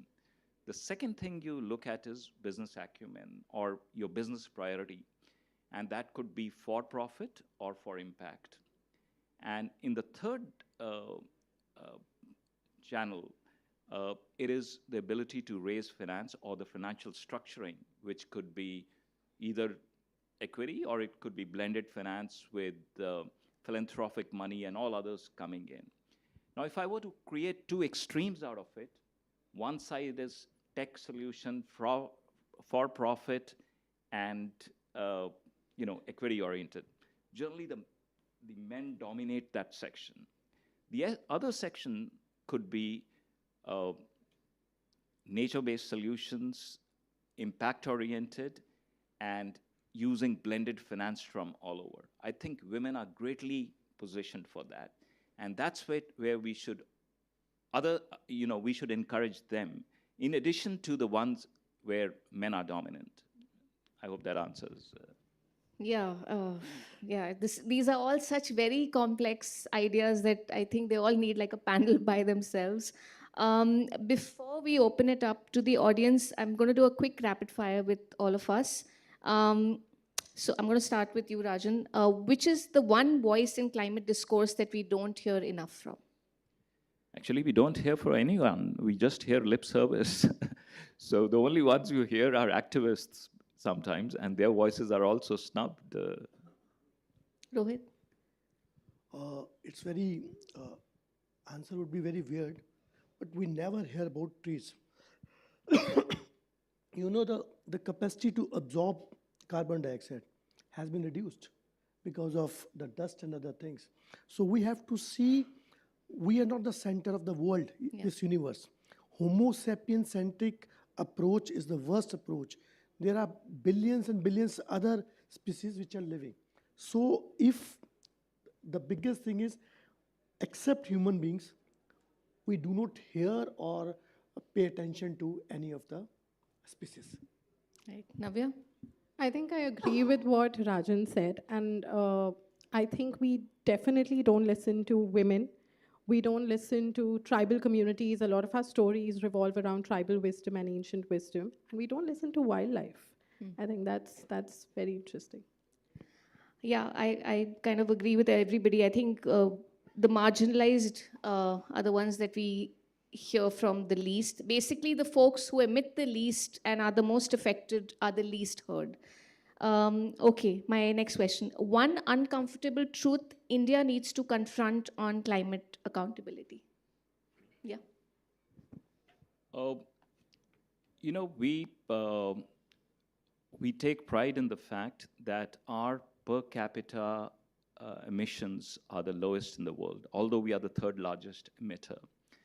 I think we should get it out of our mind because India is very vulnerable to climate change because of its geography and also because of its economy.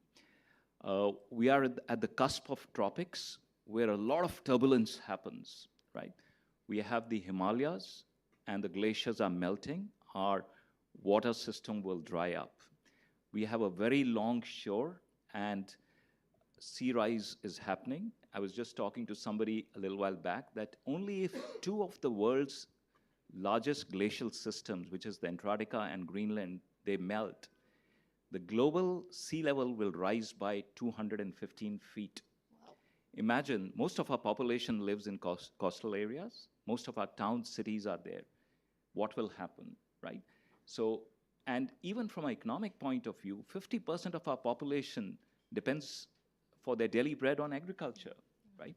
What happens to them? Because agriculture would be the most affected. So I think we should do and need to do whatever is in our means to make sure this deterioration stops.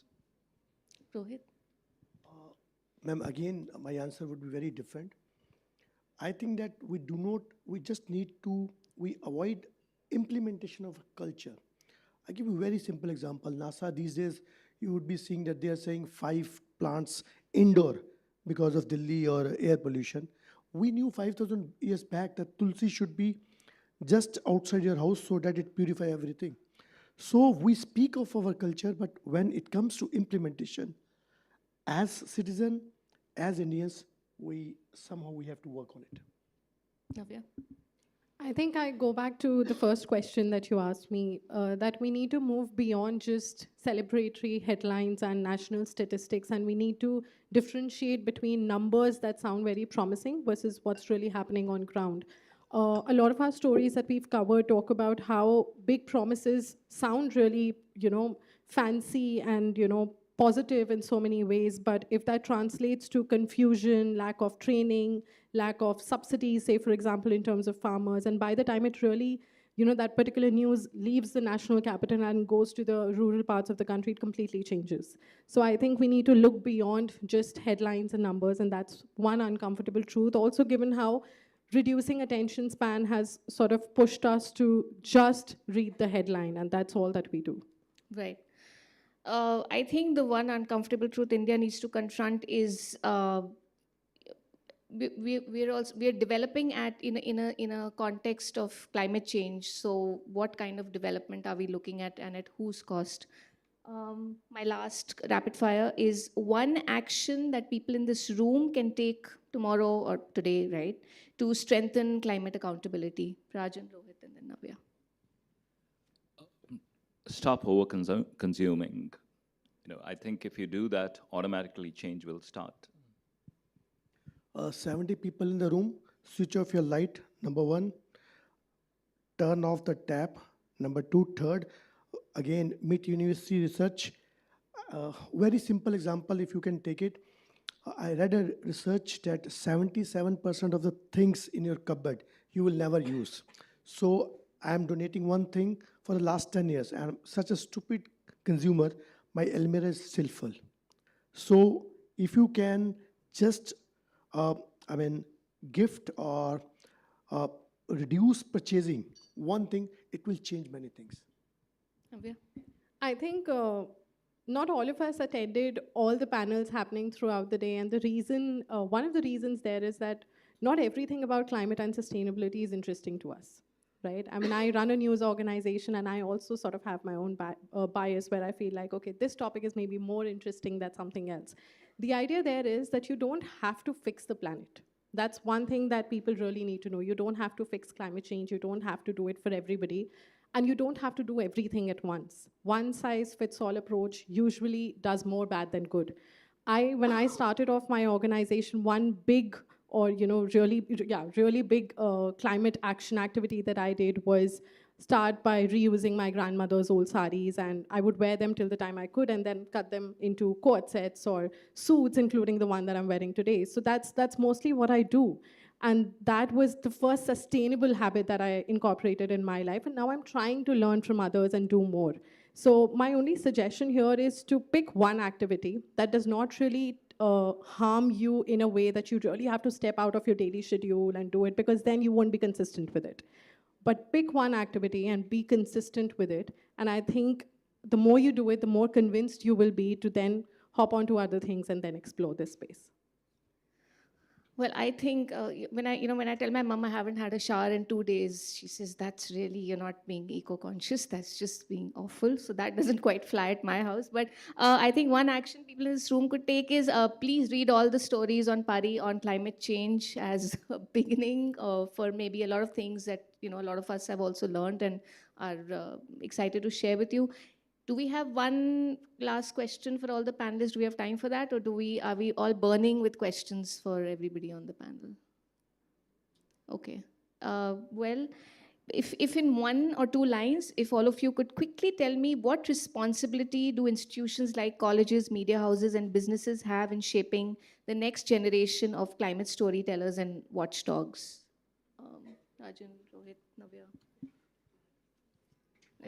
When it comes to colleges, I think if they could bring climate courses into their curriculum, that will certainly help. But more importantly, they need to educate the students that they need to hold their spine. They need to speak their mind out. And, that's the job of a journalist, to hold truth to power, to speak truth to power and be a mirror. I think that quality needs to be built. And for the corporations, it's our planet, it's our home. Please be transparent. Yeah. Rohit? Let's raise green children, green grooming, green parenting, because this planet is not mine. We have already taken away half of the things of my children. If I leave the planet giving a good car to my child with the bad air, I would be failing as a parent. Navya? I think talking about colleges or educational institutions, a lot has changed. And News with Navya works very closely with schools and colleges. And this entire understanding of green education, nature-related education, sustainability education has really picked up in India. The idea, again, is to stay consistent with it. Having said that, a lot of students are now worried as to the kind of jobs they want in the future, because whether or not we like it, every job will be a green job in the coming few years. So how do you really upskill yourself when it comes to a job like that? So that curiosity is at the right time. And it's important that colleges really make use of it, incorporate sustainability as part of every curriculum, not just journalism, not just law or media, but so many other things. I think it needs to be a part of every course. Media, I think, as I've been stressing on this one topic, this evening, that we really need to go beyond headlines, and we need to talk about climate change not just on days when there is a disaster, when there's something doom and gloom happening, right? Even on positive days, even on days where we can inspire action, when we can really share hope with people around the world, because I think that really inspires people to then act on it. And I think what the third is institutions. You could answer for either one or... Yeah, so I think... Businesses. Businesses. So we run this show called Makers of New Bharat, where we talk about green businesses and companies that are working in the climate and sustainability space. We don't promote what they are building, we promote why they are building. I think that story really needs to be out there, because we're living in a time where, as a consumer, I really want to know why this founder built a company in the climate space, what is his or her story, what really prompted them. and what are they really doing with it? I think that story really needs to come out, and businesses really need to realize that building right is great, but their story is also a part of change. So I think consistency is the hero. Doing something for 6 months or 1 year and then just disappearing, it's not that cool. I think so. Just in terms of, if I could speak for the media, is keep telling and amplifying the stories that need to be seen and heard in ways that are accessible to as many as possible. Thank you. Let's open it up for questions.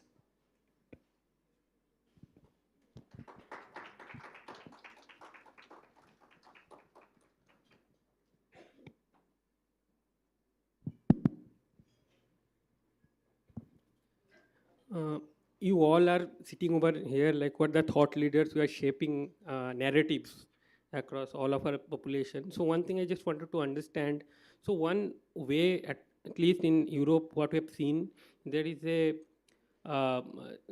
effort to put the blame, if I have to say, of climate change towards individuals than holding institution, being it public or private, responsible. So do you see that it is a problem, a challenge, at least in Indian context, and what role that you all are going to play to shape the opinion around this?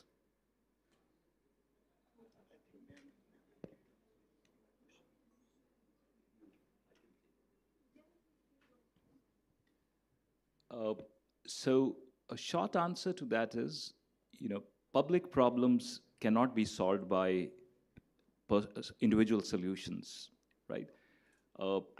Addressing climate change is a big issue. It's a transformational issue. So you will need public policy to shape it. Now, having said that, individual action is very important because that's the baseline. But to change habits of individuals, to change usage habits or lifestyle habits, it's not an easy thing. You and I will always take decisions which are economically most suitable for us. So if we were to buy a glass of water, right, and one comes in plastic and the other one comes in something made with nature, and the one that comes with plastic is cheaper, then I'll go in with the one which is cheaper. So you need a policy intervention and change at that level to change user habits. So I think that's where, especially in a country like India with a large population, to bring in change, we will have to bring in regulations. Yeah, I think the fact that we're all interconnected, I mean, it's become almost like a cliche in terms of, when we talk about climate change, that everybody, individual institutions, everybody is interconnected. And so while we may feel that just, one individual doing something may not help, but if, several of them do it, that, leads to some sort of a change, as Rohit has been also talking about. So I think it just takes a push from every aspect together to make that change.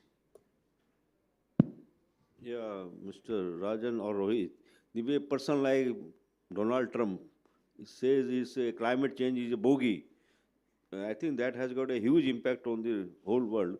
So how to amend these type of people who are harming the cause of climate change?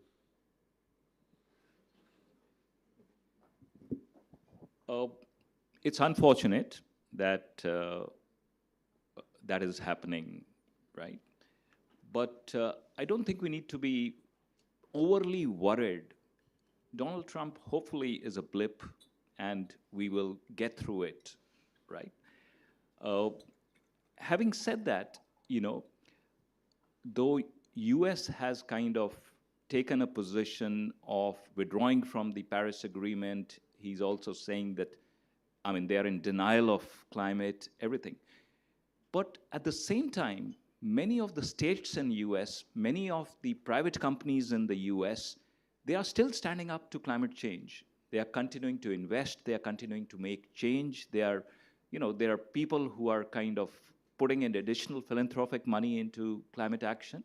So I think all is not lost there, right? And hopefully, this definitely has caused a blip and has challenged the world, but we'll get through it. Any more questions? I guess we're done.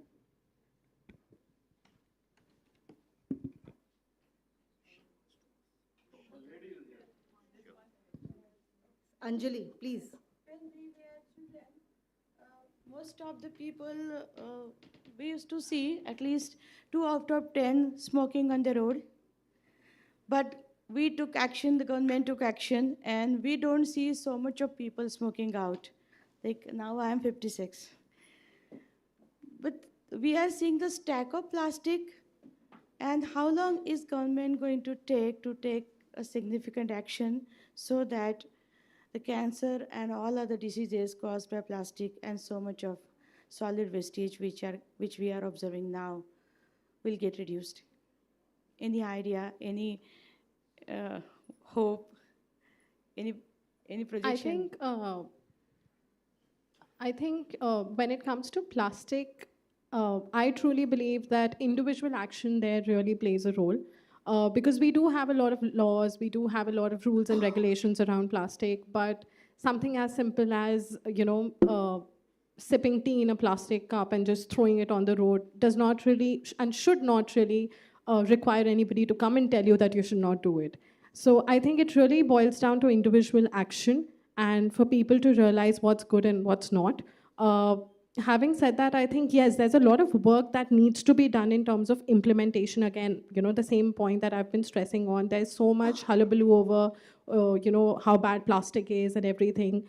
But we don't really differentiate between good plastic, bad plastic. We don't know if single-use plastic is the culprit or is plastic in general a pathetic resource. So that education also, I think, is very skewed. It all boils down to awareness. It all boils down to individual action. Because I think that's what really helps clean up cities. I was just wondering that earlier in the 80s, 90s, we used to have advertisements for smoking, right? Where smoking was seen as cool. And, a lot of us did smoke a little bit back when we started, when we were younger. But we don't have those ads anymore. Nobody's pushing smoking. So I just wonder what's making the younger generation smoke these days when there is no societal, cultural sort of, push or, that sort of an aspirational thing coming up. That's just something I wonder about. Doesn't answer your question, sorry. Thank you. Yes, please. Ma'am, it's very simple as far as I understand. Let's be the change you want to see. Regarding smoking, I have one complete book on parenting.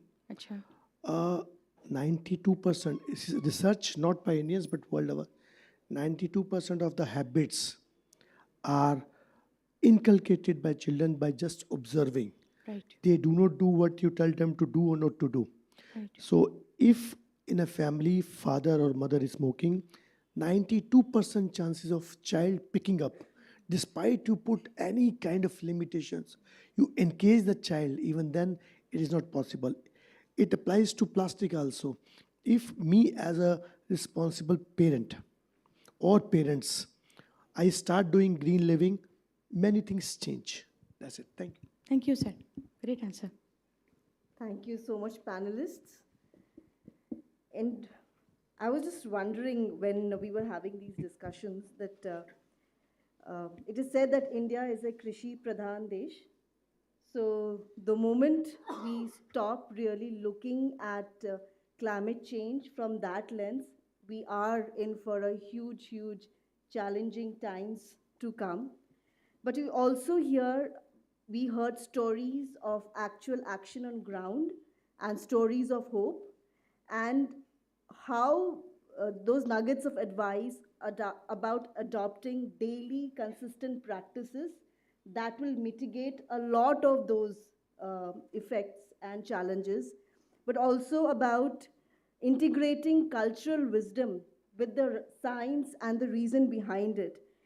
So let's move ahead with that positive note about doing at least one thing on a daily, consistent basis, not for 3 months, not for 6 months, but I guess 60 years to come, and for the generations to come. So thank you again, panelists, for such a wonderful and eye-opening discussion. And on that note, to felicitate, I would like to call upon my team member, Ritu, to felicitate the guests. Thank you so much. And may I request you to please step down from the dais to allow for a more beautiful space for beautiful photographs and the good ceremony. Thank you so much. A big round of applause, ladies and gentlemen.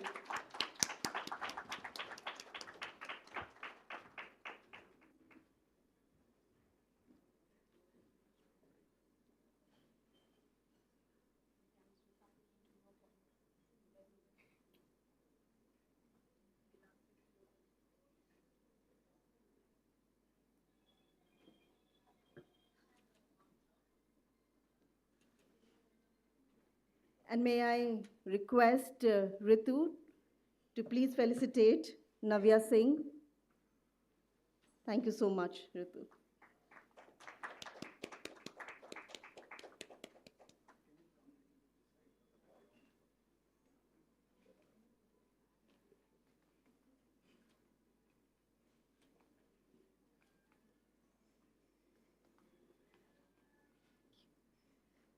Mr. Rajan Mehta, please. Thank you so much, Ritu. Thank you, sir.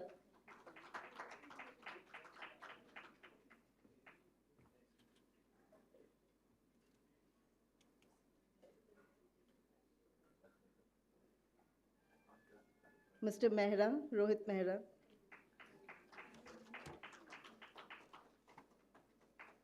And finally, our dynamic, enthusiastic moderator, Ms. Shalini Singh, please. May I again request all the esteemed panelists to come back to the stage. We would love to have a beautiful photograph with our founder, Renu, as well. She's really excited to get that click. Rohit. Thank you again, Ritu.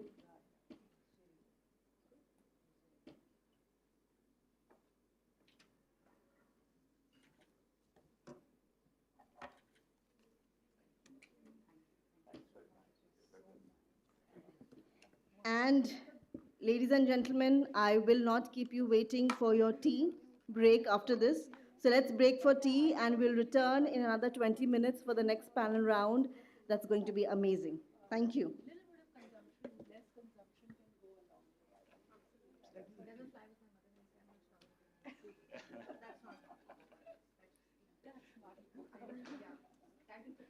Dry bath.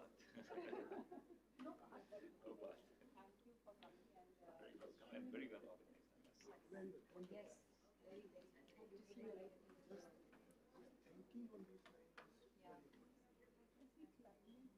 Renu?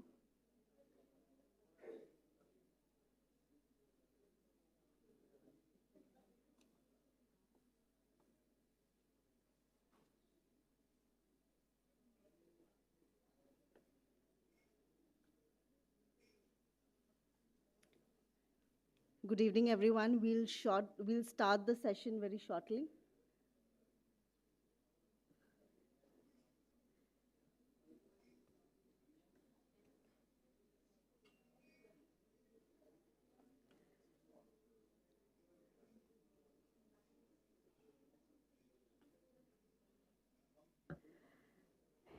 Is the tech team ready? Nishta, ready? Cool.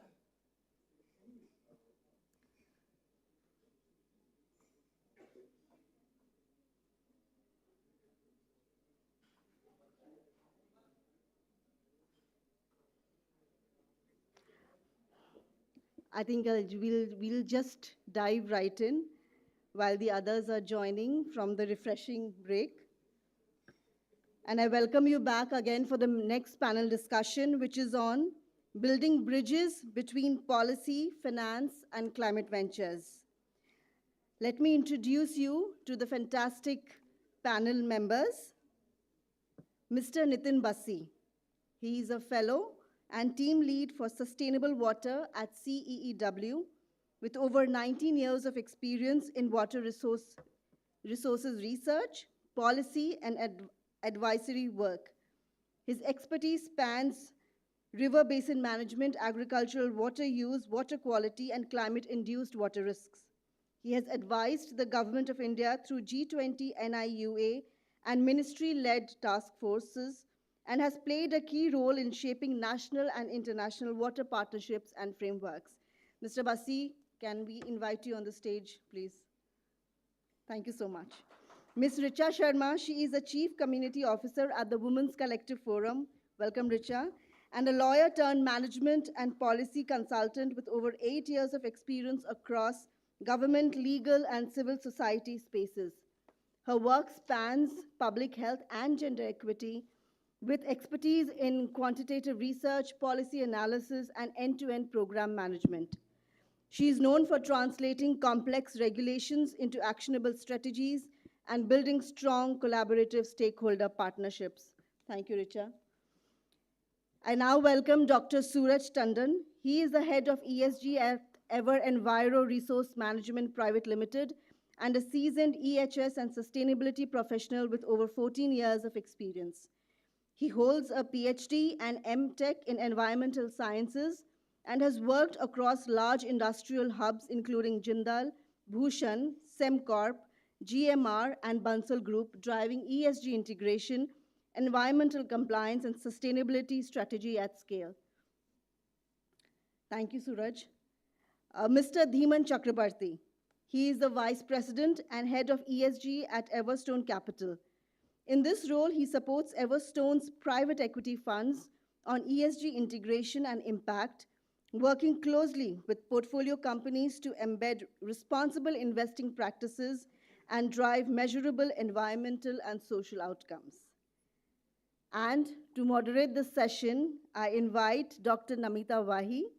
She is a senior fellow at the Center for Policy Research, where she leads the Land Rights Initiative, and a global fellow at the Center for Law and Social Transformation in Bergen. She holds an SJD from Harvard Law School and specializes in property rights, economic and social rights, and eminent domain law. An award-winning scholar and a former litigator, she has taught at Harvard University and several law schools in India and is currently writing a book on the constitutional history of the right to property in India. We welcome you again, panelists, and over to you, Dr. Namita Wahi. Thank you so much.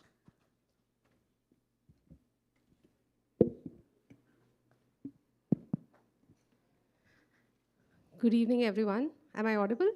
Yes. Okay. Good evening, everyone.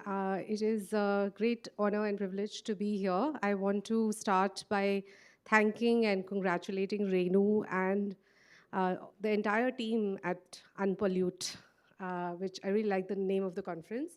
And I also want to welcome and thank all our panelists, Richa, Dhiman, Suraj, and Nitin. Welcome for joining us on this panel, which is titled Building Bridges Between Finance, Policy, and Climate Ventures.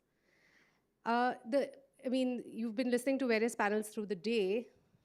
The theme of this conference is really to deal with the climate devastation that is upon us. And when I say climate devastation, I do mean climate devastation because according to various estimates, by 2050, we may have over 1 billion climate refugees. So just to put that number into perspective, we have 8 billion people on the planet. So 1/8 of the planet's population might actually become climate refugees due to ecological threats and climate insecurity. So we really have a crisis upon us and the clock is ticking. And it's very important that all of us come together from all different areas because the urgency and desperation of the situation that we are in is sometimes lost in some of these conversations. But I really want to emphasize that we need everyone on this panel, in this conference, in this room, in the audience, everyone to actually come together to have more dialogue, conversation, ideas, and also to take concrete action to reverse climate devastation. My own work in this area comes from climate justice. And we have recently launched a research project on climate justice. And for those who are not familiar with this term, I will just say that climate justice consists of 3 interrelated ideas. The first is that the commons should not be enclosed by a handful of polluters. The second is that people should be compensated for the impact of climate chaos that is caused by the actions of others.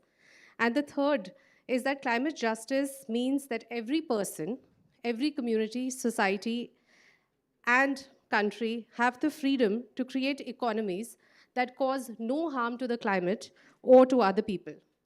The climate justice tradition builds on grassroots movements, often led by marginalized groups who are resisting the legacies of colonialism, and it focuses on climate debt as a key organizing principle. So in my own work, which was mentioned in my introduction, my research on the history of the constitutional right to property, I talk about the bottom 60% in India. Who are the bottom 60%? This is the percentage of people in the population who consist of women, Dalits or scheduled castes, and Adivasis or scheduled tribes. This is based on the percentage of these groups in the population at the time of the adoption of the Constitution in 1950. Of these groups, Adivasis or scheduled tribes, who constitute 8.6% of India's population, but have disproportionately borne the burden of India's economic development because they constitute 40% of all people who have been displaced due to various dams, mines, wildlife parks, and sanctuaries and other economic infrastructure projects. Between the period 1950 to 2000, despite being only 8.6% of the population, they constitute 40% of the people who have been displaced. So the climate justice movement is also intersectional because it understands that intersecting social identities shape how people experience privilege and oppression. So women, Dalits and Adivasis, when these identities intersect, the level of oppression is also enhanced. So a Dalit woman is more vulnerable than an upper caste woman, and an Adivasi woman is more vulnerable than an upper caste woman. But at the same time, in the intersectionality theory, a woman is still perhaps as vulnerable or sometimes more vulnerable, sometimes less vulnerable than a Dalit man. That is how the identities intersect, right? The stance of India and other developing countries at the various COP meetings, including the recent one that was held in Brazil, has reflected the strand of thinking on climate justice because the developing countries say that they should not have to pay for the climate devastation that has been caused by the developed world, and that the financing of the changes that they need to make in order to meet their climate requirements must come from the developed world. So this principle is there at the international level, but it is also something that we need to understand at the national, subnational, district level and so on. So India's strategy for combating climate devastation, as outlined in the government's National Climate Mission and its nationally determined contributions under the Paris Agreement, has 8 pillars. One of these pillars is afforestation and combating deforestation.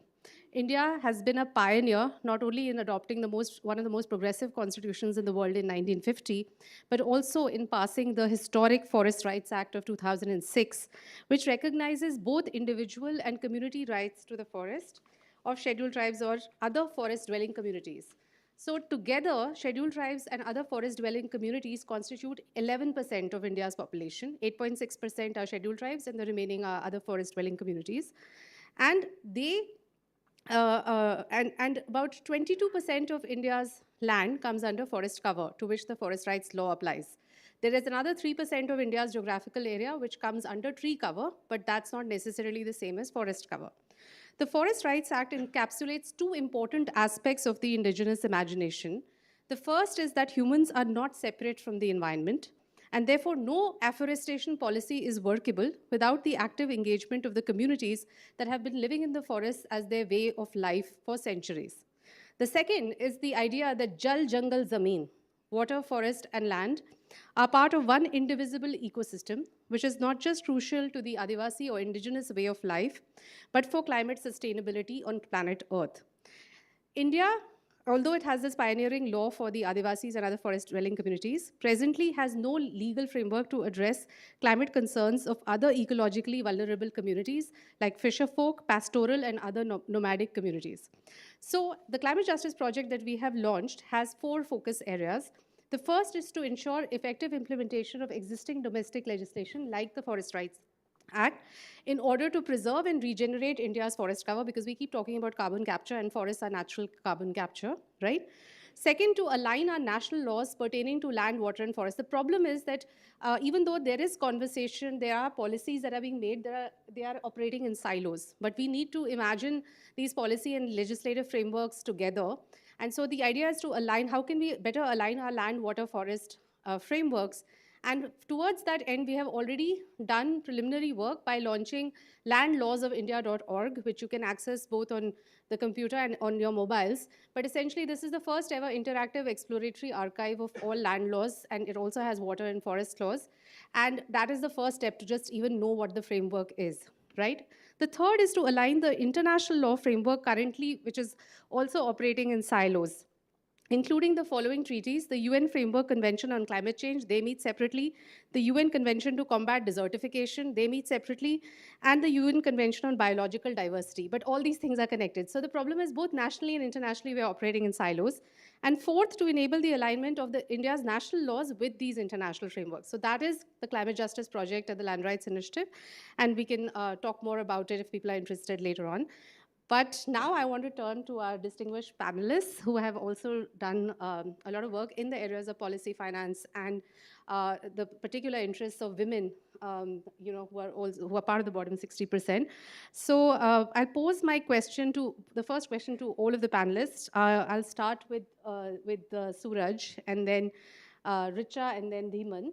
And Nitin, if you can, round up the conversation. What are the main climate-related challenges that you have experienced in your work? And relatedly, could you also share some positive examples where in your work you were able to resist the devastating effects of pollution and climate change? So that's my question to all of the panelists to start with. A very good evening to all of you. First of all, I am thankful to Unpollute to give me a chance to speak on this topic of. As Namita has posted this question, challenges in my last 15 years of career, I have faced a lot of challenges. But to summarize, I will go with two challenges mainly. The first main climate-related challenge what I have faced is related to water pollution and land contamination, which I have faced in second company of mine, where we used to produce a transmission tower. For producing transmission tower, we have to go through a stage where we have to put angles in acid to remove the rust. So while removing the rust, the acid got diluted, and when the acid got waste, it has to be treated. And we all know that it got treated in ETP. So after treating in ETP, we were producing a lot of amount of hazardous waste. So that was ending up in landfill. So it is a system here that has to be given to some TSDF, transport, storage, and disposal facility, where it got treated in a secured landfill. But the problem was that spent acid itself was a wealth product. There was iron in that spent acid that could have been utilized. So with the policy backing of hazardous waste authorization rule, there was section 9 in that rule, which says that you can use the hazardous waste for producing any wealth product, for producing anything. So technology have intervened there, and then we were able to find out a company. Firstly, we were doing this through ATP. We were able to find out a company who was treating that waste acid and producing FeCl2. FeCl2 being used as a water purifier as well as in medicine companies. So we have entered into a tie-up with them. For us, they have come from Indore to Calcutta, and they have installed a plant there, and they take our spent acid and produce FeCl2 out of that thing. So we were able to get that was a major challenge with respect to water pollution also, and with respect to land contamination also, because in a month we were producing near about 1,000 ton of spent acid, SCl. That is a huge amount. And out of that, we were producing 3,000 ton of hazardous waste, which ultimately got end up in landfill. But we were with the technology and with the policy backing, we will able to root out to such a company who can process that hazardous waste and produce something which is very essential, and that is one of the major challenge. And the other, if I like to, that was with respect to my conventional industry, because I am a hardcore industrialist. Like I have spent my 14 years in industry, like Namita has, like in the introduction as I said. And with respect to this non-conventional industry, like presently I am working with EverEnviro, who is converting waste into bio-CNG, who is converting CND waste into wealth product like sand and silt.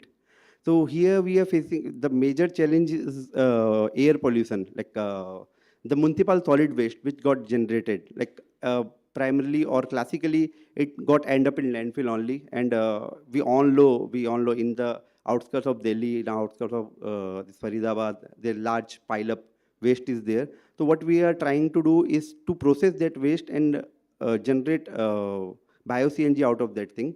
So the second challenge was air pollution. So we could, for getting the solution to that challenge, we have set up a bio-CNG unit, and from that municipal solid waste, which were ending up in landfill, producing methane, which is 28 times more potent than CO2. We are generating bio-CNG now, which is replacing the conventional CNG. And along with that, we are also generating manure. So we are rejuvenating the soil health also. So these are the two things, like from one from my conventional and one from my non-conventional sector.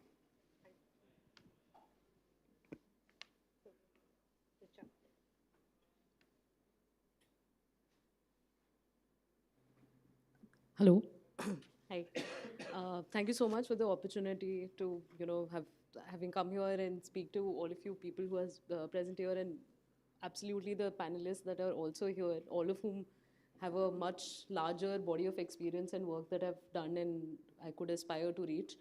But I mean, the little work that we've done in climate over the last 1.5 years, we had focused a lot on how do we bring in some of the rural ground level insights on what the impact of climate change has been on women and the universe of things that they deal with, including mental health, nutrition, the wage loss, and a range of it. So what we contributed over a period, and what I'm so thankful about is we've been in the last couple of years been able to be in a position that we have supplemented a lot of the knowledge base, which the insights of which have sort of translated into a larger, say, budgetary allocation, even in terms of infrastructure that comes in for the Ministry of Women and Child Development, which happens to be, so the Sakshana, through a report and a study that we had done over the last 2 years, we were able to identify what are those points where heat as a climate and the increase of heat, as the heat maps that are there, we were able to sort of reflect that in terms of the requirement for the Anganwadis to sort of have that response mechanism also. So when the Anganwadis got restructured and the work that is happening right now, so for 2 years, we were in 2025-26, we were able to make a case for it and sort of get those things reflected in the budget and the allocation, the work of the ministry also. So that's one of those things that I'm actually very proud about, that we've been able to, and exactly how Namita said, right? Like a lot of the work that happens, it's all happening in the silos.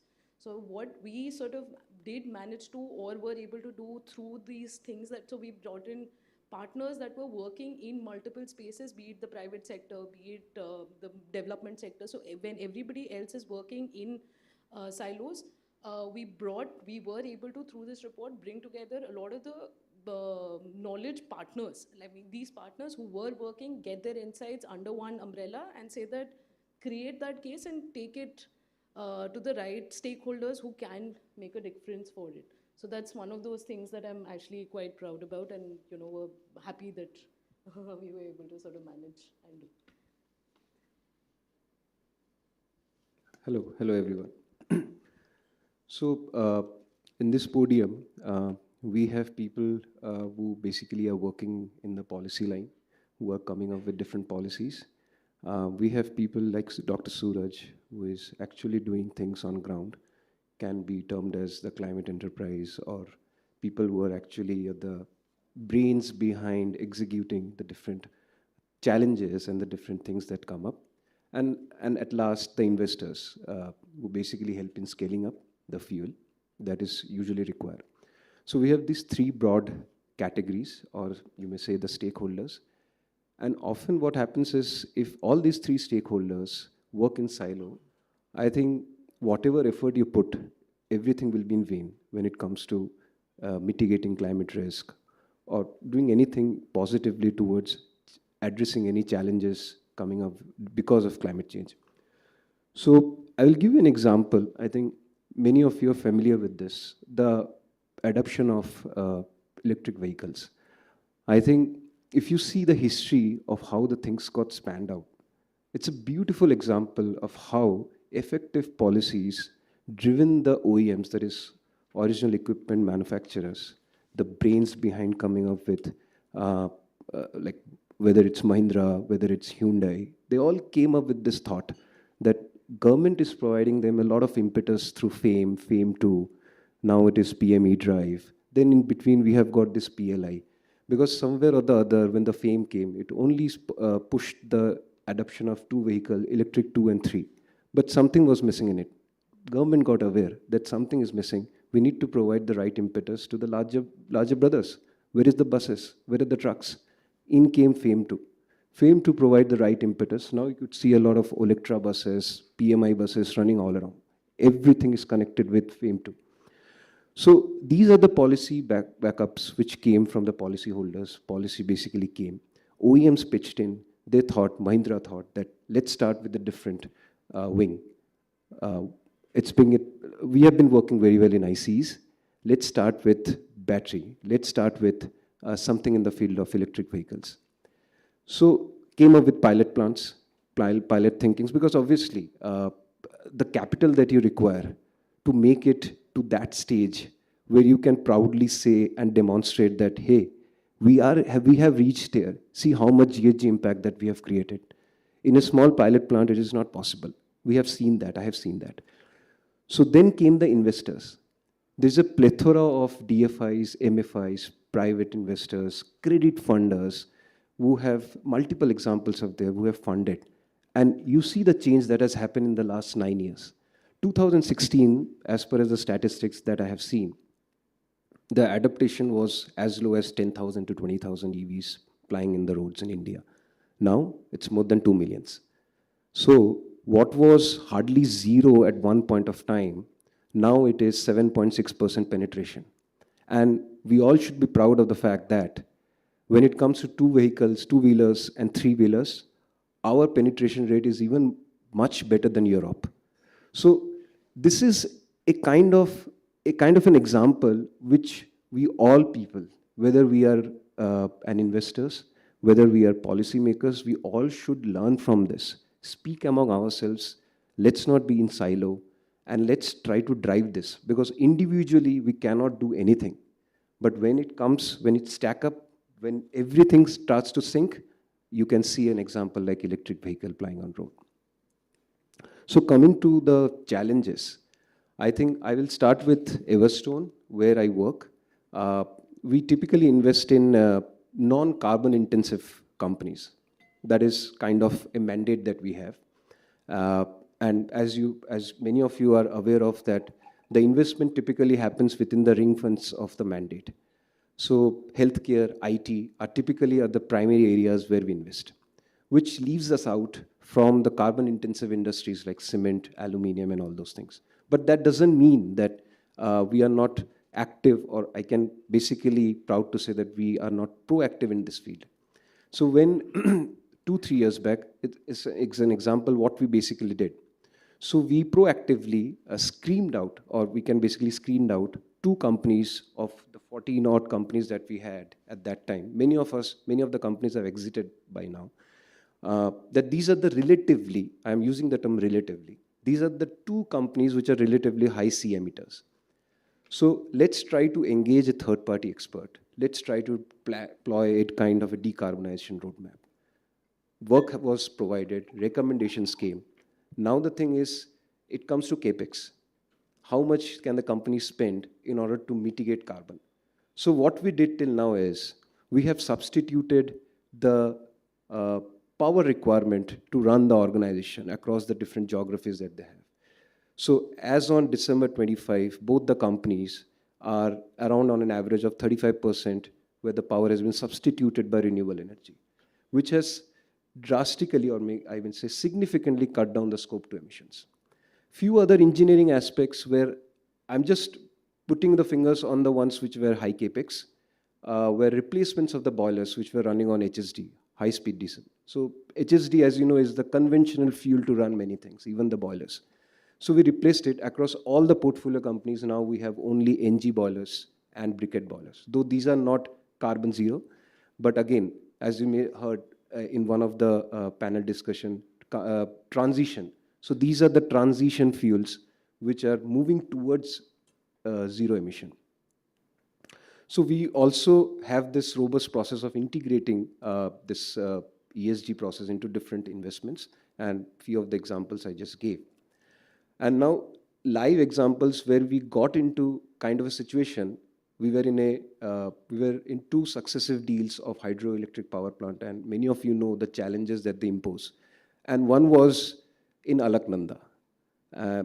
So it was those days when Alaknanda was, and even today, it's very fragile.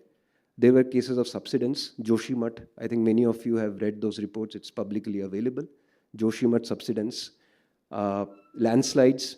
There were cases where water is seeping into different huts and houses because of this hydroelectric power plant.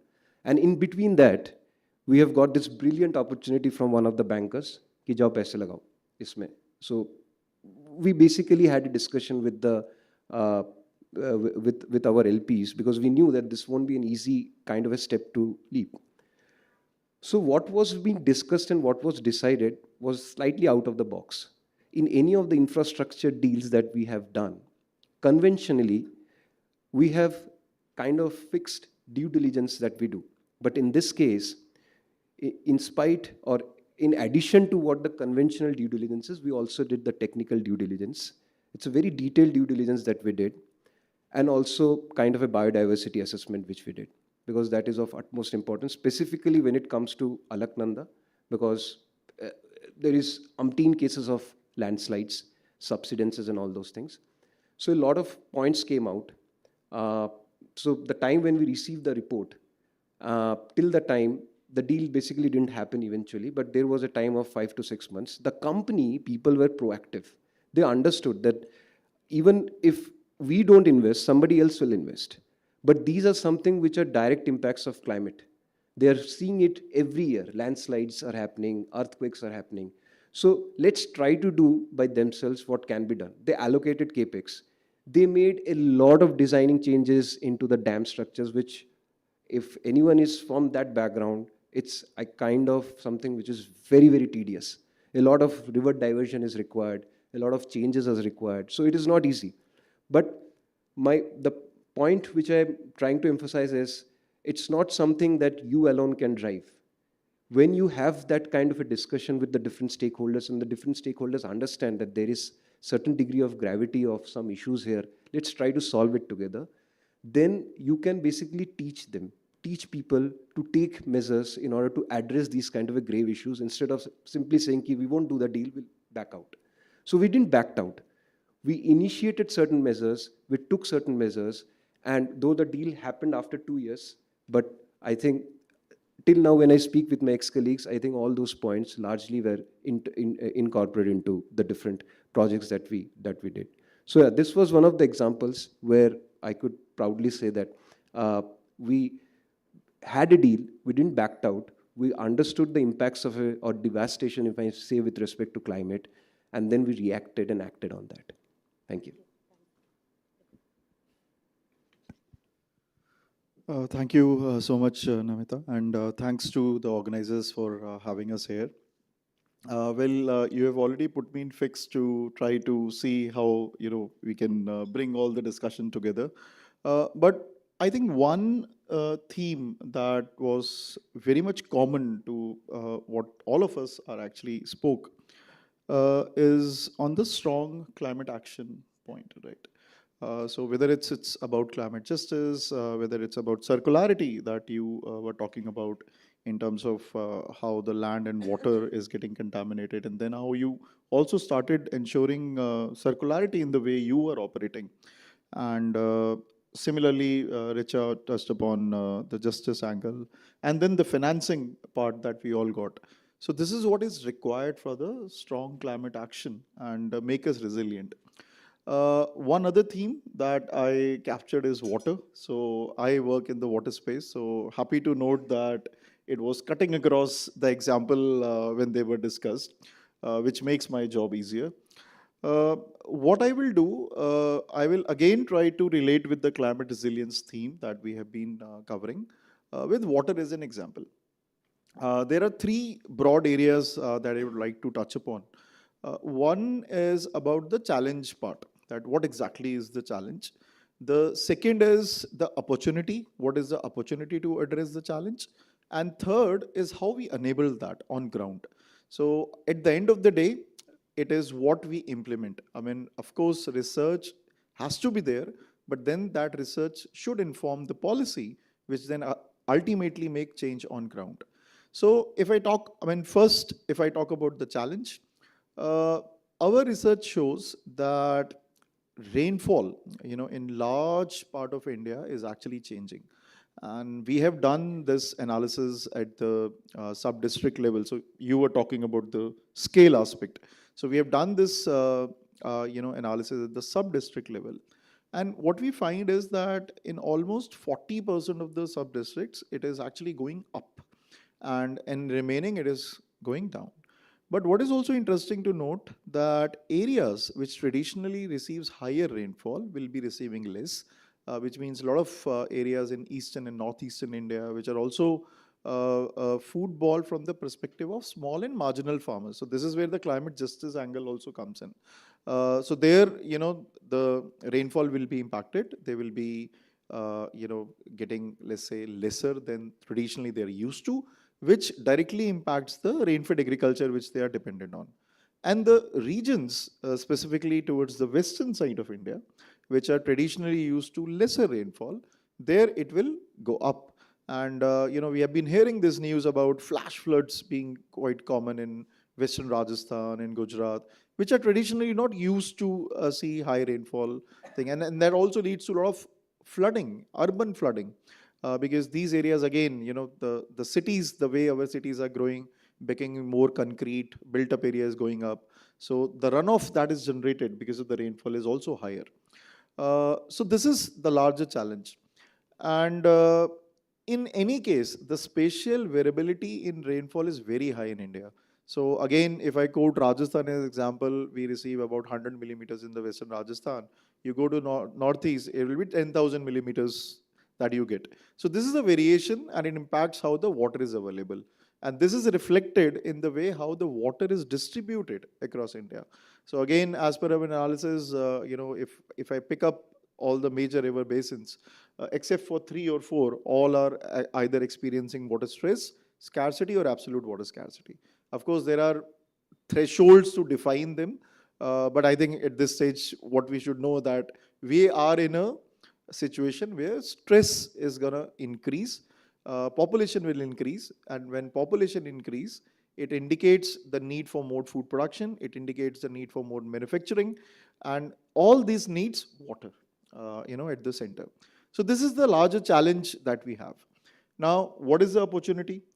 Now, we know the water that we have at the India level is going to be more or less same. Of course, there will be regional variation because of the climate change and the variability that we have naturally. Now, what we can do? We know a quantum, we know the demand is on rise. What we should do? 2 options. One is to improve the efficiency of how we are using water, which means that how we can, reduce losses during conveyance, how we can reduce the leakages. In urban India alone, the average water losses during conveyance is about 40%. Right? And the second is that how we can look for alternate sources of water.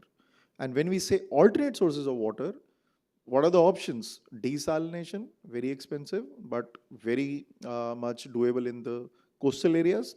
And the second option is that can we make reuse of treated used water? So I'm not using the term wastewater, I'm using the term used water, because this is to attract you that, oh, this is not waste that we am talking about to reuse.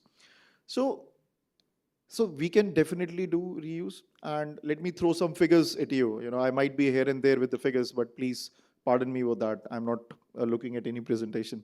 So urban India is generating about 72,000 million liters per day of used water, or let's say sewage. We have a capacity to treat about 44% of it. It might have gone up in recent years, so it might be 50%. But actual treatment that happened in 2022 was only about 30%. And the reason is operational deficiencies. Somewhere the conveyance is not there, which can take the wastewater to the plant site. Somewhere the operation and maintenance of the plant is not proper. Sometimes the electricity is not there to run those plants. So the operational efficiency is further low. But we still have 72,000 liters of water. And if we try to plug this gap, now we want India to be Viksit by 2047. So let's pick up some numbers for 2047 that we have again analyzed through our research. Now by 2047, this 72,000 million liters will become 120,000 million liters per day, right?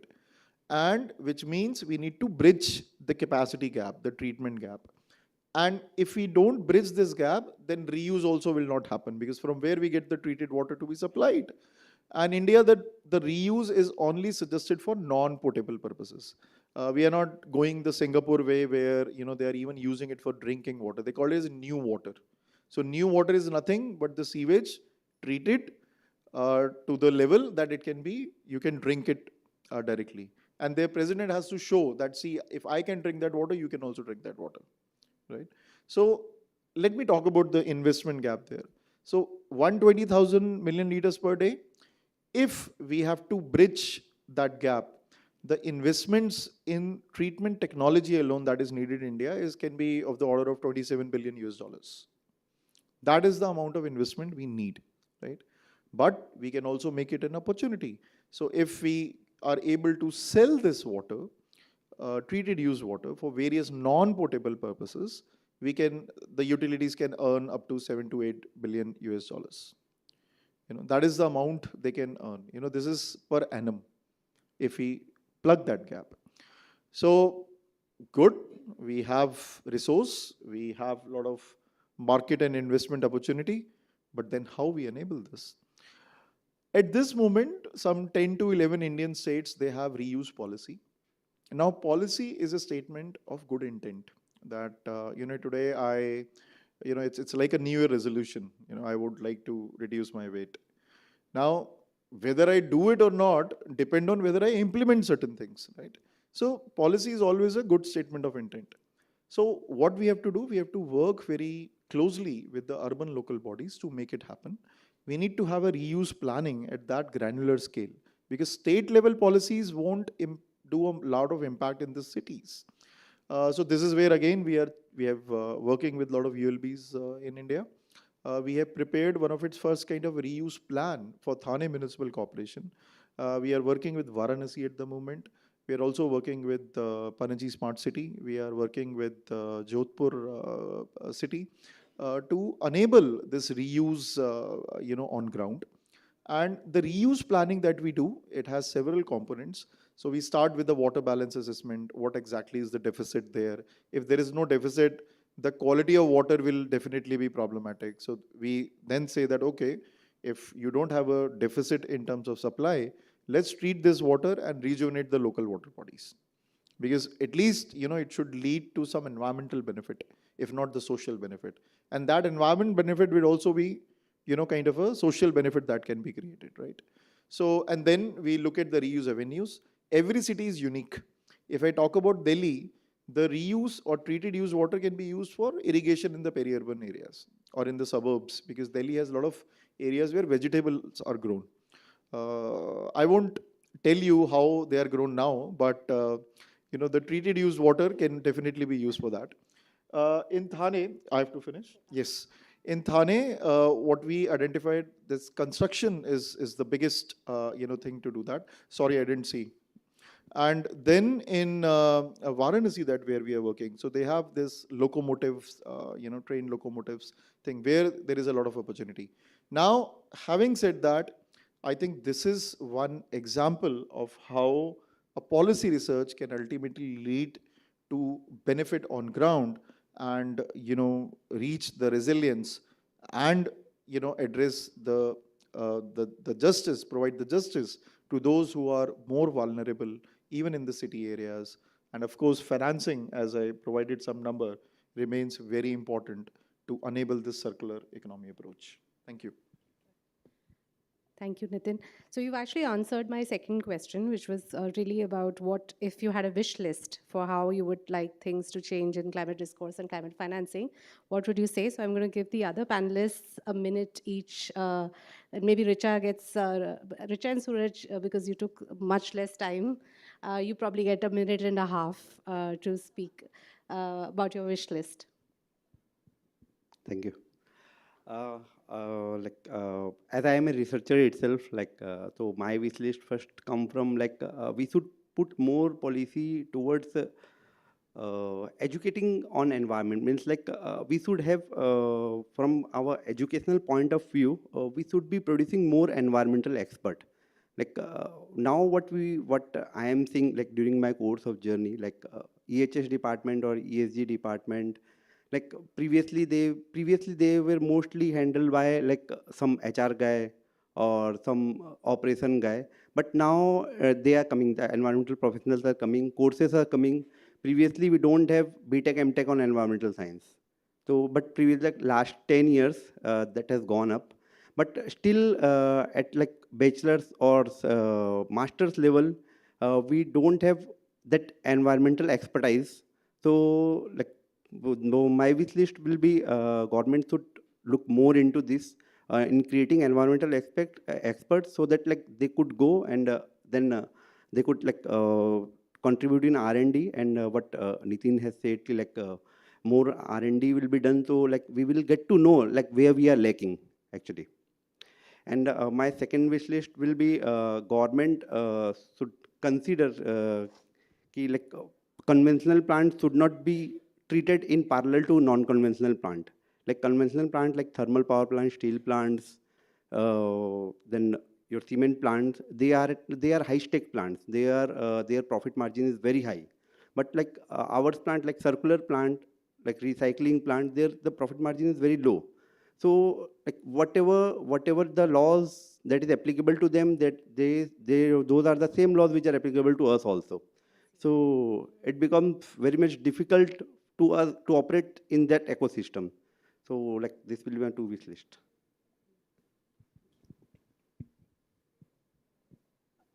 I think at my end, as the name suggests, Women's Collective Forum, of which I am from, I think I want gender, my wish list would ensure that gender and women empowerment, and generally that becomes the centrality to the narrative in climate change. Be it from a rural angle, be it from, at a higher scale, I just believe that women, not just as the beneficiaries of any government scheme that comes into picture, but also from the perspective of being the stakeholder and the solution provider in any conversation, becomes the centrality of the things that I hope that happens, because I mean, as people were as Nitin sir was also speaking about the data and all those things, just like a basic research, and because there's a bunch of it, anywhere in between and I couldn't find between in the intersectionality of climate financing and gender, it's anywhere in between 0.01% to 2%. So if you look at when we talk about women as, say, the user of any new technology that comes into picture or any new solution that comes into picture in climate change, women, while are, as you spoke of intersectionality, are the affected lot,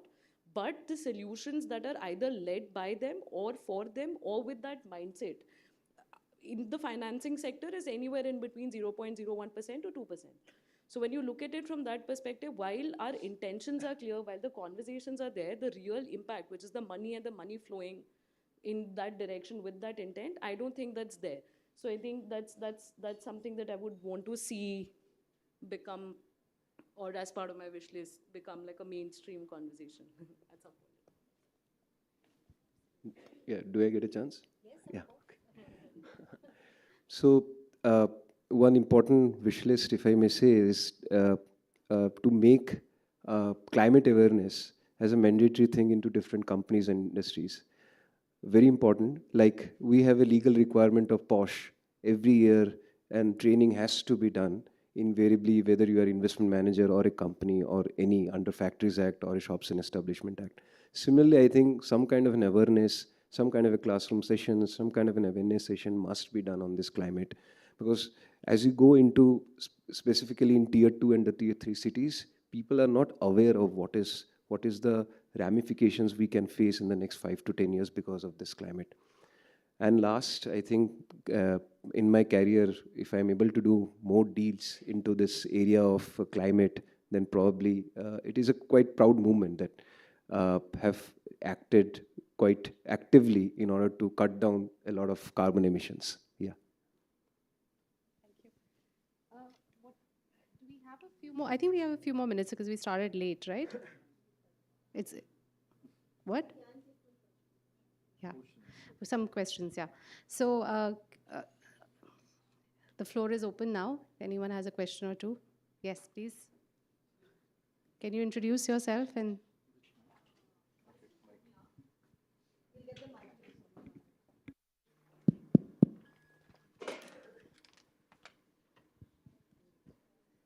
Hello, myself Soumya. I'm working on Ecoplasma. I'm the founder of Ecoplasma, working on the plasma activated water. So, especially my question to Nitish sir, because water policy, I am just from few days, few months, I am working on the understanding the policy things, understanding. If I bring my device out, so what can be some charges may come after this, because plasma activated water, no regulation, no policy for that. And that water used for the agriculture boost and also cleaning in NTDB Gujarat, they used our water for a cleaning purpose. There is a, CIP, 6-step cleaning purpose in the dairy sectors. So with using our water, they used for 2 cycles. So that is a reduction of the water usage. So, but to sell the device, I don't know the policies. So, and I was studying, I was going to net, I was connecting people. I was not understanding whether I can start selling, have to meet some people for all these things, understanding about the policies of plasma activated water.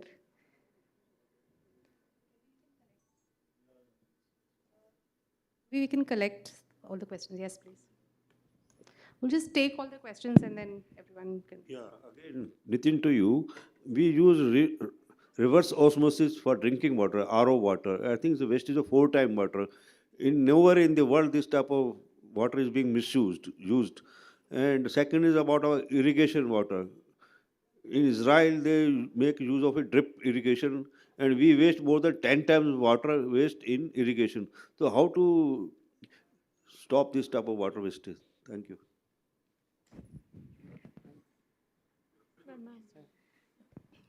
Similar to her, I have developed a system which can trap all pollutant gases, especially the amount of CO2 and CO which I can trap using adsorbent, which are inorganic salts. The quantitative measurements we have done, I've got PhD in that, but there is no policy so that I can get government approval, and of course no good market rates for carbon credit as well. So when I pitched to industries, they gave me good tea, said very good idea, but we don't get money out of carbon credits, so we are not going to implement anything. And secondly, do you have approval from government? No. Then let us think. Otherwise, we are emitting in limit. Whether you want to see or not, whether they are emitting in limit, that is another question. But nobody agrees that we are exceeding the limits of emissions. That is what my observation is. Since from 30 years I am in this area, many students are there out, so they let me know the truth कि madam ऐसा emission कभी कम नहीं होता है, ज़्यादा ही चलता है, पर हम आपको सामने नहीं बता सकते या कोई evidence नहीं दे सकते. So how do we fill the gap? That is my So question. is that posed to a specific panelist or anyone can answer? Anyone can answer, ma'am. Thank you. Any other questions? No. Okay, so I think we can just take 1 minute to respond. I mean, I think the questions are to Nitin, and then the last question anyone can answer. Maybe Dhiman. Yeah, okay. I will be quick. So on the technology, see, I understand there are TRL levels, right? Technological readiness level. So it depends on at what stage that is. And I think when Make in India and other opportunities available, there should not be an issue if some innovations have been tried. But yes, the TRL has to be there, which should make it a market-ready product. And if you're already, using it, then you also have a backing of an example which can be shown. So I think you should need to explore there more. Reverse osmosis, of course. I tell to everyone, if you're getting a municipal water supply, there is no need to install RO. RO is mostly to remove high TDS, and when we have the municipal water, it is devoid of it. RO is usually used when your municipal supply, in addition to the municipal supply, you have a groundwater-based, system that you use in your homes. So yes, agreed to you. Micro irrigation, which that's a different discussion, but just to give you some statistics, India has about 70 million hectares potential for micro irrigation. 14 million hectares has been put under drip or sprinklers. The challenge is the finance and the after sales. And then a lot of the small and marginal farmers, they have small land holdings. Now for them to install a drip where they might not be even using the irrigation. So even if, let's say the cropland is suitable, the crop is suitable, they won't be able to adopt it because of the cost. And the second is that most of the farming is only for the sustainable purposes and not exactly for the market.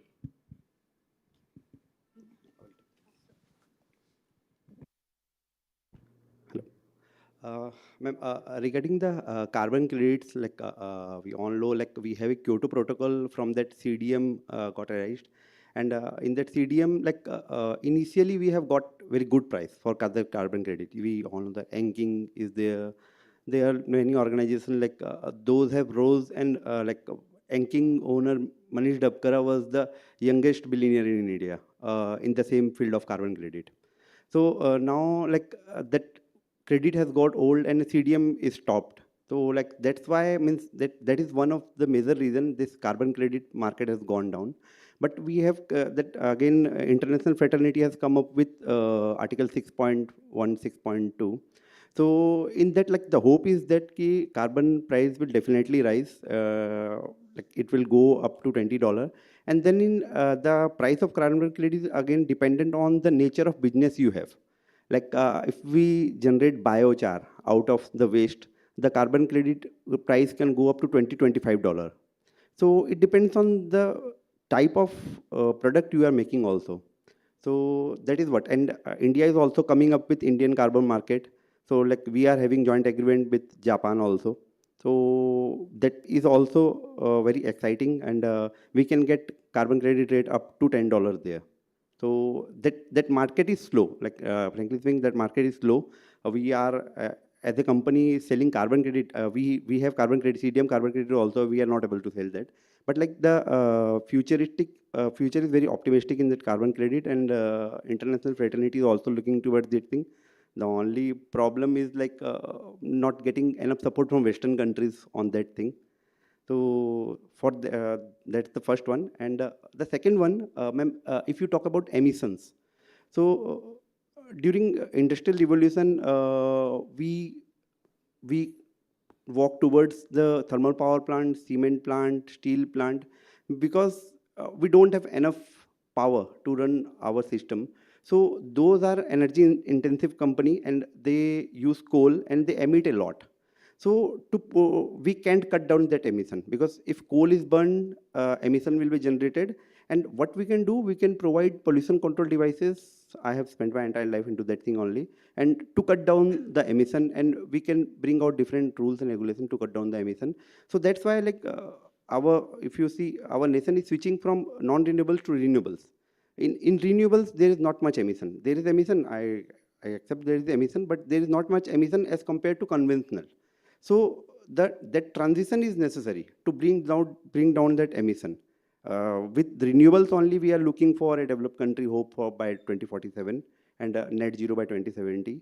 So for that transition, emission to non-emission, we have to switch our fuel from conventional to non-conventional.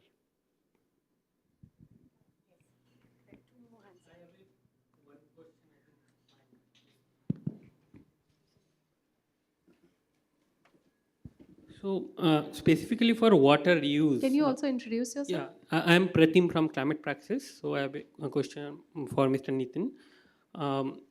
For the in the case of water reuse, currently there are a lot of technology exists. Technology is not a barrier.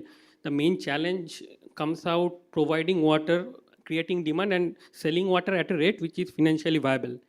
And one of the main reasons for that, there is not enough demand yet for reused water in a lot of cases.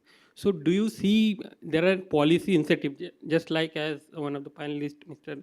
Diman, mentioned about EV? FEMA came up to create and generate demand for EVs. On similar lines, something is happening to create demand for to use recycled water. Yes, there's another question at the back. Yeah, please.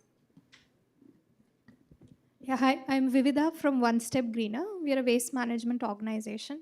I've been working in waste management for the last 5 years, and I just wanted to ask this question when we speak about education related to climate and more awareness related to climate. I feel in my experience, it just get trivialized as outreach and campaigns, and it doesn't get the seriousness that it deserves, whether it is from the organization itself, because operations are there and there is funding, so there's so much to deal with. And on the investor side, when you're preparing these proposals or pitches, etc., it again doesn't get the level of seriousness. And when you talk about seriousness, it goes to like very serious discussions like a CEW or a policy or a CERE.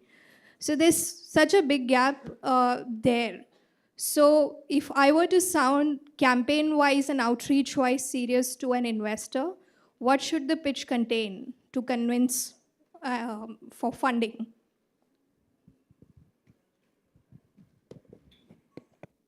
I think if I want to give you the kind of an answer to this question, I think policies are something which is very getting redundant. I think any company, any firm can come up with different policies, but the importance is whether those policies are implemented on ground or not.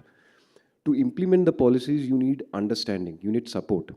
So when it comes to, let's say, for example, if you come to a PE industry, I think the extent of life that I have spent here, I think apart from the ESG person who is basically is there, the kind of finance people that or the investment team that we usually call, they also have certain degree of understanding what this climate is. And the reason is they have to deal with other giant peoples like IFC, ADB and all those people. Because there is a lot more detailing what they do. So obviously that everything gets get into the investment documents, and that understanding, I will say, is there at least in the team that I work with. Issue comes when you go to different industries. And specifically what I said was in tier 2, tier 3 places, rightly said that your campaigns and all those things, they are not taken very seriously. And they are not even done very seriously from the understanding that we have to do something so that people are getting aware what is climate risk and climate thing. So I think instead of all this campaign and all those things, if you come to me in order to pitch and let's say you are coming up with a product, so I would basically try to understand what is the impact that you have been created. So let's say if you're coming up with say that I can reduce the carbon emissions from such and such source. So stories anyone can tell. But what is the evidence that your story is getting down to certain numbers? So you show me numbers. So you will show me numbers, then I will drill down to further details that how you have achieved this. So I think that detail of discussion is what is required rather than you showing me a policy and I have done this, I have done that, is something which is, I'll tell you in the modern world, if you are pitching to somebody who is called green financing, who are into green financing, Everstone is not a classical impact fund, but we take steps progressively, proactively, and I've given some examples. But if you approach a green climate fund, nowadays you will be required, a policy is nothing but a piece of paper, but they will ask you, what have you done? What is your output? How much GHG abatement that you have done? What is the scope 3? Scope 3 is always vulnerable. What is the scope 3 mitigation you have done? How you have done? So if you have the answers to all these questions, good.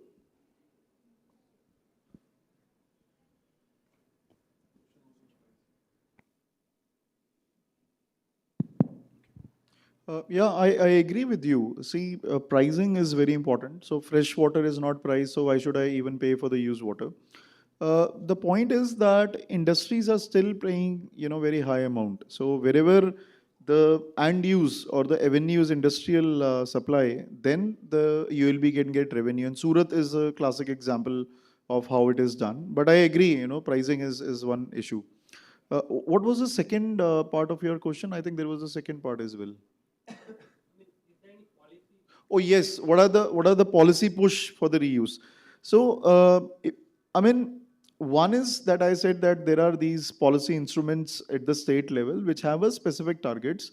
National Mission for Clean Ganga also came up with a national level guidelines to push states towards adopting the reuse policies. And the biggest push came from Amrut 2.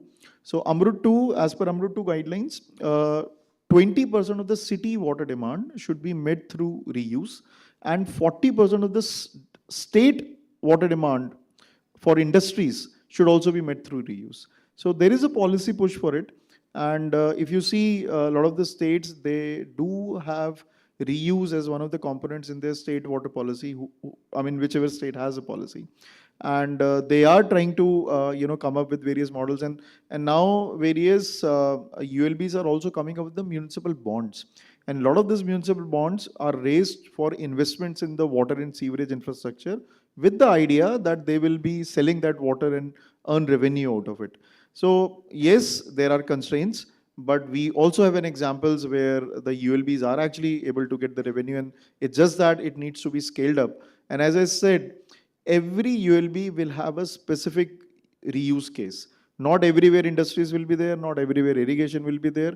So we have to keep on finding those avenues, and that is where the reuse planning is very important.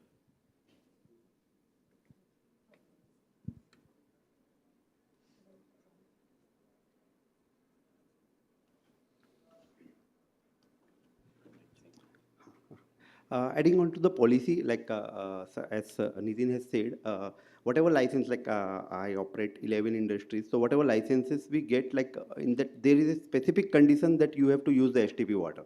Now government is pushing us like to not to use the groundwater. Wherever there is critically polluted, means critically groundwater extracted area, we have to use the STP water only. Thank you.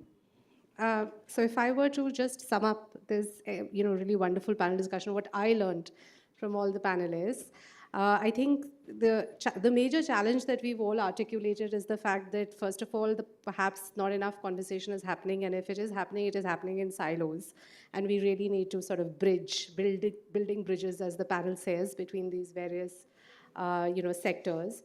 And then, Richa, you made such an important point about stakeholders, and because you spoke about women and I spoke about Adivasis, I think it's important that we also speak about Dalits. And so just to say that, I have this paper on the human right to water, actually, and what it shows is that because, as we know, because of caste discrimination, Dalits cannot access the same sources of water in a village. So their access is not just the total availability of water access, but also what they can access. And there is a lot of violence against Dalits for using common sources. So we have to think about stakeholders, we have to think about who has a seat at the table, not just in terms of having these conversations, but even in terms of the resources that are actually available, and the challenges that are there. And the fact is that women have the maximum burden of actually carrying water. So we have to bring them as equal stakeholders to the table. So that's the second S, so no silos. Everyone ought to be a stakeholder as part of the conversation.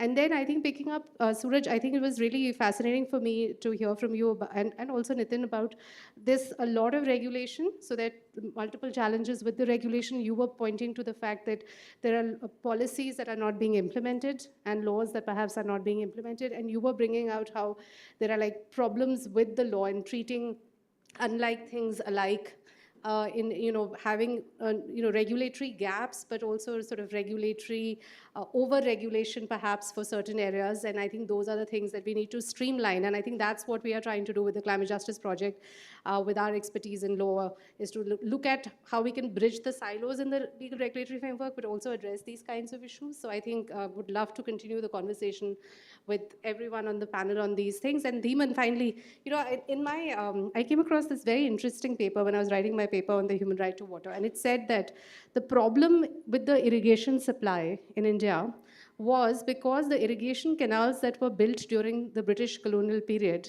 and were actually not necessarily built where water was most needed, but rather were built where the people who were investing in the stock markets in London could get a more secure return on their capital. So if I were to, and that just shows how the people who have the money and the finance actually skew policies that are not necessarily suitable for the people and for the climate, but rather for their return on the capital. So as you said, show me the numbers, but I'm wondering if, and we can continue this conversation, we must continue this conversation, is how do we think of things beyond numbers? Because I don't think we are going to necessarily, one of the biggest challenges in climate sort of taking over, even as we are talking about how urgent the situation is, President Trump has just rolled back all the existing regulation on vehicular emissions just today, right? And so, he's been championing coal and all these energy sources, which we sort of, there was a general consensus that one has to move again away from. And not just because of the pollution to the environment, but I think, again, I want to emphasize that we are not separate from the environment.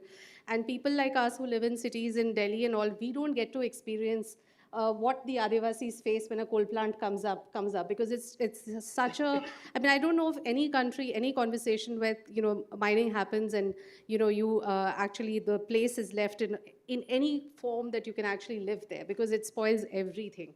And of course, we have ways of rectifying that, and of course, we can't not depend on coal. It's wrong to say to people that we have electricity, but you can't have electricity. So there are challenges there, but at the same time, I think that we really, need to understand that the crisis is so extreme, and yet we have so much backlash even against the progress that we had made.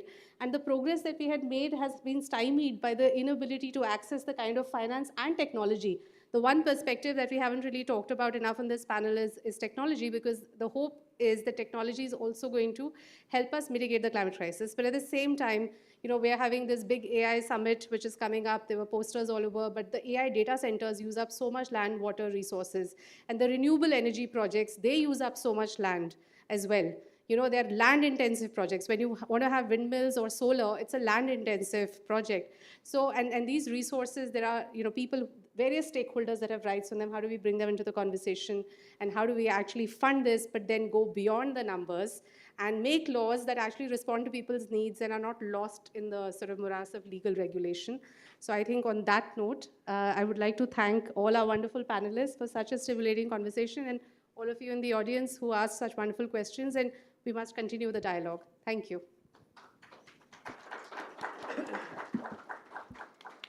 Well, what a brilliant way to close today's discussion at the intersectionality of policy, finance, and climate ventures. And quite clearly, empirical evidence and the persistence to drive those changes are the key factors that will move the needle for policy changes. So again, thank you, panelists, for such a wonderful discussion. And like one of the panelists said, let's turn challenges into opportunities. And on that positive note, let's call it a day.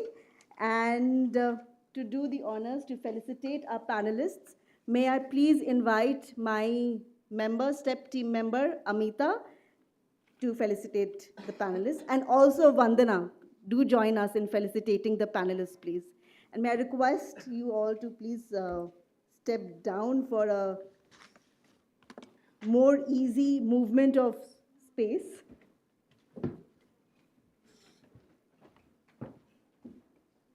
Can I have the gifts, please?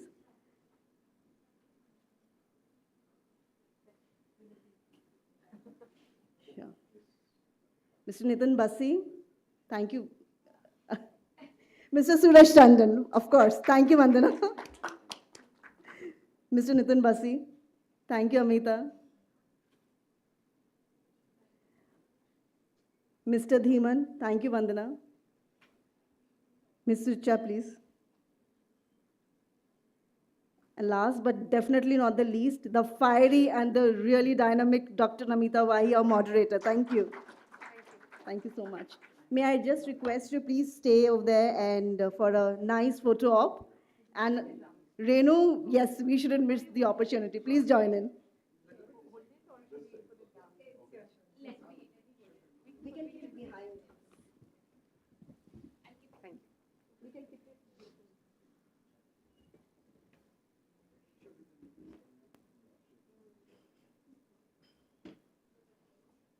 Why should I miss it? No.